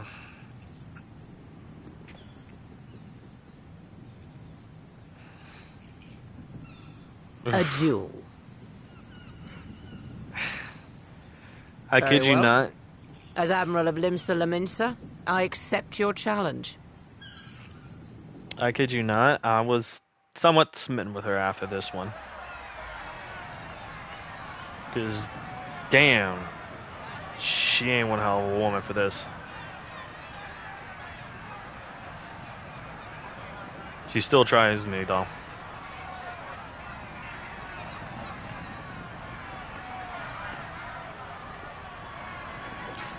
Even though knowing full well what goes on behind the closed doors of my home.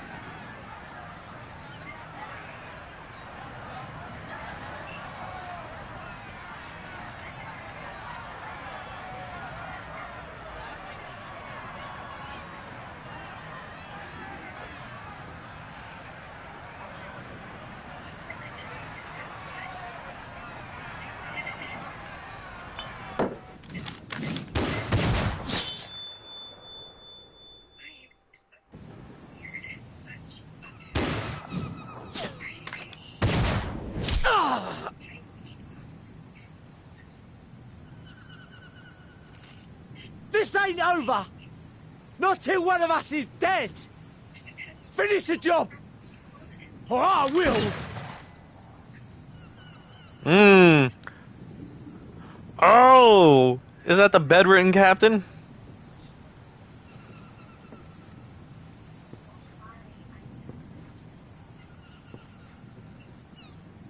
It's the captain! Captain Elfair! Ye fool! 'Twas over afore it began. Captain! He saved his life by Seems the whelps have been yapping while their master was abed. Oh!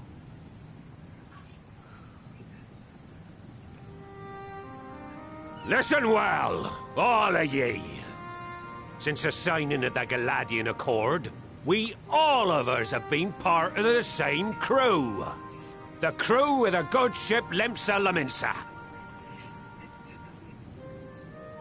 At the helm of that ship is the Admiral. and 'tis she who decides where we sail. Was I not clear on that point? Or did you forget whose deck you stand on? Nay? Then what in the seven hells are you playing at? It's all we know, Captain. If we ain't pirates, what are we? You're bloody idiots is what ye are. Idiots with your own lives ahead of ye. Ye can do anything ye want. Be anything ye want. We're pirates, aye. And we pirates love our loot. But that ain't our first love. Our first love is the sea. The sea! And what she brings us. Freedom! So hold fast to that. Let the brine-crusted husk that stands before you now be the last of them as knew naught save out of steel. And make of yourselves a new breed of pirate!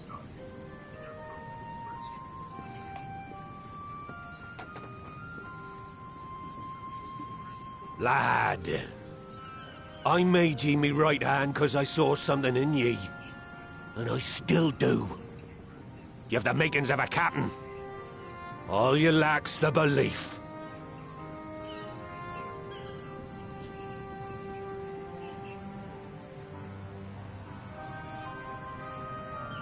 Well now, it seems we're of one mind after all. Apologies for the misunderstanding, Admiral. We're with ye, wherever ye be headed. You have my thanks, Hillfear.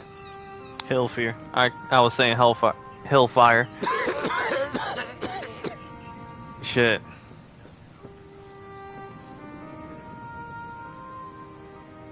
Your choice of dueling pistol did not escape my notice. Good old Annihilator. Ender of many a proud pirate's voyage.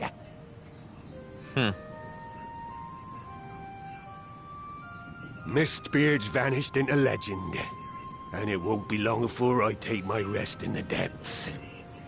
Yet be that as it may, the old ways can only truly die when we've dealt the Empire the telling blow.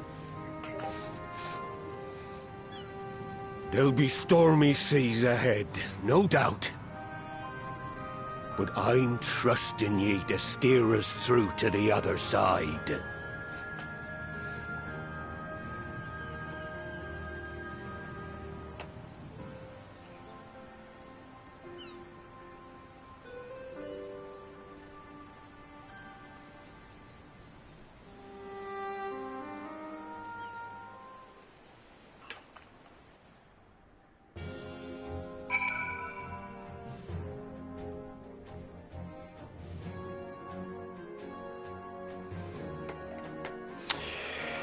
Well, that was that.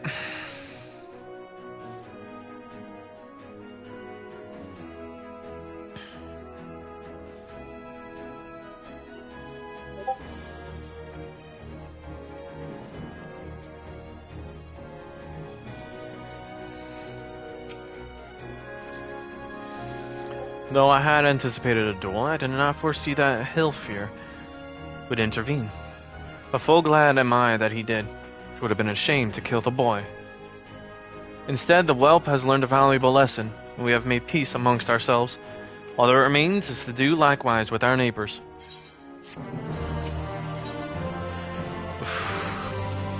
The great ship Vilbrand. Merlips, course is clear.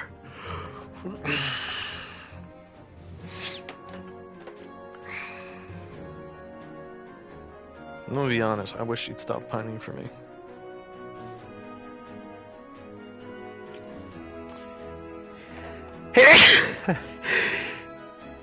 Yeah, oh gosh.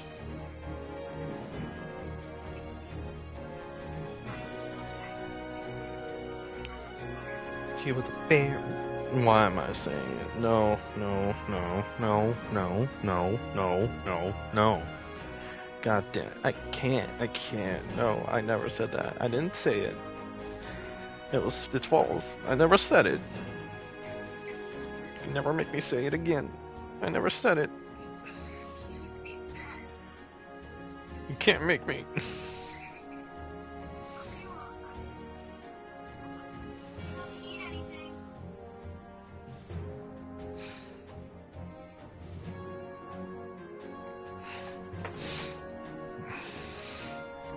No, I didn't. You can shut your fucking mouth.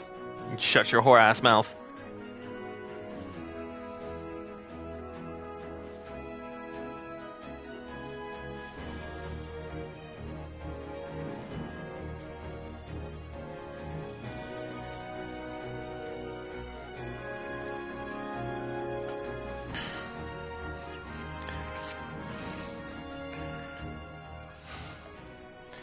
My girlfriend's getting to me.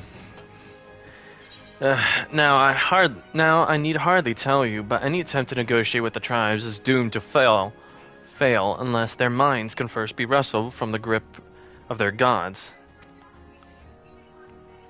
And so, in the meeting we seek to arrange with the kobolds, I would have you free their leader of Titan's influence. Leave it to us. We will open his ears to reason. You have my thanks. Ere we proceed, there is something you should know. Some 50 past years, when the Sahuagin swarmed at our holes, and even in ever greater numbers, Lemset entered into a covenant with the kobolds. Oh? To men shall go the bounty of the sea, to kobolds shall go the bounty of the land, an ostensibly equitable arrangement, conspicuously lacking in detail. Aye, inadvertently or not, the wording was ambiguous, and we took advantage of it, moving in to claim the northern reaches of Lenosha, which the kobolds believed theirs. Bloodshed followed, then bloodshed to answer the bloodshed, and on it went, till every ilm of Vilbrand bore the stain of our conflict. This is not history, you understand. It is the present, fresh and raw. And with their kindred's blood yet on our hands, we will struggle to regain the kobolds' trust, even should we cure their temper.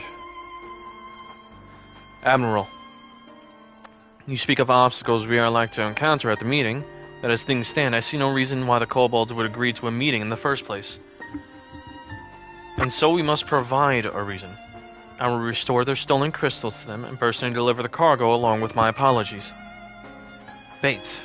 They would welcome us into their midst, not to speak of peace, but to have you at their mercy. Aye, and given the wealth of crystals we will bring, I'll wager they will attempt to summon Titan there and then. Meaning a high priest would need to be present, to whom we could administer the cure. Oh boy. Precisely. He is the fish I would catch, but he will not be alone. Nay, he will have guards on hand, and they will lay down their lives to protect him. Yet a single death on the kobold side would jeopardize our chance at peace, and they are my venture founders. Yet it need not. What if we were to employ the Conqueror's Chain? Though we would still have to weaken the kobolds, it would allow us to subdue them without inflicting lasting harm. The artifact Mistbeard used to take goods and not life? Aye, that would serve. Well done, Marshal. So, friends, what think you of our strategy? The effects of tempering are cumulative, and we may safely assume that the High Priest's exposure to primal influence is extensive. It will therefore take a great deal of ether to reverse its effects, not to mention time. Time during which Alice would be defenseless, even should we all look to her protection. I'm convinced we should keep an entire army of kobolds. I'm not convinced we could keep an entire army of kobolds at bay. Well, I'm happy to take that risk. It's not as if we have any other choice. Besides, it's what Tesleen would do. And had I not followed her example, we wouldn't even have a cure for tempering, much less a chance to bring peace to Vilbrand. So I'm going to cure that priest or die trying. Alright. I believe in you, Alice. And I believe in you too. You and everyone. I know you'll keep me safe. It is settled, then. See to your preparations and make for Camp Overlook. We will join you there anon.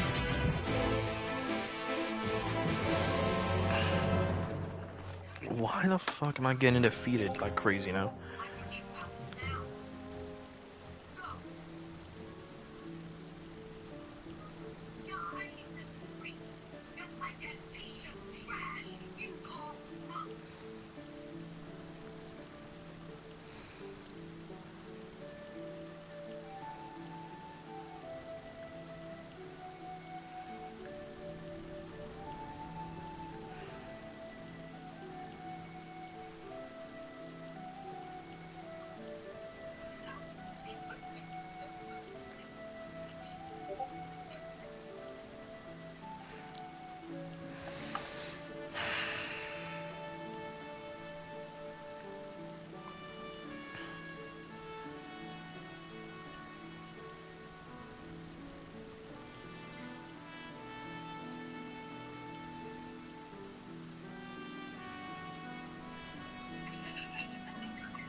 That shit's so stupid.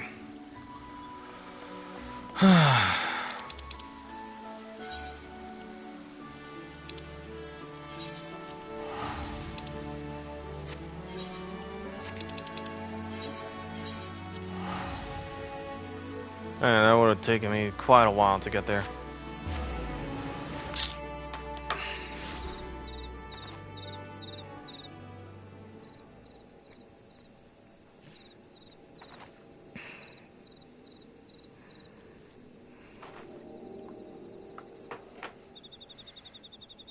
Hello.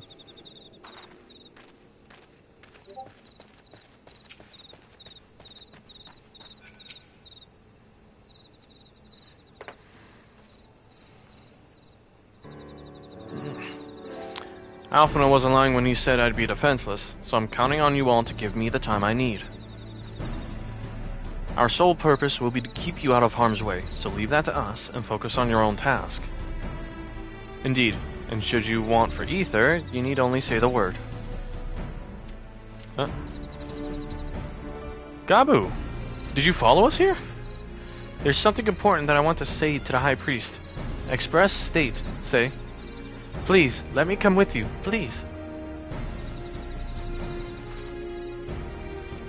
I'm sorry, but it's too dangerous. I need you to promise me that you'll stay here where it's safe, alright?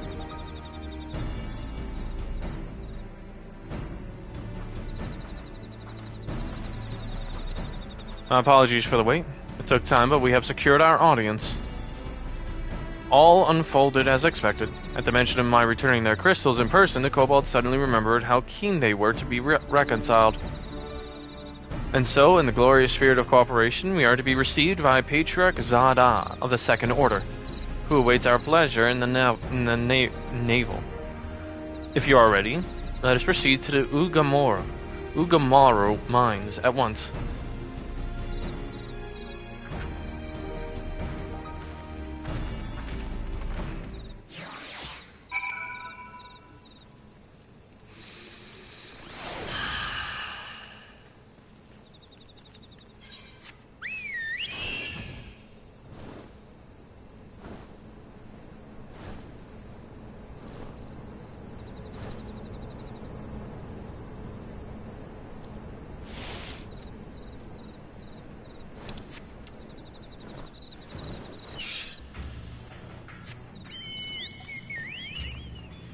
I'm sorry, what?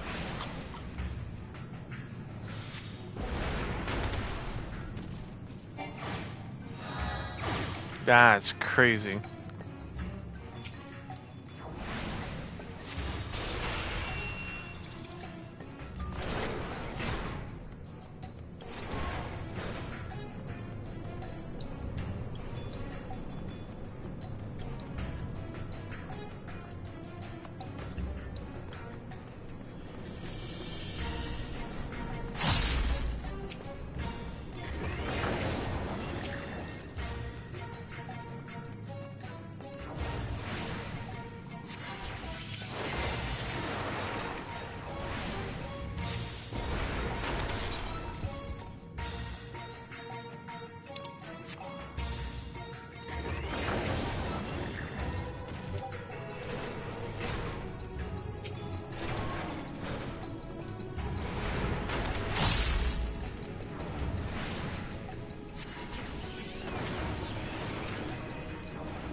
Yes, everyone is getting it on site. Okay. I'm not joking. Everyone, it's on site for everyone. All right. Let's see. Who should I play as? Dragoon, Viper, Samurai? Should I stay Black Mage? You know what? Fuck it. I'm staying Black Mage.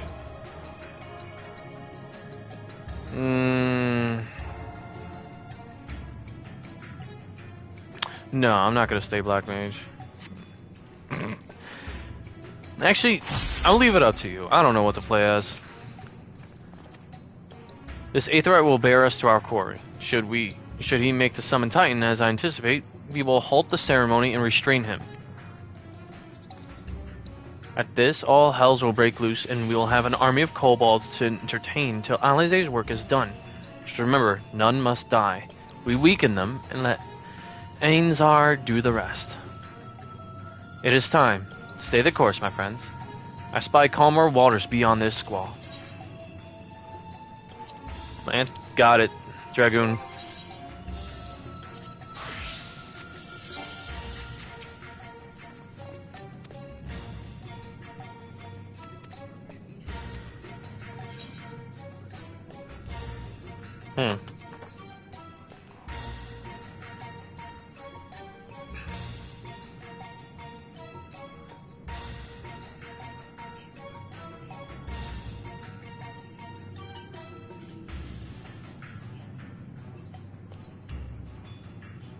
Okay.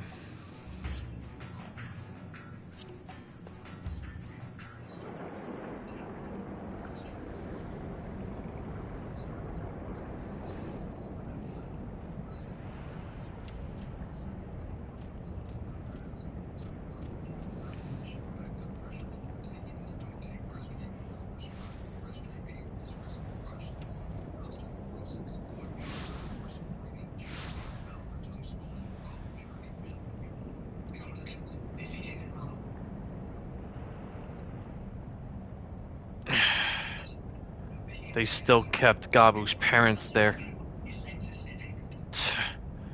After all this time, they haven't moved it. I am Merlwib Blufistvin, Admiral of Limsa Laminsa.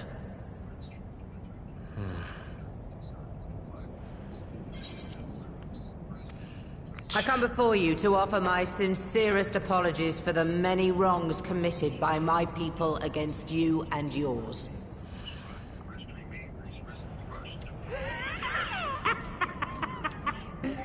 You were foolish to come here. Stupid, unwise, foolish. The Great Father shall have your souls for your folly.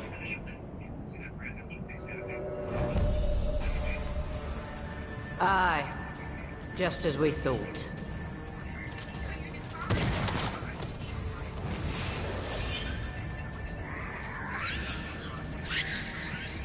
Sorry, you're not summoning him this time. Now, Alizé!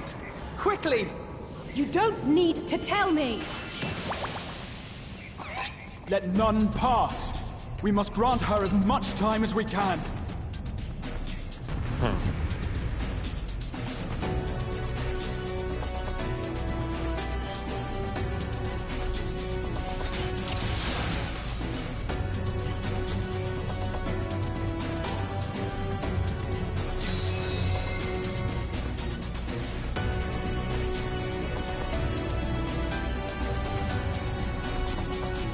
We must protect Alizé!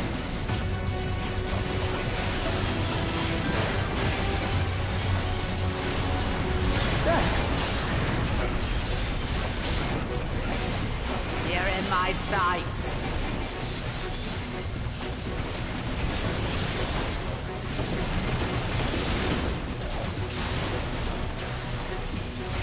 Star Diver.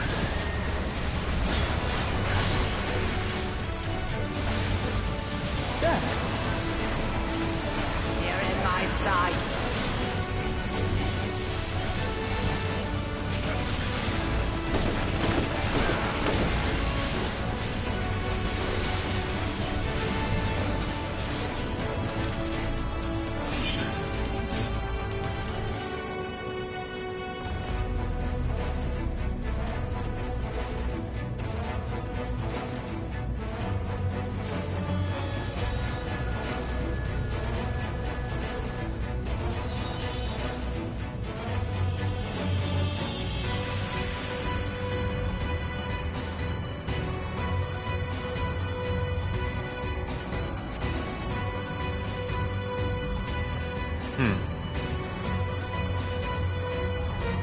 Oh, just what we need.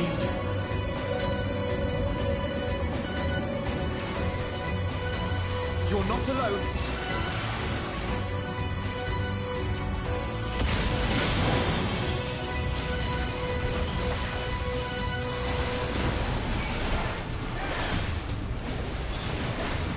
There.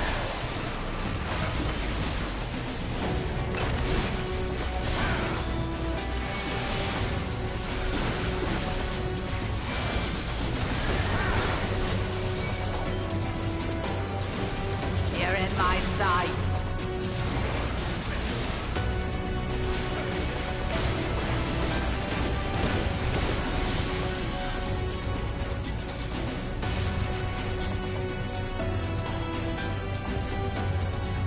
Here you are, Alize.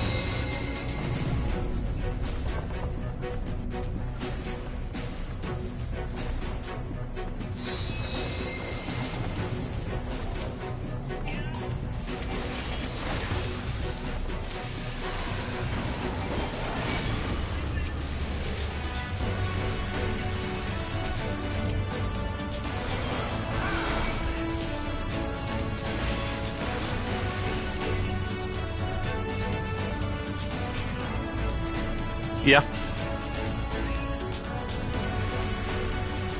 Playing a game. More! I need more ether! I didn't know that they'd be live. I thought they'd do it a lot later. Don't start with me, Jada.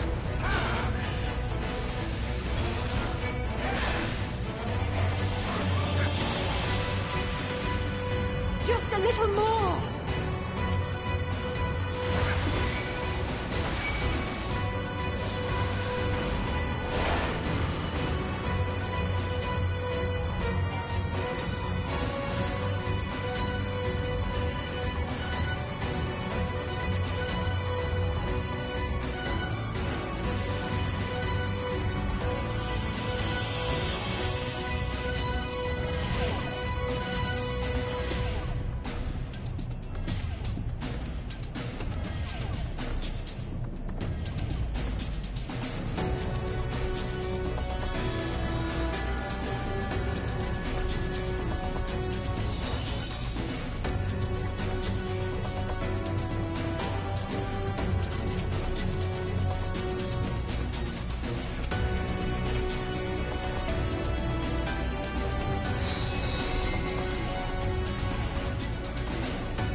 Shoot.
Yes, this will do.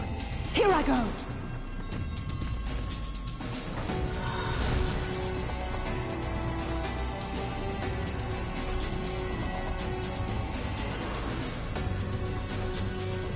Go, Angela!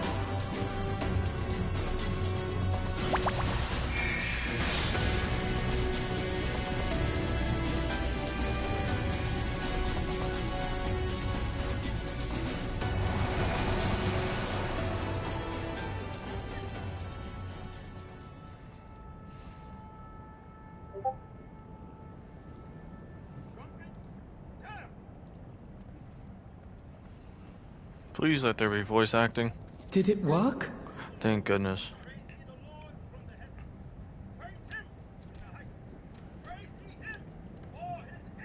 What?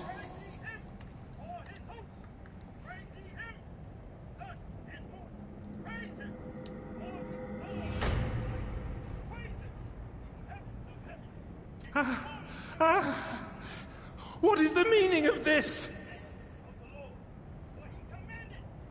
I'm sorry, but they died by your hand. You sacrificed them to summon Titan.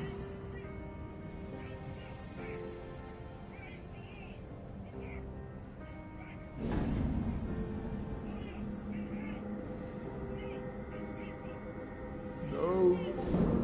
No, no, no, no! Why? Why would I do such a thing?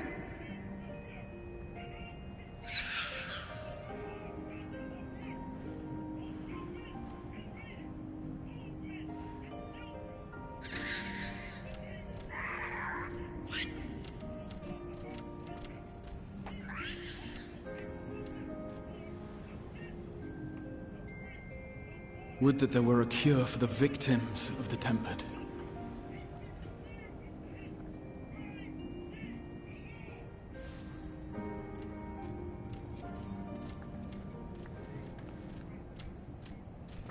Gabu! What are you doing here?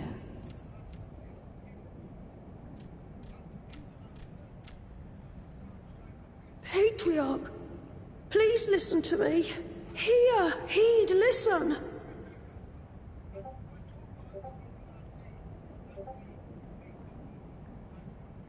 The Great Father we have been summoning is false. He only hurts us and those we love. For a long time, his voice filled my mind. He told me to do terrible things. Awful, unspeakable, terrible things. But I didn't give in to it, and you mustn't either. There's been too much pain already, so please, end the suffering.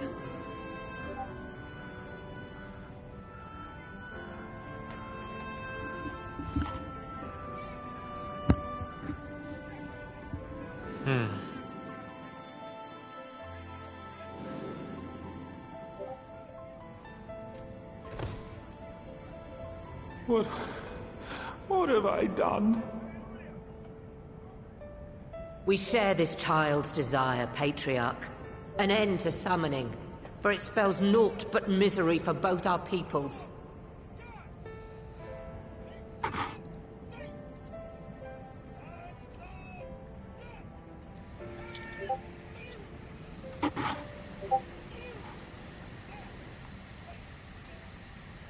For many long years, man and kobold have feuded over territory, pillaging and perishing for the earth beneath our feet. It may be said that we fought to survive, but what we have sown in blood, we have reaped in suffering, and it cannot go on.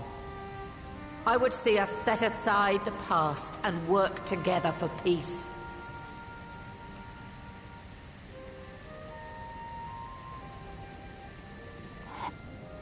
It was wrong of me to hurt my own in the name of the Great Father. Sinful, evil, wrong. But that doesn't mean there can be peace between us.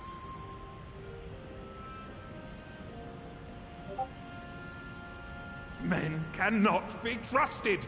The bounty of the land was to be ours, and yours the bounty of the sea. But you broke the pact! Violated, breached, broke! Unready as we were! What choice had we but to call upon the Divine to rid ourselves of your tyranny?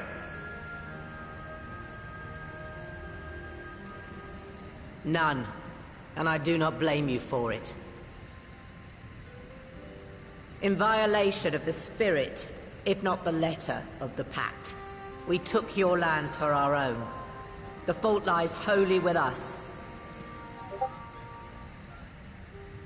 On behalf of all Laminsons, I offer you my humblest apology. I pray you'll find it in your heart to accept it.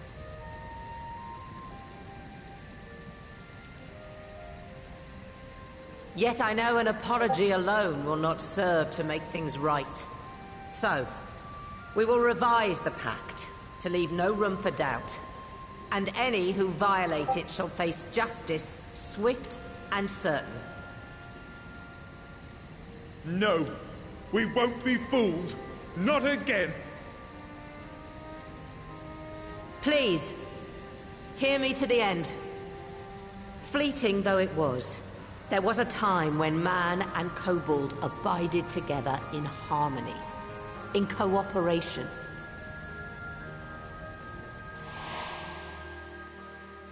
In those days, your people shared the secrets of smelting. Knowledge which allowed Limsa Lominsa to thrive. Much of what we have, we owe to the kobolds.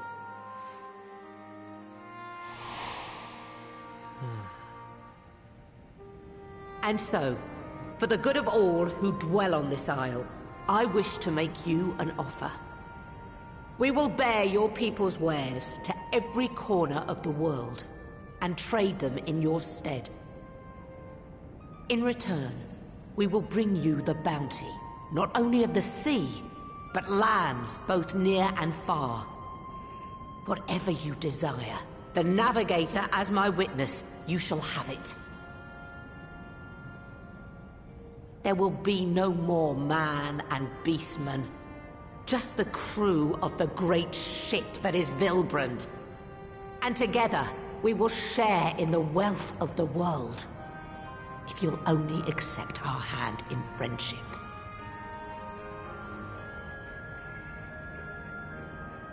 We want to believe you. We truly do. But we believed you before and you betrayed us. Fooled, deceived, betrayed us. There are bad men, it's true. But there are also good ones. And the ones before you are the best of them. They were always kind to me. Caring, nice, kind, and I trust them with my life.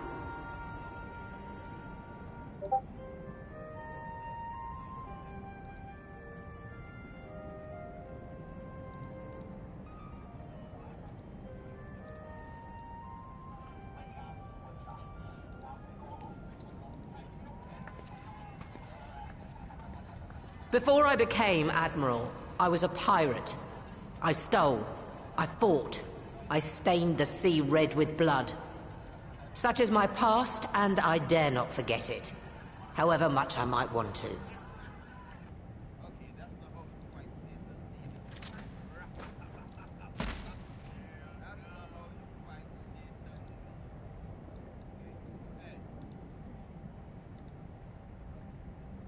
That is death penalty.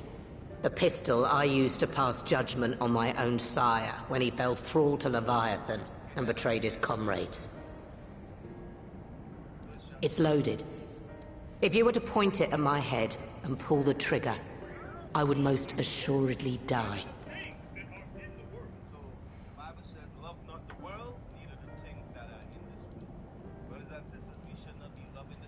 Though it isn't much, my life is the single most valuable thing I possess. If it will suffice to atone for past wrongs, take it.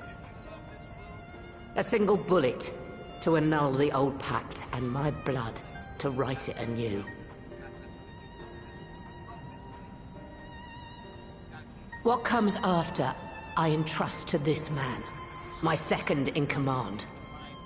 I know that he will do his utmost for the happiness of all who call Vilbrand home.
Gosh. Boy.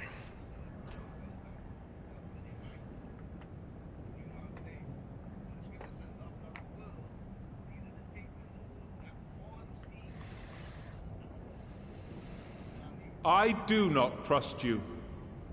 Not yet. But Gabu does. And I will trust him.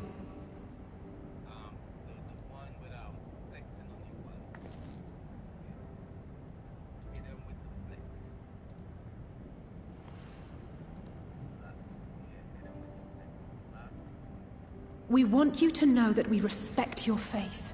There's nothing wrong with giving thanks to the land which sustains you. But summoning is different. Should you hear of anyone who would attempt it, we ask that you appeal to their better judgment, or failing that, seek our aid. We're always ready to help. Many and more of my brethren are yet enthralled to the Great Father, just as I was. If you could free them too, I would be grateful. Appreciative, thankful, grateful.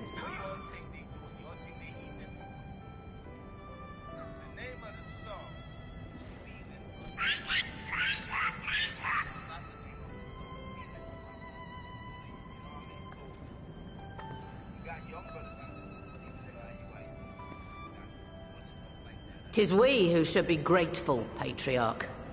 I thank you for affording us this chance.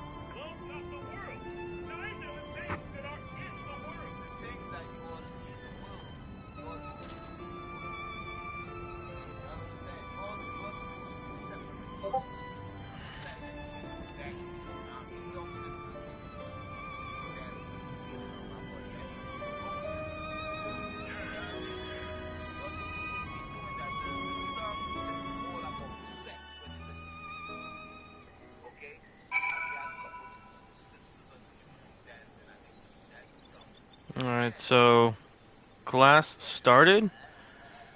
So I'm gonna be out. I'm gonna end it here. Okay.